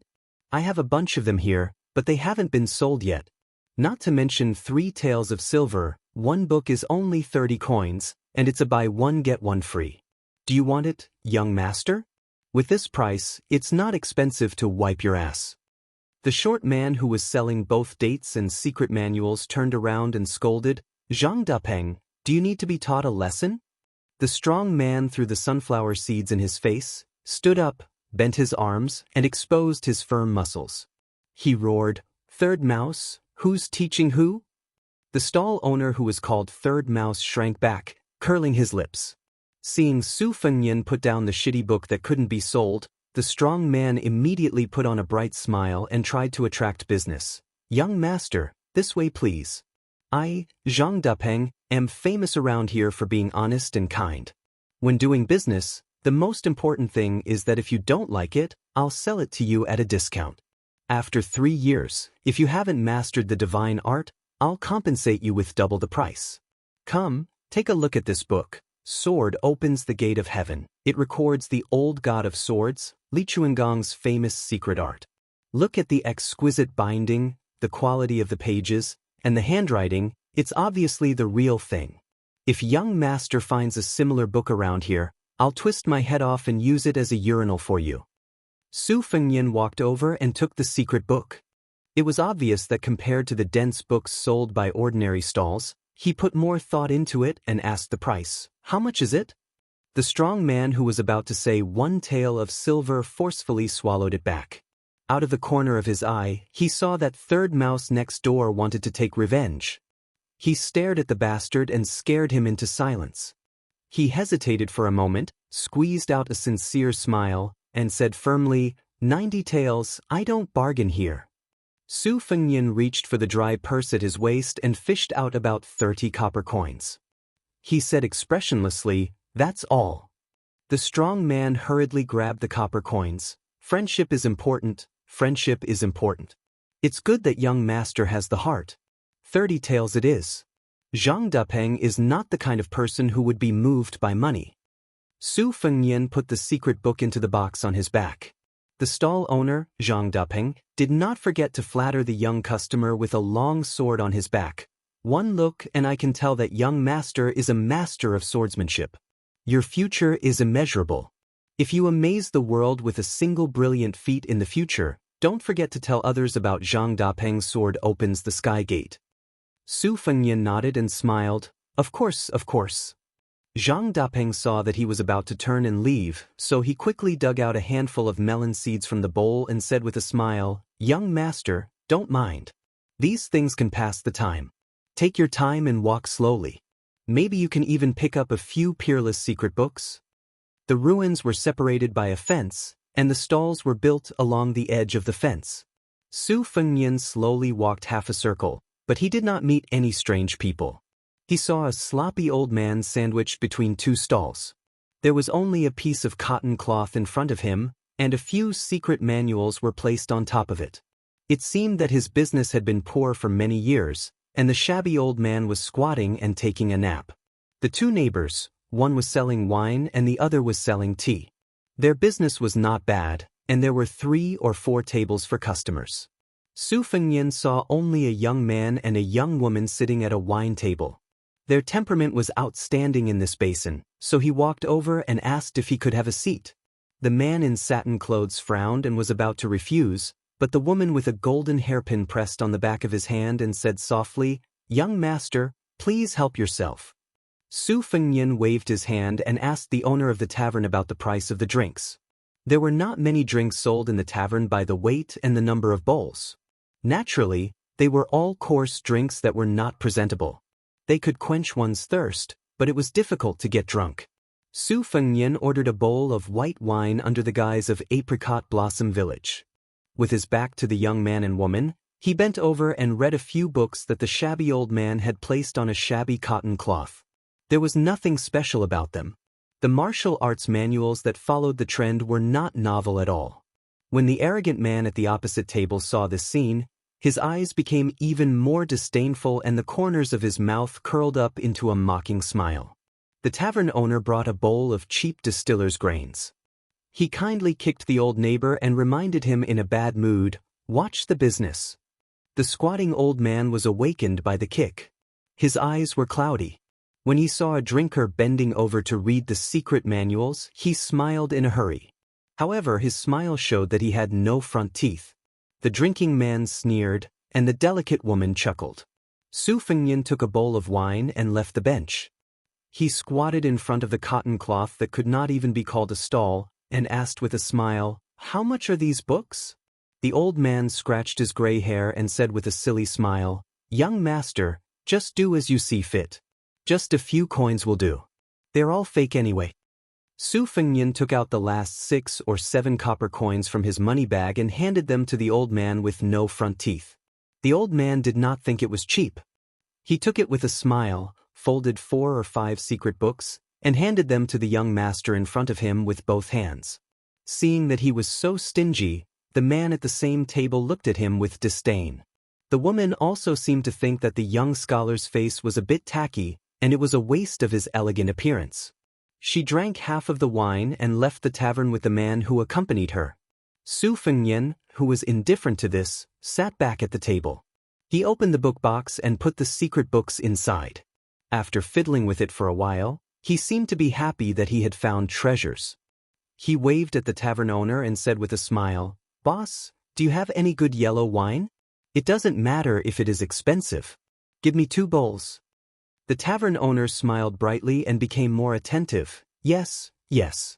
I will give you 2 bowls." Su Fengnian waited for a moment and took 2 bowls of yellow wine from the tavern owner. He squatted in front of the old man with no front teeth again and handed him a bowl. He asked with an authentic Dongyue accent, "Judging from your accent, you used to be from Dongyue, right?" The old man didn't dare to take the bowl at first, but when he heard the familiar accent, he took it and said with surprise, "Yes." Su Fengnian put down the bowl and went to the book box to take a secret book with a 50-tael banknote inside. He sat cross-legged facing the old man and said with a smile, "You can keep one for yourself." The old man didn't stand on ceremony and accepted it with a smile. He thought that this handsome young man was really a good person. People came and went, and it was bustling. An old man and a young man sat facing each other. They didn't talk much and just drank slowly. After finishing the wine, Su Fengnian paid the tavern owner and left with the book box. The old man was in a good mood and had nothing to do. He wiped his saliva and hummed a tune as he flipped through the book. Suddenly his eyes widened. The old man with no front teeth opened his mouth and stared at the back of the young man with a sword and a book on his back. He quickly closed the secret book that wasn't hidden at all. He was shocked and confused. One day, Su Fengnian approached the Wu family's swordsman graveyard. He was so close, but he didn't enter.